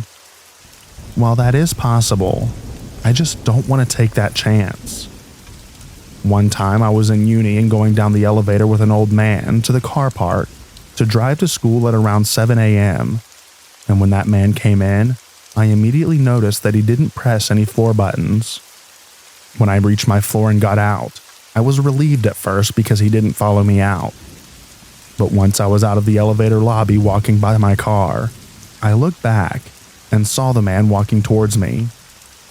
I was immediately terrified and ran to my car, got in and locked the doors.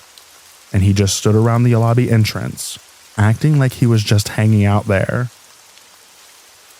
I had many terrifying encounters like this since college, and recently I'm just so profoundly sad and angry that women have to go through this all the time. I came across a new song called 12 Minute Rock by Bo Anderson, and I really just felt like crying at the last part where it's just a lot of girls checking with each other if they've reached home safely, because I do this with my friends. I also had to buy a pocket angel that I keep on my handbag for self-defense, and I hope that I never have to use it. Please, stay safe out there, everyone.